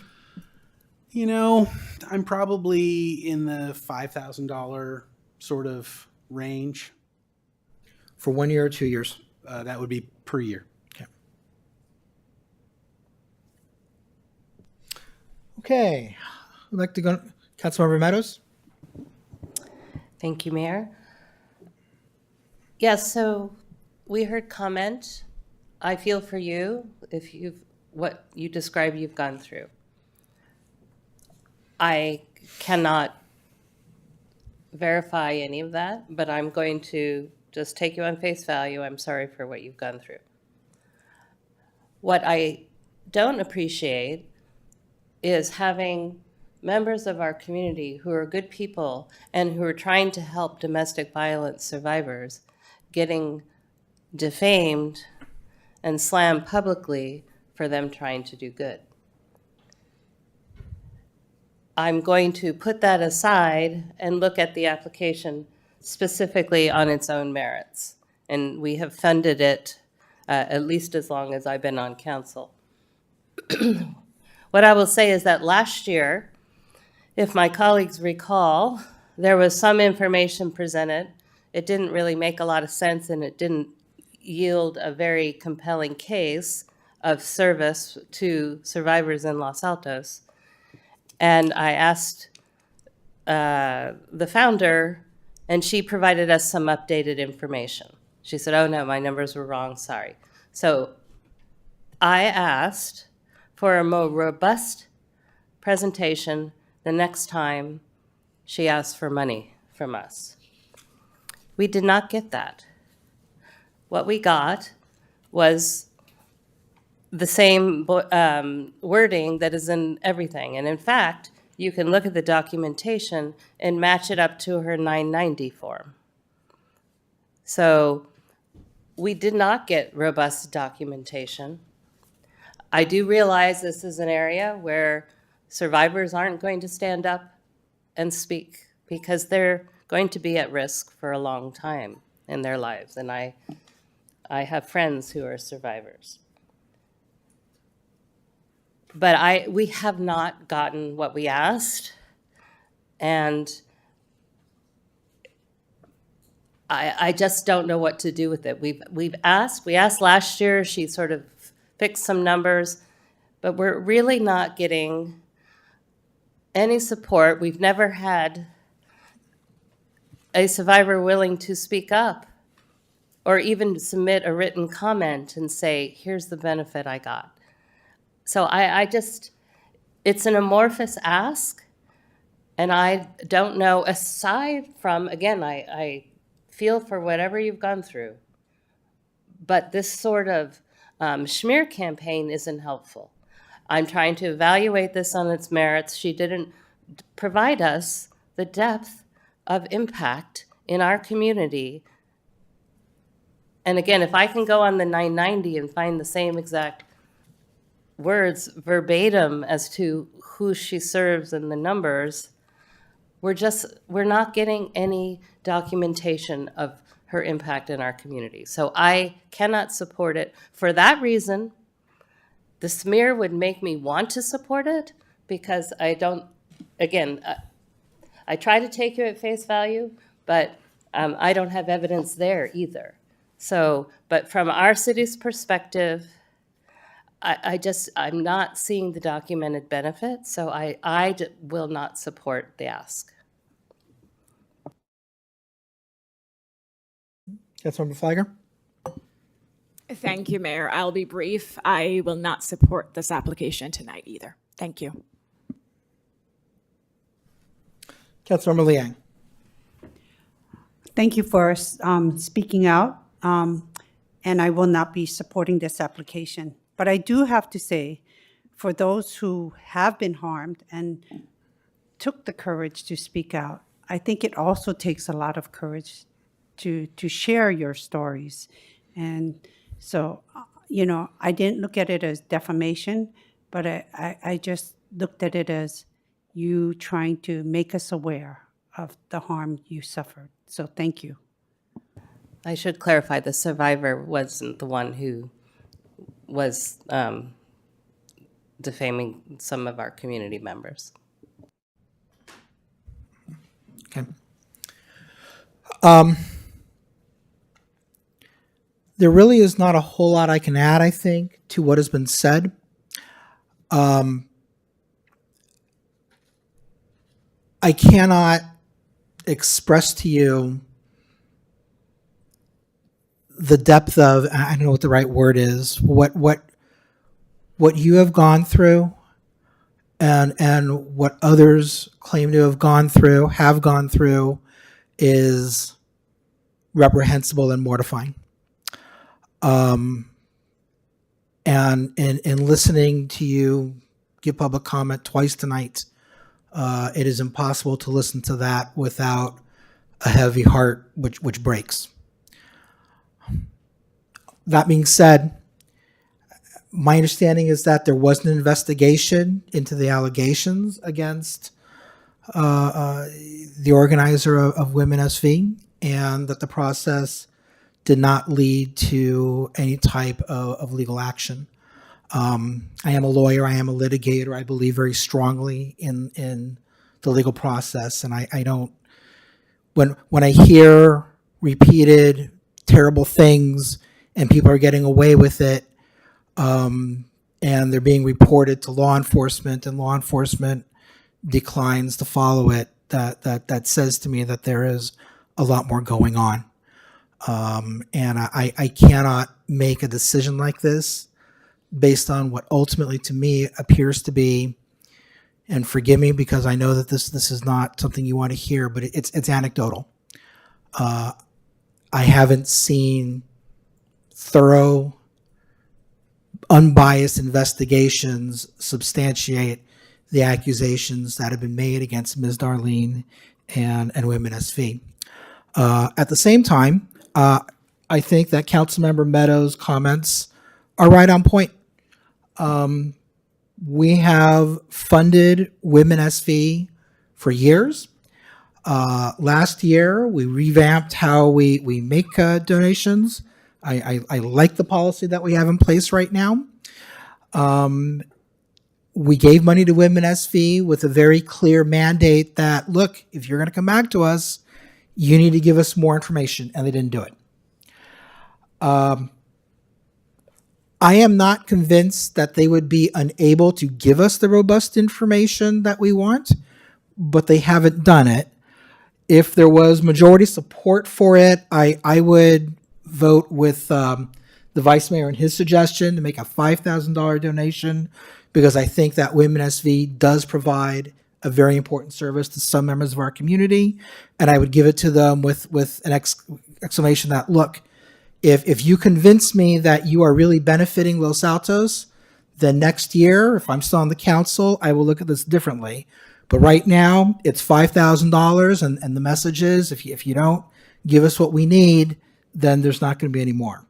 However, there is a majority here that would prefer to give nothing. So I think that is the direction of the council, and I think that we are done with this agenda item. Okay. So agenda item 6 is the adoption of a resolution transitioning to district elections. I will look to staff. We have a guest on Zoom. Is that correct? We should. We do, yes. If he's awake. Yeah. Well, come on. Hello. Somebody let him into the room. However, staff, I will go ahead and begin the presentation. We don't actually have a PowerPoint to present, and I know the hour is late, so I will keep this brief. On April 18th, 2024, the city, specifically the city clerk's office, received a letter from a law firm in Malibu, Shankman and Hughes, asserting that the city's elections are characterized by racially polarized voting, and in a sense demanding that we transition to a district-based election system. And typically when these letters are received by agencies, we are not the first one to receive this letter. Typically when a letter like this is received, there is a very quick clock that starts ticking, usually within 90 days, that requires a city to transition to this district-based election system. Our outside counsel, who is now online, reached out to Mr. Shankman to request an extension of time so that we have a little bit more time for public input and public opinion on this matter, so that we can make an informed decision. And as such, we were provided a time frame. We have to adopt a final ordinance transitioning to district-based elections by late October of this year. And so from there, I will let outside counsel take over. We have Kaman and Simran, and they are here to answer any questions that you may have, and I can also assist as needed. Thank you. Thank you. Kimon, I'm happy to turn the floor over to you. You're on mute. Thanks, Mayor. I'm happy to take any questions, but what the clerk told us was right on. When a city gets a letter like that, you have approximately 45 days to decide whether or not you're going to resolve to move to district elections. There's a safe harbor provision that allows you to do that. And then once the resolution is enacted, the city has usually 90 days to finish the process. In this case, we have about 60 extra days, again, as the clerk said, till October 31st of this year. And that requires a hearing process to take community input into how districts should be drawn, and then also community input to look at maps once that process begins. But again, the first part of the calculus is to decide whether or not the city wants to go to district elections in response to that letter. Okay, thank you. And I know that the council and staff already know the answer to this, but just so we have a record for the public, what exactly does the safe harbor mean? It's a time period in which you can make the change without being subjected to litigation. If you do not comply with those deadlines, then the plaintiff's counsel can sue you immediately thereafter. Thank you very much. Okay, I will look to my colleagues and see if anyone has any questions. Councilmember Liang. So if you look at the resolution, we have two calendars. On the 7th, on the now therefore be it resolved. On number 7, there are two sets of calendars. I need you to help explain those calendars and to explain the differences and which ones, how a city would, or the community would benefit from one model versus the other. Of course. Recognizing that the city council has a recess period from July 8th to August 27th, trying to maximize the amount of time you have to take community input and to draw maps. So the statute requires that you have at least 2 meetings at which the public comes and expresses their feelings about what the communities of interest are within the jurisdiction. Those meetings are attended by your demographer, who will make a presentation about the California Voting Rights Act. Of course, council will be there as well to help answer any questions. But there are 2 required meetings. And so one version of the ordinance has, one version of the resolution has 2 meetings, and the second one has 3, just to, again, have more community input. You can have 17 meetings for community input, and many cities do. Obviously, time is short, but you can schedule quite a number of hearings to get that kind of input. And it's helpful to have them on a Saturday occasionally. It's great to have them in the evenings so that they're accessible to people to come and provide their input. But again, so you have to have 2 of those meetings, but again, you can have as many as you want. And then just looking at the calendar and the recess period, we thought it might make some sense to have the map drawing part of the endeavor start after your recess. Also gives the demographer a chance to incorporate what he or she has heard about from the community about where the division lines might be drawn, or where the communities are, communities of interest are that exist within the jurisdiction. And so the demographer then go back and draw some maps for the city council's consideration. Those maps will be posted 7 days in advance before any hearing on them. The maps are displayed. People come in, say what they think. Obviously, the city council members as well are members of the community and can say what they think about how the maps are drawn. And every map that is drawn will by your demographer will comply with the California Voting Rights Act and the Federal Voting Rights Act. And again, you have to have 2 of those meetings, and then on the third one, the map is adopted and the order of elections is adopted. But again, if you needed more meetings, you could have more meetings. It's a minimum, not a maximum. So the calendars we did, just the only difference is an extra community input hearing before your July 8th to August 27th recess. Got it. Thank you so much. Appreciate that. Okay, are there other questions? Okay, then I will open it up for public comment.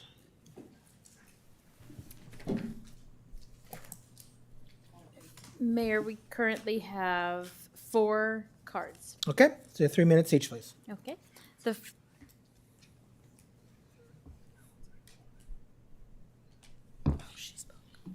I'm sorry, we have 4 cards. 3 cards. I can't do math. The first speaker is Christopher Roach. Okay.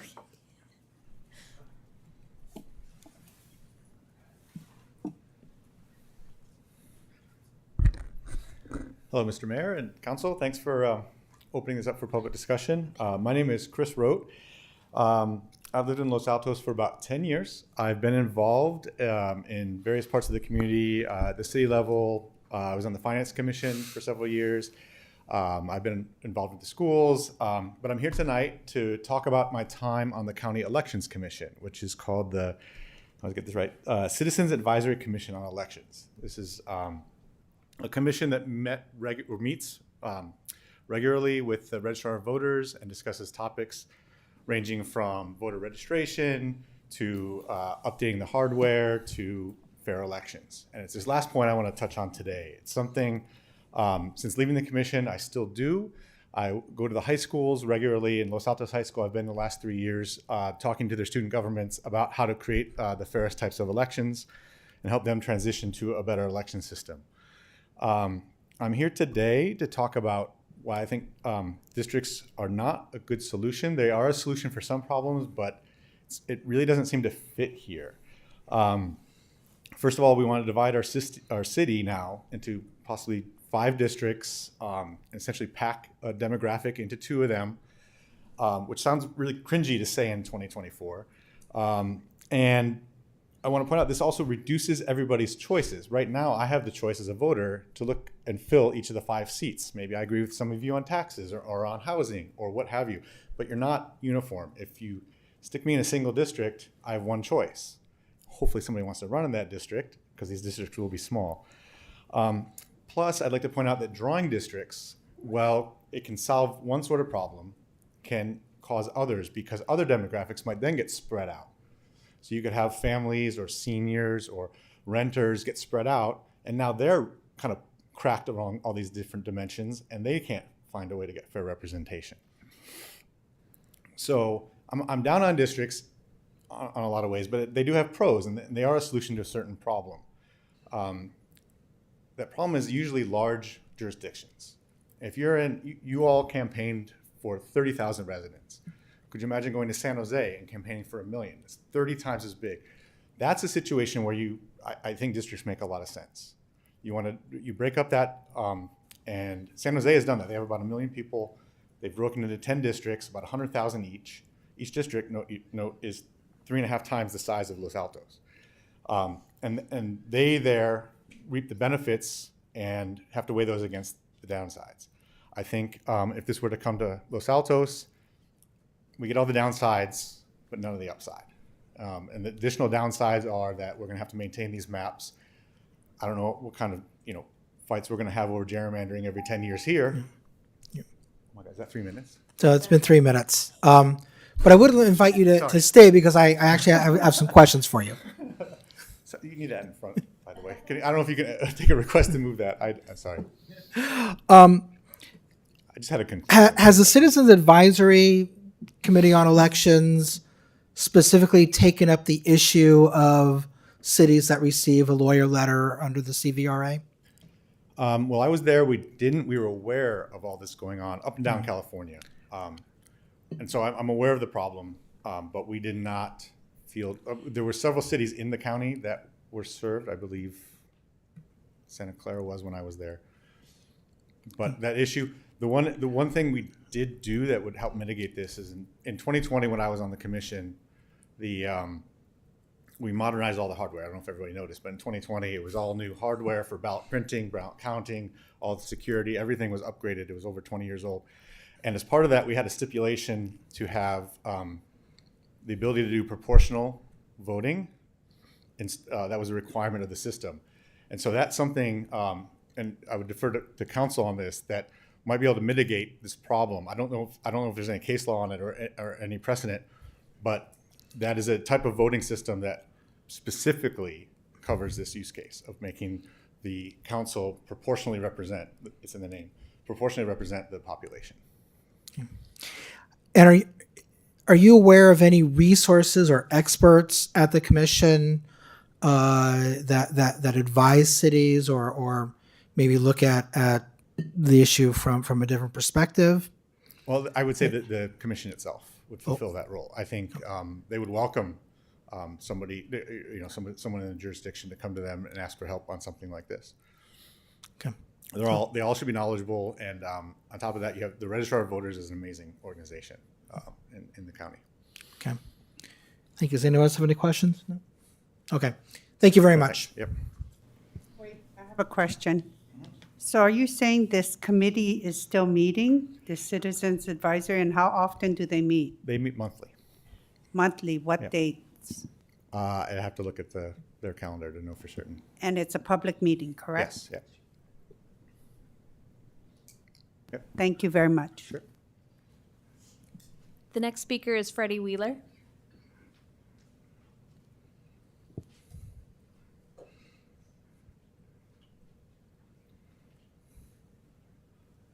Good evening again. I don't think anybody's happy about this. It's my impression. I'm certainly not happy about it. And I know you can't answer my questions, but I'm just going to ask these questions to throw them out there in the mix of questions that I hope you will discuss, just so that those of us who are sitting on this side of the dais can get a better appreciation of how this is going to work, because this raises so many questions. Number one, who is going to decide whether there's 5 districts and a rotating mayor or 4 districts and a mayor? From the Q&As that were published, I think it's the council. Okay. Will the districts be created based on the population who are registered or eligible to vote, or on the total number of people in the city?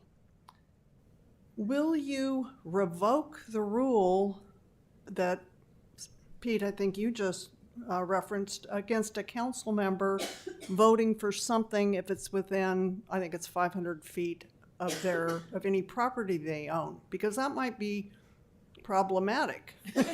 You know. Impossible. If it is already difficult to get people to run for council.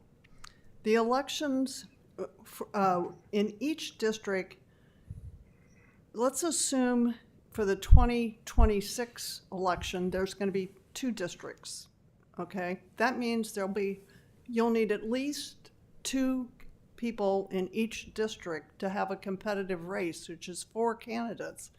We have 5 that I know of for this election, where there's 3 open seats, and we think that's a bonanza, okay?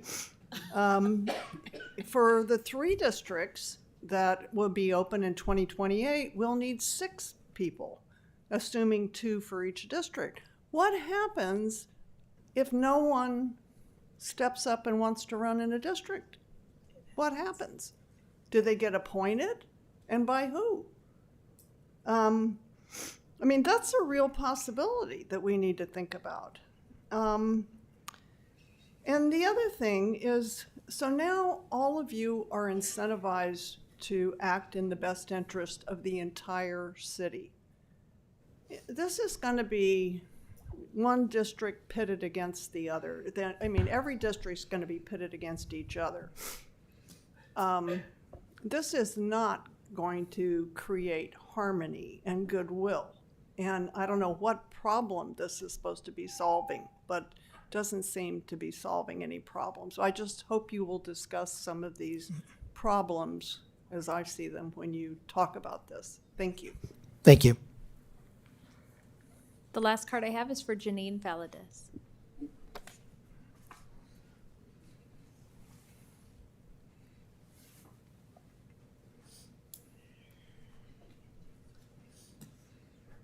Whoa. Okay, still the same person as before.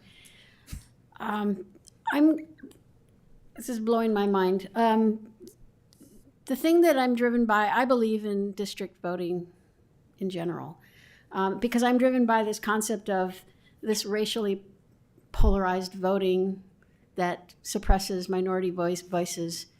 But you have to have the statistics behind it. I know that you may be subject to legal confrontation, but at the end of the day, that doesn't mean that you wouldn't win that legal confrontation.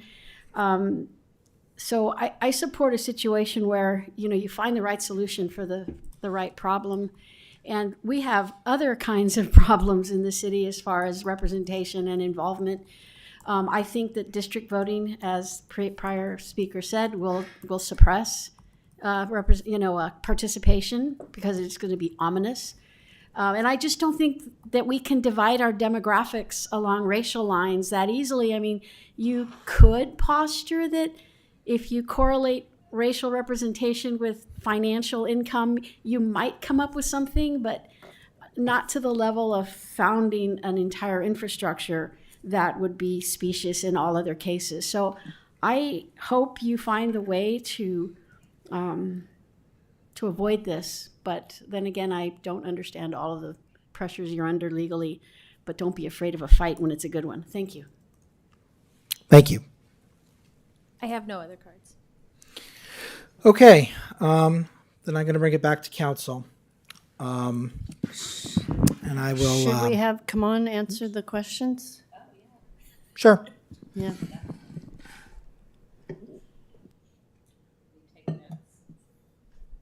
Okay, Kimon, did you Well, hear the questions that I were think asked? I did. Yeah, I think I did. So just I mean, maybe we should just take a quick run through the act itself, the Voting Rights Act itself, just so that folks understand what's being alleged. To sustain a violation of the California Voting Rights Act, there are three things one must show. One, that it's an at-large jurisdiction. That's easy because you are. Two, that there's racially polarized voting, and I really don't want that term to get lost or seem like an avalanche. It doesn't. It's not talking about racism. It's talking about racially polarized voting, and all that means is that people vote according to race a little more than they vote according to other things. Okay, so there's a correlation. It's not unlike people voting according to gender or socioeconomic position. It just in this case, the California legislature has said where it's racially polarized voting, it's actionable under the California Voting Rights Act. So that's prong two of the act. And the third one is the dissolution of minority votes. That is, minority voters can't elect candidates of their choice because of vote dissolution. And again, that just means that you could group minority voters in a way that would increase their power. But you're not drawing districts according to race. I want to make that very clear. That would violate the California Constitution. What you're actually doing is you're drawing districts according to communities of interest. Among those are certainly racial communities of interest, but there are others as well.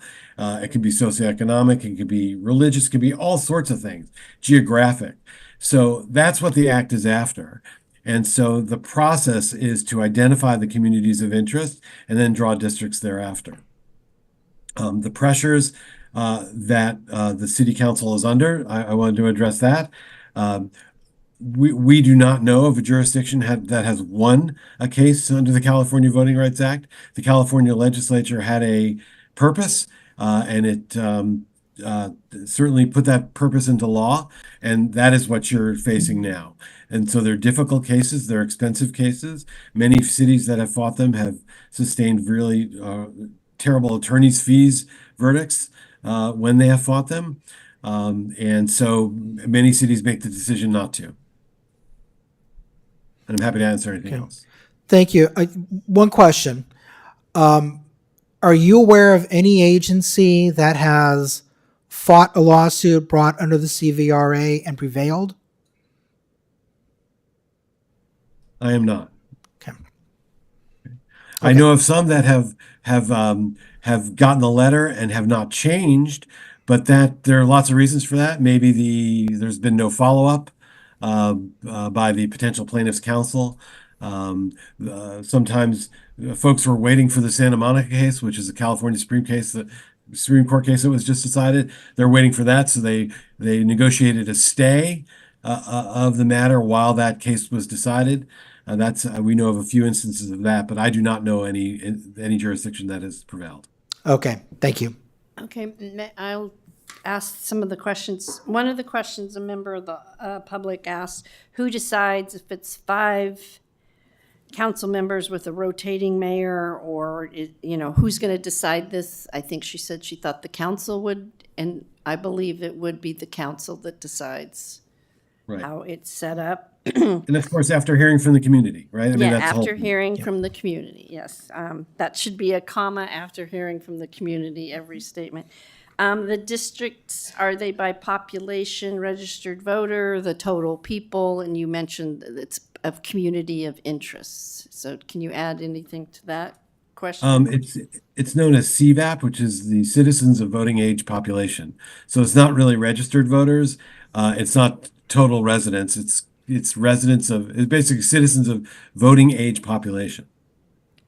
And then there was a question. And then there was a question about the 500-foot rule, and I think I know we've discussed that. So there is not going to be a conflict for council members if they're voting on maps if they're within the, there's no 500-foot rule, or can you explain that?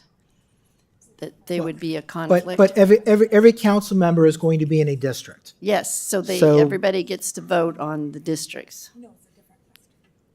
Well, let's answer both questions. There are two questions. Yeah, you go. Anyway, Yeah, yeah. what are the- the question that city attorney started to answer was, would we, sitting on the dais, be able to vote on the maps? And the answer is yes, because we wouldn't be in those districts. So Yeah. we don't have a, right? Was that I shouldn't say what the Yeah, answer was. I'm Right. looking to, come on, yes, yeah, so. Yeah, so do we have to recuse from the map discussion? No, how do you do that? No, you do not. No, No. okay. That's, Right. And then, but what I thought the question was once you're in a district, you're elected to the district, and you're sitting there, and the district is maybe 1,000 feet or 1,000 yards. Well, no, we're being facetious, but you're in the smaller area. Are you still beholden to the 500-foot conflict of interest rule? Yes. Okay. that's a different. But that's the question you were asking, right? Yes. Yeah. So the 500-foot rule for a council member sitting in their district will still apply. Yeah. Yeah, it's just making that pond a little smaller where that 500-foot Oh, it's like a kiddie pool. kiddie pool. And then what happens if there's no one that runs in the district? I know there's been other jurisdictions where there's only been one person that has run, and they they call them walk-ons. I think that's the jargon they use. Someone can be elected with 300 or 500 votes. So, and then I don't know the answer to the question if no one runs for the district. I guess come on, do you know that one? This one's a new one to me. Yeah, there's an appointment process, and I just don't know what that is with cities. We see it in, there are water districts that are subject to this, sanitation districts, and they all have different rules. I just don't know what your rule would be. Yeah, that's what they would be the appointment. And then I think you answered all of the other questions. I don't know if, I know someone mentioned that the commission, the county commission would be able to assist or help. I don't know how that would benefit us, but that was another question that was offered, is the Santa Clara Election Commission. So I didn't know if you had any comments about that. So, I mean, the council's free to solicit any input it wants. So certainly it could invite that kind of input from that commission.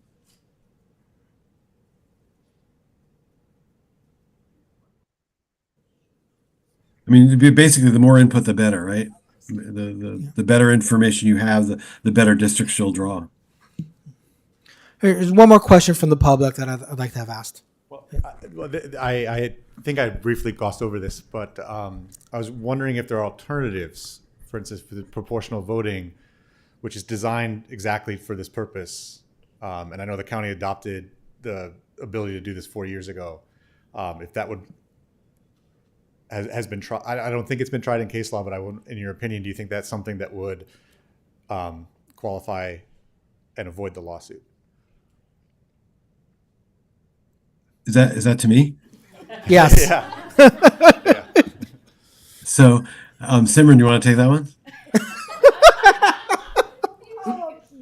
This is planned. This is planned. There are a number of these sort of alternative remedies that are out there: ranked choice voting, cumulative voting, then limited voting. I personally never come across proportional voting, but we're happy to look into that for you. Okay, well, I'm just curious if any. I think there's all three might qualify kind of in this category, and would they, appease Mr. Schenkman or the courts in some way? Because I think he's looking for a remedy, and I don't think we should be.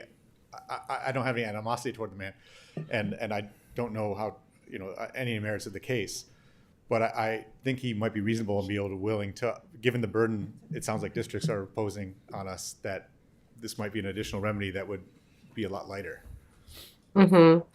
So under the statute and the case law, those remedies currently are only applicable to charter cities, and Los Altos is a general law city. So those would not be available remedies to Los Altos right now.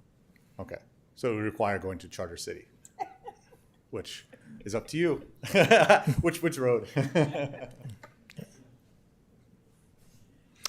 Okay. I'm going to go ahead and give my comments first, and I'm going to start off by saying I think this is terrible for the city. Before I get into the details of why I think that, I do want to note that overall, I think the CVRA is a good thing. I think that this country quite undeniably has a history of disenfranchising protected classes. And that I say as a history of it, that doesn't mean to say it's long in the history. It is still going on today. And where protected classes are being disenfranchised, I think that it is not only appropriate but mandatory that government or the courts or individual litigants have the ability to cry foul and force change. And without that forced change, I think it will go on. That being said,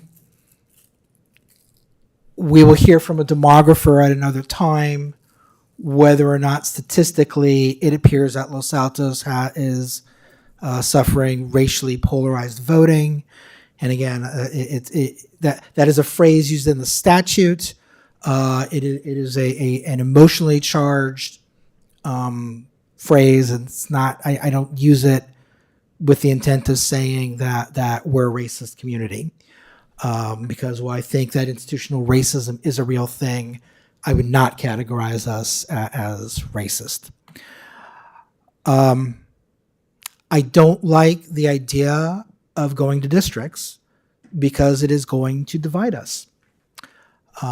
We hear, as it is, people in one part of the city think people in another part of the city are getting more attention or more resources are being placed there, and there may very well be some truth to it.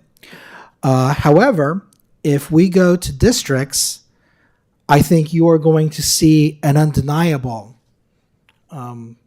inclination. I mean, there will be a motive for a council member to focus on their district at the expense of other districts. And by going into districts, we will be disenfranchising 80% of the community. Right now, as it was pointed out, I don't remember if it was Chris or Freddie or Janine, but right now, members of the public get to vote for 5 members of the city council. If we go to districts, if it's 5 districts, they'll be able to vote for 1 member, and they'll be voting for that 1 member once every 4 years. 2 of those districts probably will be voted on in off-year elections. So that's another factor that will probably depress voting in at least 2 districts, maybe 3, depending how the calendar works out. That's yet another detriment.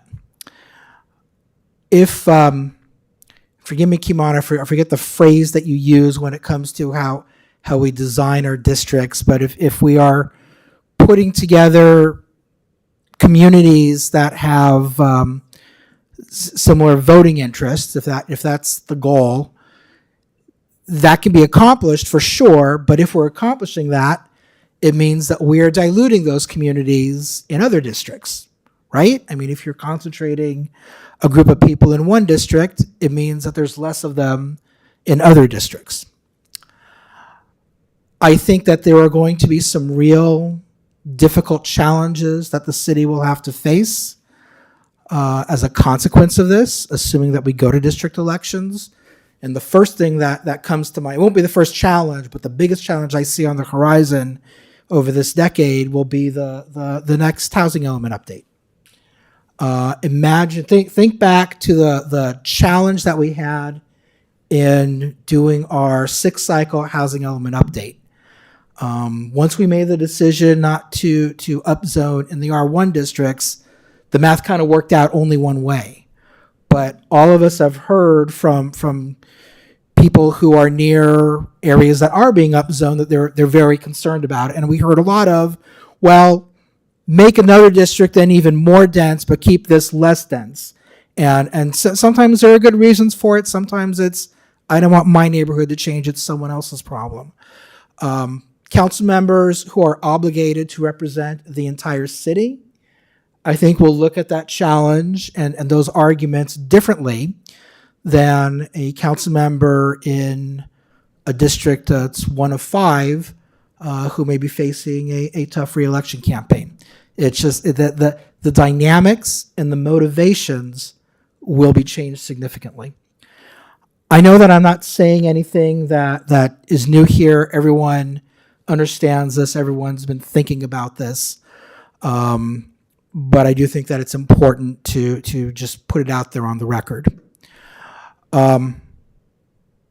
Having said all that, it is my understanding as we sit here tonight that I am compelled by law to support the resolution that is before us. And again, depending on how the debate goes and any new information that might come up, it's my intention to support it. Again, because I feel that I am compelled to do so.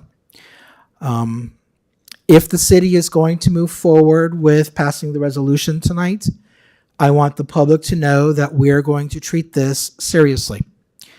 There is going to be a website devoted just to the issue of redistricting. Public input is critical. I think one of the threshold questions that we're going to have to address, which has been mentioned tonight, is do we want to have 5 districts or 4 districts and 1 mayor elected at large? So hopefully we'll be getting input from the public on that, as soon as possible.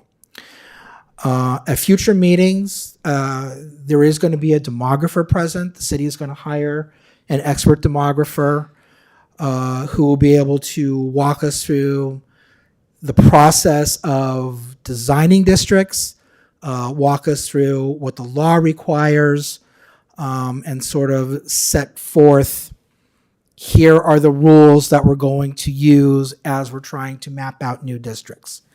I anticipate that there will be a robust discussion among council members and the community as to how the district should be formed, what they ought to look like. If you look at Los Altos on a map, we are a very unusually shaped city.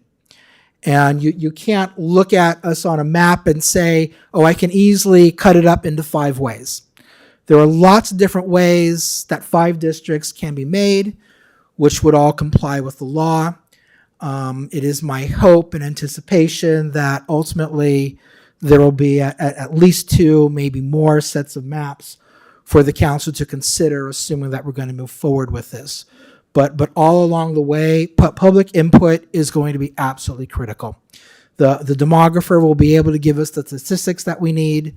The 5 of us on council will give the ultimate direction based upon how we know the city, but we don't know every street on the city. We don't know every community. We don't know every micro neighborhood. So having community input is going to be critical. And I'm going to look to staff. I think that you're going to hear from the council that community input is something that we absolutely have to get. Reach out however you can. We'll have the website. Let's advertise it in the town crier. Reach out through community organizations, whether it's LAR or Community Voices, LACC. I mean, there's lots of different organizations, social media. Let's get the word out that this is going to happen, again, assuming we move forward with the resolution, and that we want people's input into this process, because without it, someone could be left behind, and an important community, micro community, may be overlooked, and that's something we absolutely don't want. Okay, I guess with that, I will look to my colleagues and see who would like to speak next. Councilmember Meadows. Thank you, Mayor, and that was a great summation. And thank you to the members of the public that spoke tonight. Please keep coming back. So I want to give the example for the public or my colleagues, anyone to look at of Campbell. So 2022, they just finished their districting. And in 2020, they had 2 districts, and in 2022, they had 3 districts. All 3 districts had a single candidate, 3 walk-ons. And one of those walk-ons had served on council before, and nobody was stepping up. So then he kind of stepped up. I'm not sure he would have if there'd been other. Anyway, so that was an example right down the road. 3 districts, 3 walk-ons. They did hold an election because you're voting for one candidate. They held the election because, remember, the elections are once every 4 years now. When you're voting for one seat, once every 4 years. And Los Altos, and I know we're beating this but we're not happy. So we're all kind of couching it in ways that are meaningful for us. We're a 4 to 5 mile long city. You know, the length of foothill, that's Los Altos. That's sort of our longest border. We're 7 square miles. We have about 22,000 registered voters. You divide that by 5 districts, we got 4,400 voters per district. That's like a high school voting for their student government. You got 4,400 students, but they get to vote every year. We'd be voting once every 4 years. So this is just sort of mind-boggling. But the mayor said it much more succinctly, so I won't try to repeat anything. But I think we have to adopt the resolution. And we have to go through the process. The repercussions for not adopting the resolution are not good. And so I support that we do that. And again, all the public engagement that we can get would be helpful. I'm done. Thank you. Vice Mayor? I will support this resolution because I feel like I have to. When I ran for office, one of the 3 planks of my campaign was to reduce our legal expenses by doing everything I could to prevent us from getting into litigation that would cost us without generating a return to Los Altos taxpayers on that investment. And unfortunately, what I've learned so far about the situation where we find ourselves is this is one of those situations. It's a losing fight. So I agree with the resident who said, don't be afraid of a fight if it's the right fight. Sadly, this is probably not it. So I'll be supporting the resolution despite the fact that it's really giving me a sick to my stomach feeling. Thank you, Vice Mayor. Councilmember Liang.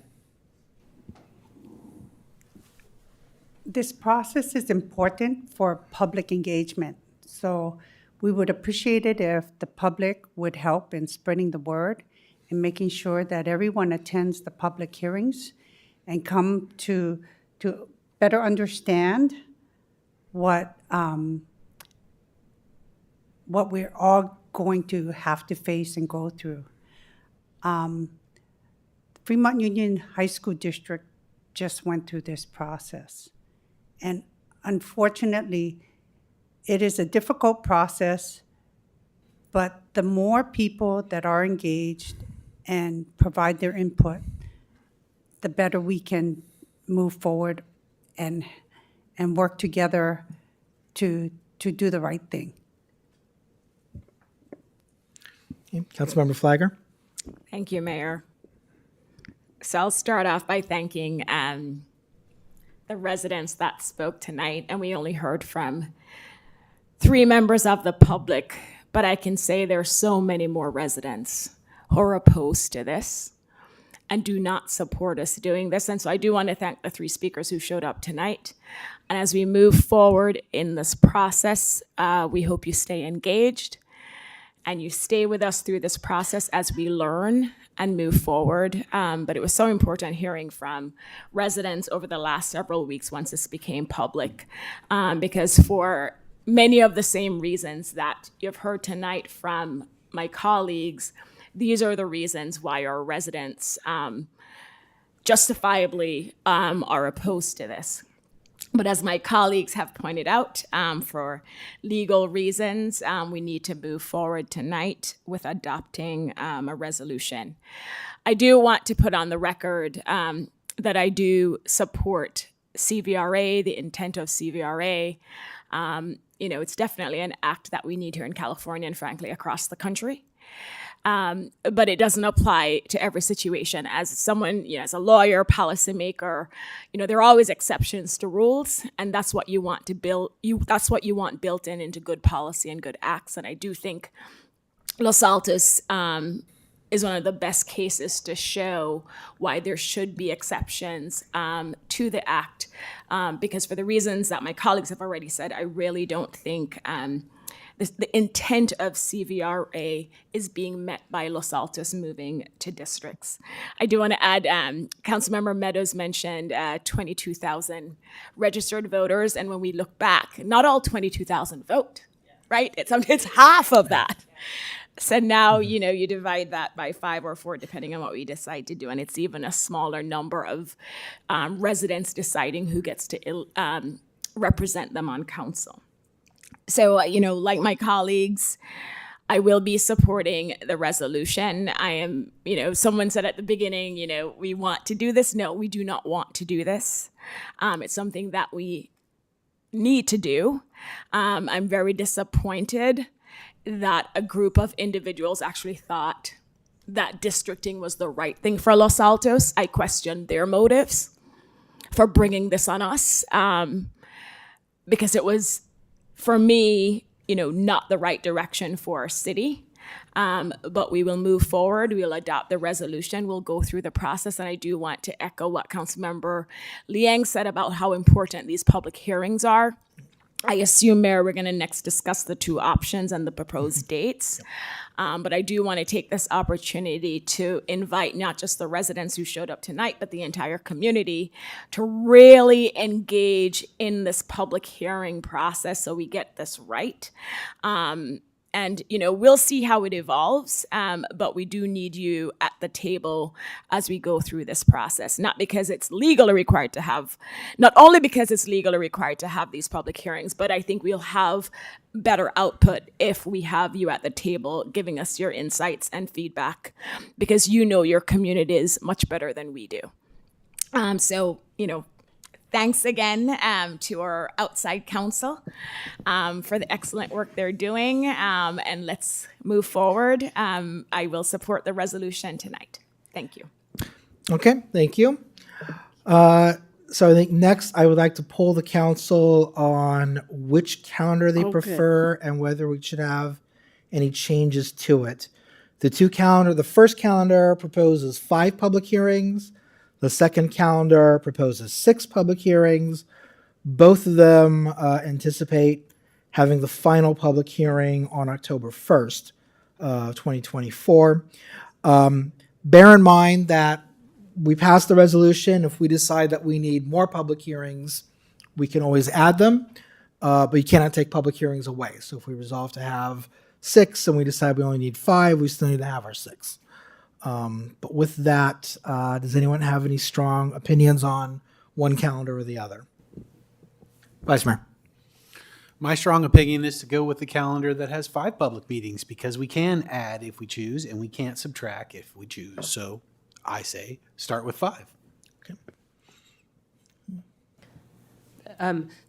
One question. These are all regularly scheduled council meeting days? No. Oh, they're not? So September 3rd is not. I don't think it is. Is it? Or September 3rd and 17th, No, regular council meetings? September 3rd would be a special meeting. September 10th is the regular council meeting that month. But September 3rd would be a special meeting date, as well as September 17th. That is also, would be a special meeting. Do we have to have a specific date, or could we say week of? I will defer to Kaman on that one. Council? Frankly, yeah. Frankly, you just have to have the requisite number of hearings. You don't need to put in dates now. Just say you'll resolve to have 2 or 3 hearings where you take public input on communities of interest, and then 3 hearings at which you'll consider maps and pick a map and the order of elections. So you can actually remove the dates if you want. Mayor, even if we decide as a council to remove the dates from the actual resolution, I think at a minimum, we should decide the first meeting tonight so we can start broadcasting that and getting it out, because we're looking at really 2 weeks out from now, and we know the town crier's deadlines. I will say, and I don't know where the rest of council is, where the proposed dates, and I know these are just proposed dates, are all Tuesdays. And I know some jurisdictions will have public hearings on the weekend and other times, and I'm just curious if council would be open to having at least one of our special meetings on a Saturday.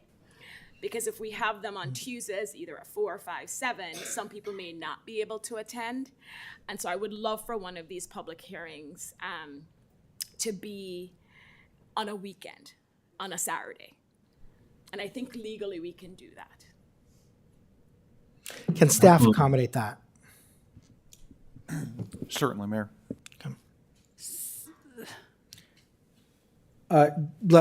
Is it in response to Councilmember Flagger? Yes. Okay, good. So, Kimon, we're not prescriptive of the dates yet. Do we have to be prescriptive of the location sites as to where we hold our meetings? Because I think our goal is to get public input, and if we can have it at like Grant Park at South Los Altos, and other areas where we feel we can be successful in getting more input, can we do that as well? Indeed, my advice to you is to have hearings at dates, times, and locations that will maximize community input, right? Because you want to hear as much as you can from your community. And you know that better than I can ever tell you. So yes, I mean, I would absolutely encourage you to pick different locations throughout the city and different dates and times as you've already suggested as a council. Okay, go ahead. I just wanted to add on to your question, otherwise I'd have another question. No, I don't have any other questions at this time. All right, so I was going to say, in light of this, I would say we say 5 meetings, not specify dates, because now we've opened up the whole calendar and everywhere, and we all got to look at our calendars. So I thought these were regular meeting dates. Clearly, that's not the case. So I would advocate, in light of this, say 5 meetings. Don't specify the dates. So June 11 and June 25 are regular council meetings. I think that Nisa's right. We ought to have a date tonight of when our first public hearing would be. I'm okay with June 11, but I'm also okay with not doing it then. Well, if it's a regular meeting date, then yeah, we all should be To kick okay it with off, it. I think June Yes. 11th is Okay. Yes. Yeah. So can we simply say first public hearing will be June 11th, and then we're committed to 4 more public hearings? Yeah. A minimum of 4. Yeah, and that's spelled out in paragraph 3. It says there are at least 5 with the first 2 hearings for the purpose, blah, blah, blah. 2 No, more yeah, meetings. but Yeah. are we just going to eliminate the calendar then altogether? Yeah. Okay. Councilmember Liang. Knowing that we'll be back on June 11th for our. Yes. I appreciate we're going to kick it off at a council meeting on the 11th, but I definitely prefer the 6 meetings, because prior to the maps being published, 2 of our meetings would be held in North Los Altos, and I would like to see one in South Los Altos. No one's committed Okay. to that. Okay, because if they're both council days, then I thought we'd be having it. We're only Okay. committing to June 11th. Okay. So I think I'm hearing that a majority of the council simply wants us to commit to 5 hearings. At least At five least 5 hearings. All right. Okay, then, given that, I would like to move that the city council adopt a resolution of the city council of the city of Los Altos declaring its intention to transition from an at-large election system to a by-district election system pursuant to California Elections Code 10010, amending the proposed resolution so that in the now therefore, we eliminate paragraph 7, paragraph 8 becomes 7, and paragraph 9 becomes 8. Second. Councilmember Fliger. You only need 3 votes to pass this, right? Yes. Councilmember Lee Eng. I just needed to ask a clarifying question because you eliminated number 7, but then don't we have to amend the language to say, okay, It's already in there on number 3. okay, got it. Yes. Councilmember Meadows. Yes. Vice Mayor Daley. Yes. Mayor Weinberg. Yes. Motion carries. Okay. Thank you all for your professionalism. I know that was a hard meeting to have. Okay, we have one more agenda item. Let's return to agenda item number 2, which is to adopt the resolution in support of child care for all. Councilmember Meadows, I know you wanted to make a very straightforward proposal.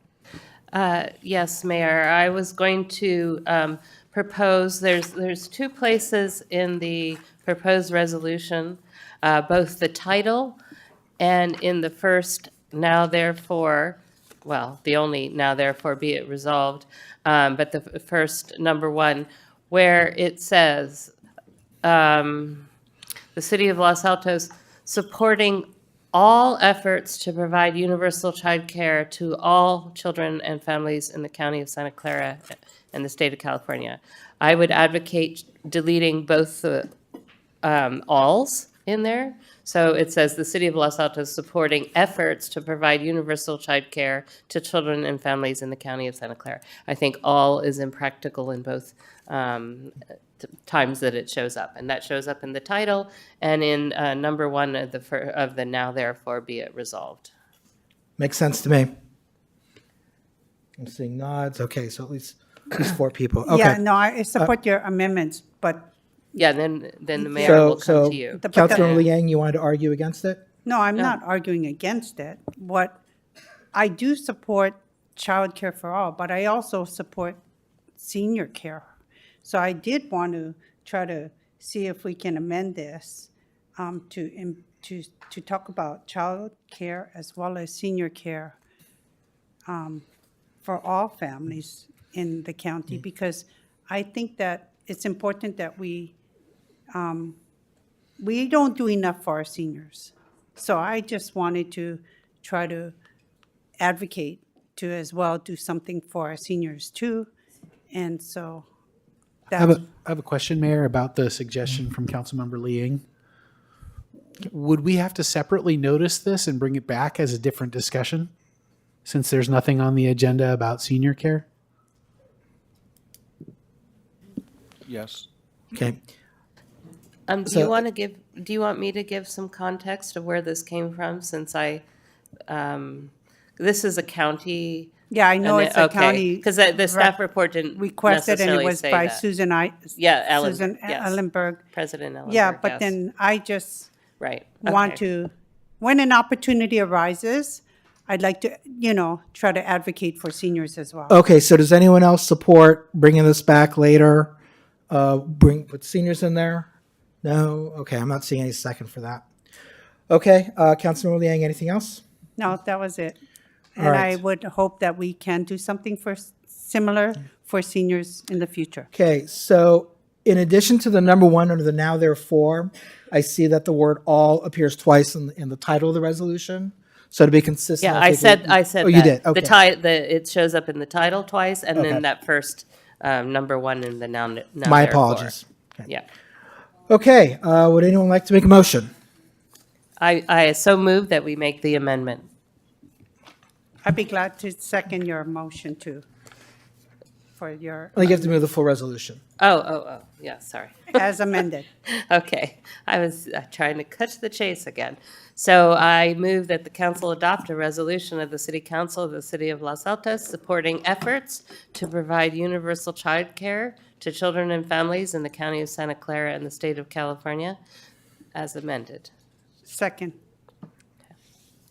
Councilmember Liang. Yes. Councilmember Flagger. Yes. Councilmember Meadows. Yes. Vice Mayor Daley. Yes. Mayor Weinberg. Yes. Motion carries. All right, thank you all.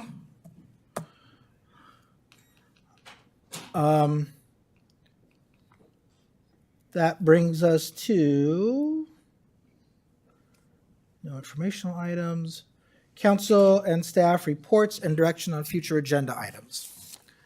I'll go ahead and go first in terms of my report. I attended the first day of the Head West Marketplace on Sunday. I understand that the vice mayor did as well. There was a great turnout. It's an interesting event, and I recommend, while it's still here during the summer, people should check it out. I also attended the Pet Parade on May 18th, and I attended on that same day Congresswoman Eshu's Student Advisory Board final presentations. And that was fascinating. We have a very smart, very impressive group of high schoolers in our community, so it was nice to see. There are three things that I would like to propose. First is I would like support for agendizing forming a subcommittee to begin work on the city manager's annual performance review. Every year we have a subcommittee we have to agendize. It's normally mayor and vice mayor. Well, we're getting into discussion. I just want to agendize putting it on. Yeah. Right. Yeah. Okay, we support Okay. having the discussion. Okay, Yes. so that's, so there we go. All right. I also propose that we agendize a discussion of ways that the city can help restaurants comply with our parklet program. Well, I don't want to get into discussion, but I think it would be appropriate for us to talk about that. And I support that, Mayor. Mayor, do you anticipate this would be a normal discussion item, with potential action, or would this be a study session? Discussion item with potential action.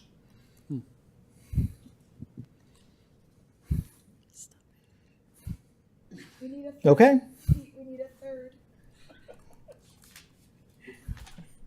I'll support it. Okay. All right, and then finally, this isn't a future agenda item, but it is a request for the council to give direction.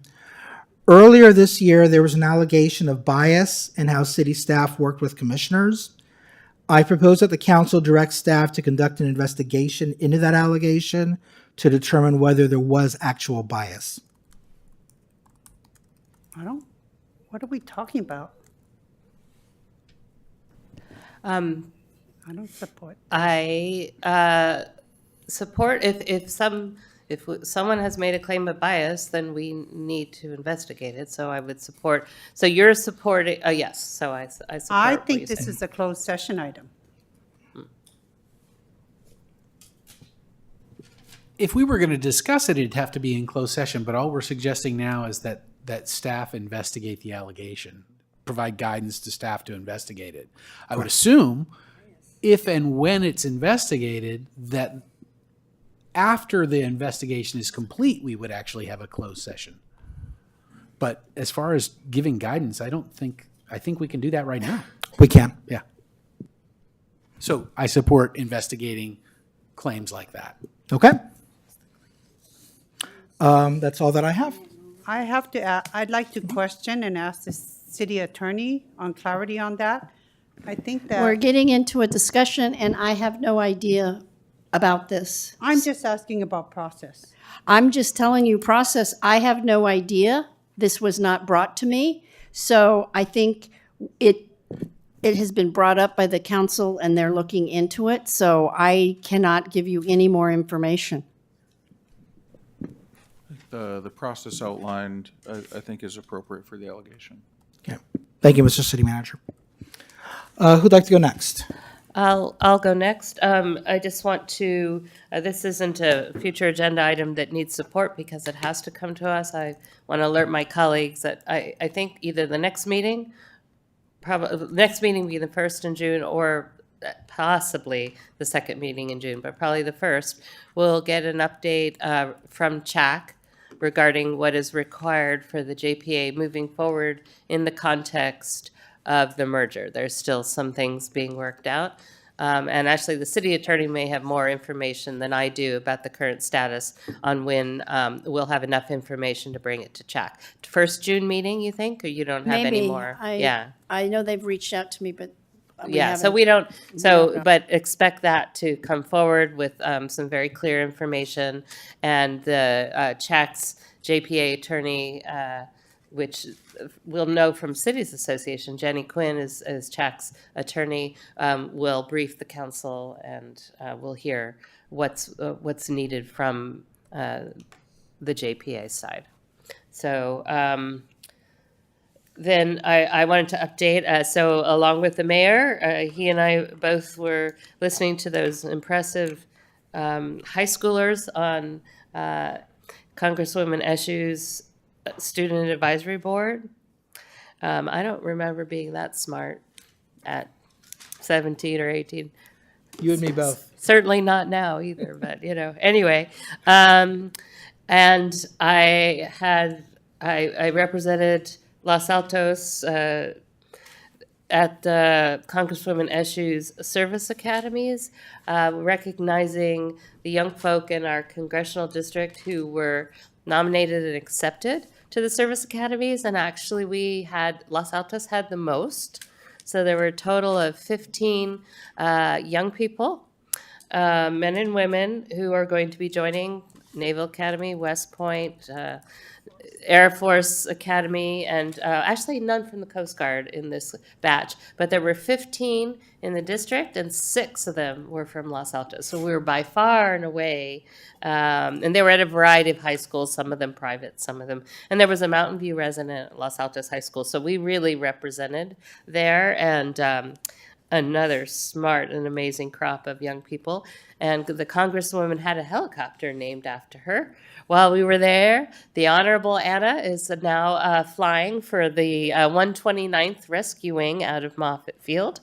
So that was just a really cool event. And then Congressmember Flagger, Councilmember Flagger and I were at the Memorial Day event yesterday in Mountain View at Eagle Park, and that was really moving too. So anyway, so that was some really great events.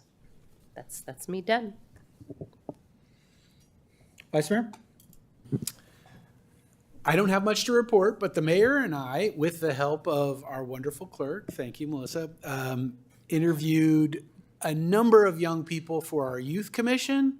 And I just want to say how proud I am of the young people in our community for yet another thing, right?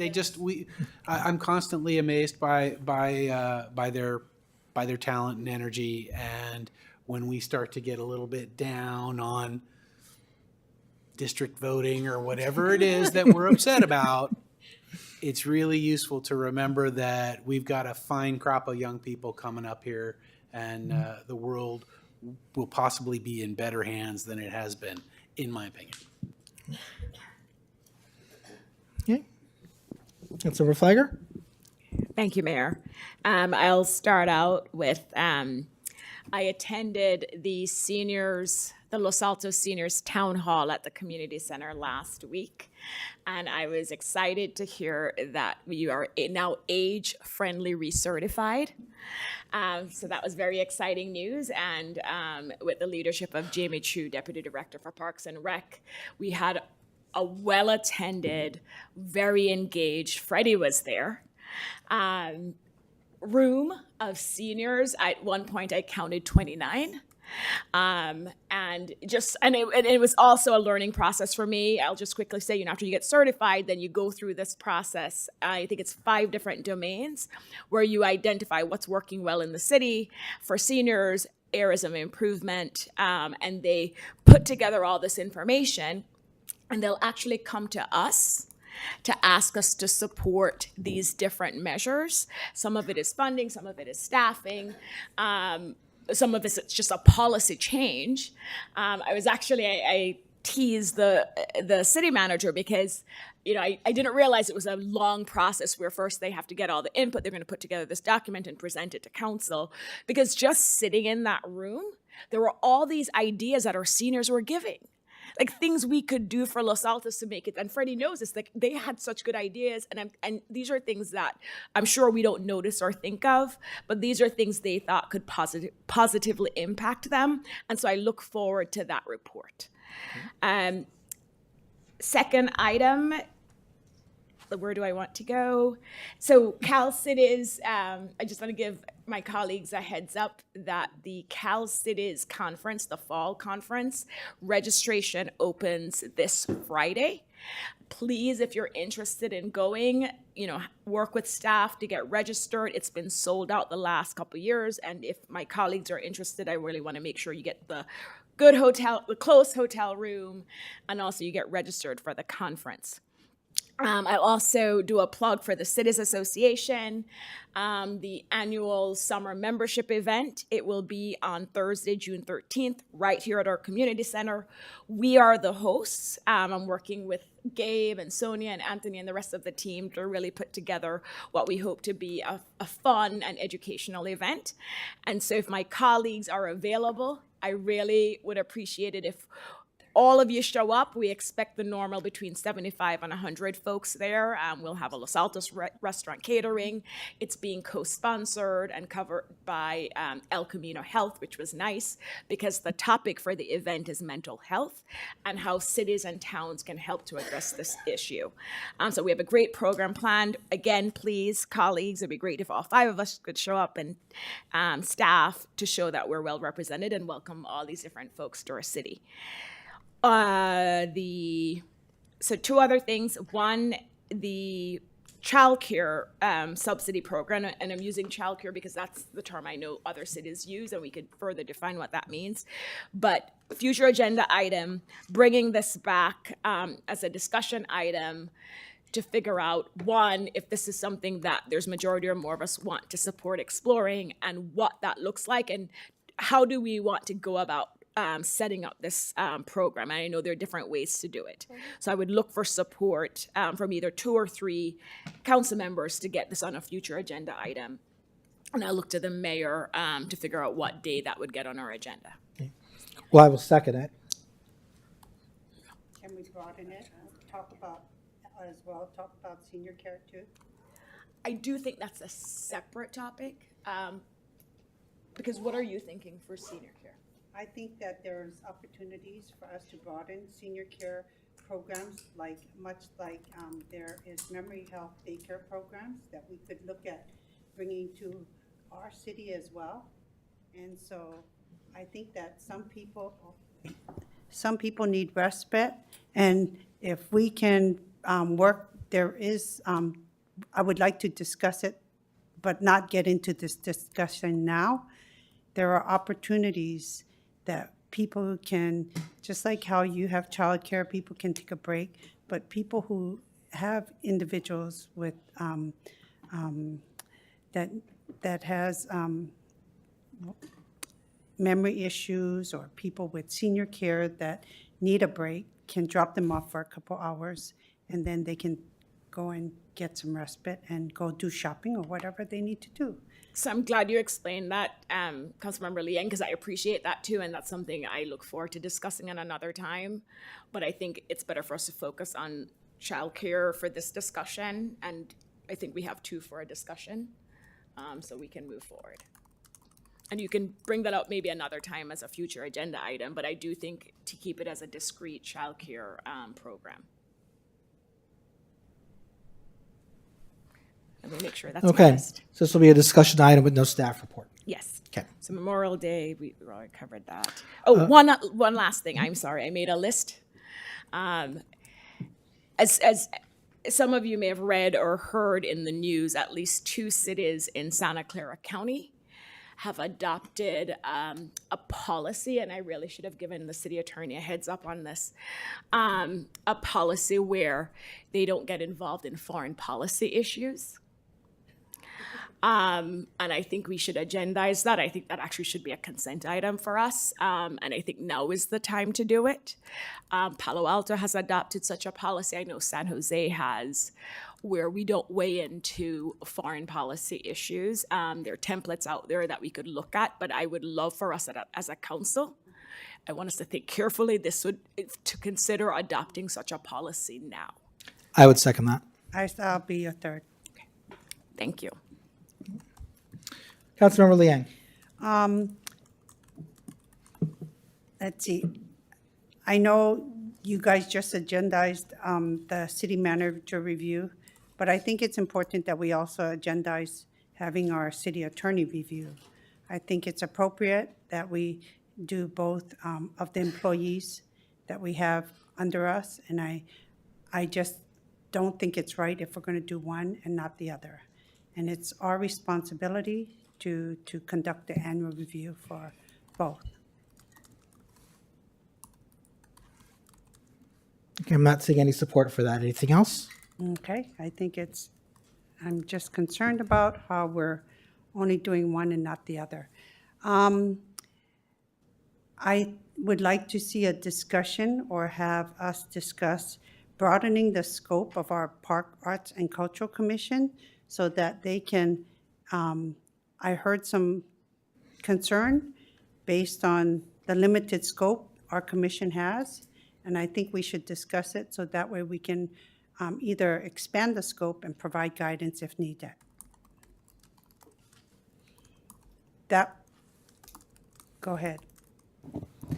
I don't think the commission's scope is narrow. We just went through the commissions last year. We just updated their, what's the wording? Their charter, not charter, but whatever the words were we used. So I don't support that because I think we actually they may not have grown into their scope yet, because it's a new blended commission, but I don't support that. We just put it in place. The way they look at art is limited based on the art loan program. We're getting into discussion. Okay. So Okay. But that's the reason why I thought it was Anything else? important to have that discussion. After we took action on our virtual hybrid meetings, there has been new information that came out, and based on discussion with other cities and what they're doing, I think based on the new information I have gathered from other cities to allow for implementation of hybrid participation, I would like to bring that back for discussion and revisit that, or based on new information. So I think that there is opportunities for us to continue to Okay, so this is actually out of order. We have a process to reconsider. I'm not And this is reconsidering. outside of the process. You want to bring back an agenda item that we've already voted on. But it's based on new information. So can I clarify, are you saying, Councilmember Liang, that whatever format you're planning to propose, we didn't consider at the last meeting? Correct. But that would be reconsideration, and we're getting into a discussion, so it's. So I'm not seeing support for that. Okay. So I'm deferring to the attorney. If this is categorized as a reconsideration, then I know it wouldn't qualify. If it's a discussion where there's a format we didn't consider, and maybe that would change the vote, I would support bringing it back for a discussion.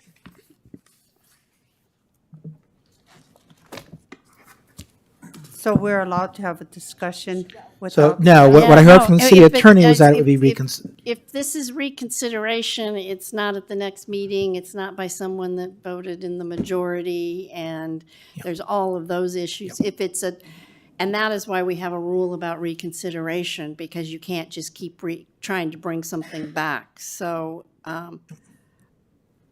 I don't see that this, even with new facts, this could qualify.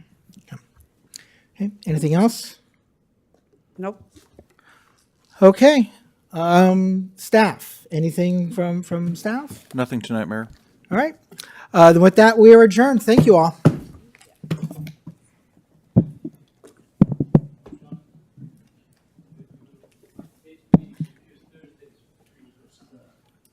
What did you get?